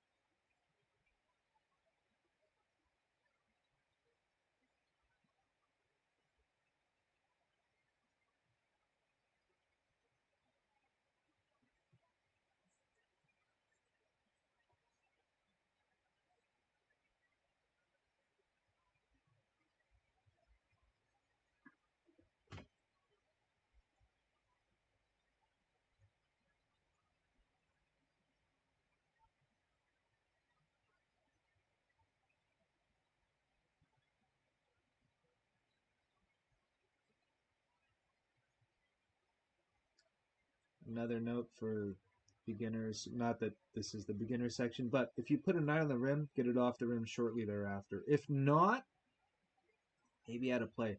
This knight was a reactionary move with this knight A6, and the longer it stays on the rim, generally speaking, the worse, because it generally doesn't belong. This knight wants to come back into play, but it really can't, because if you play like a knight C7 here, this knight is going to F5 to hit the queen, and this queen cannot sustain the knight. So there's a lot of defensive liabilities for black that don't appear they can be resolved. Yeah, Shaka resigned. Well, an interesting game. Let's go through it quickly here. What opening was this? Okay, so this is played. This A3 is played against the bishop. This is like a Petrosian system. This is a Petrosian system. This is A3, right? This is a Petrosian system here. So this is playing against the bishop, the dark square bishop. This is to show that this bishop has nowhere good to go. Can't go to A3, can't go to B4, can't go to C5. If it goes to D6 with knight F6, we might see knight C3, E4, E5, right? So this is played to restrict the bishop. A3 is played to restrict the bishop. This is, if you want to see a structure like this, look at Kasparov, Anderson, Tilburg, 1981. Okay, it's a different move order, but it's a similar idea. So, okay, bishop b7, knight c3, knight f6. So we transpose. In Kasparov, Anderson, we see knight f3. Gaza plays knight f3, and Anderson plays knight e4, which is a mistake. Well, mistake might be harsh, but it's not the strongest way to proceed. This is different, though. Have I streamed that game? Yeah, I think so. d5. Take. Bishop d6. I don't know about bishop d6. Knight f3, c6, and now we see the trouble. You know, you have to give a concession, and the position is just very difficult to play for black. I will look at this in more detail later, but this is just a loss here. Interesting day of chess. Interesting day of chess. All right, we are going to stop the stream there. Interesting games today. Thanks to the students for playing in these tournaments. I hope the future students got quite a bit out of this, and if not, you know who to root for when the old students are playing. So we'll be back tomorrow morning, a little before 8 a.m. Pacific Standard Time, for round 6 of the 2021 Charlotte Open. We'll have Millen's game. We'll do Vegas, possibly. It depends on if any of the students are playing in the open section. I will likely not stream round 7 from Charlotte, assuming they have a double tomorrow. I don't know that they do, but my schedule precludes me. So, interesting games today. Thanks to Millen for playing, and Shakat as well in these tournaments, so we can follow along. That's not why they're playing, not so we can follow along, but I'm happy that we were able to follow their games as they go on their own chess journeys. And shout out to the other students playing this weekend as well.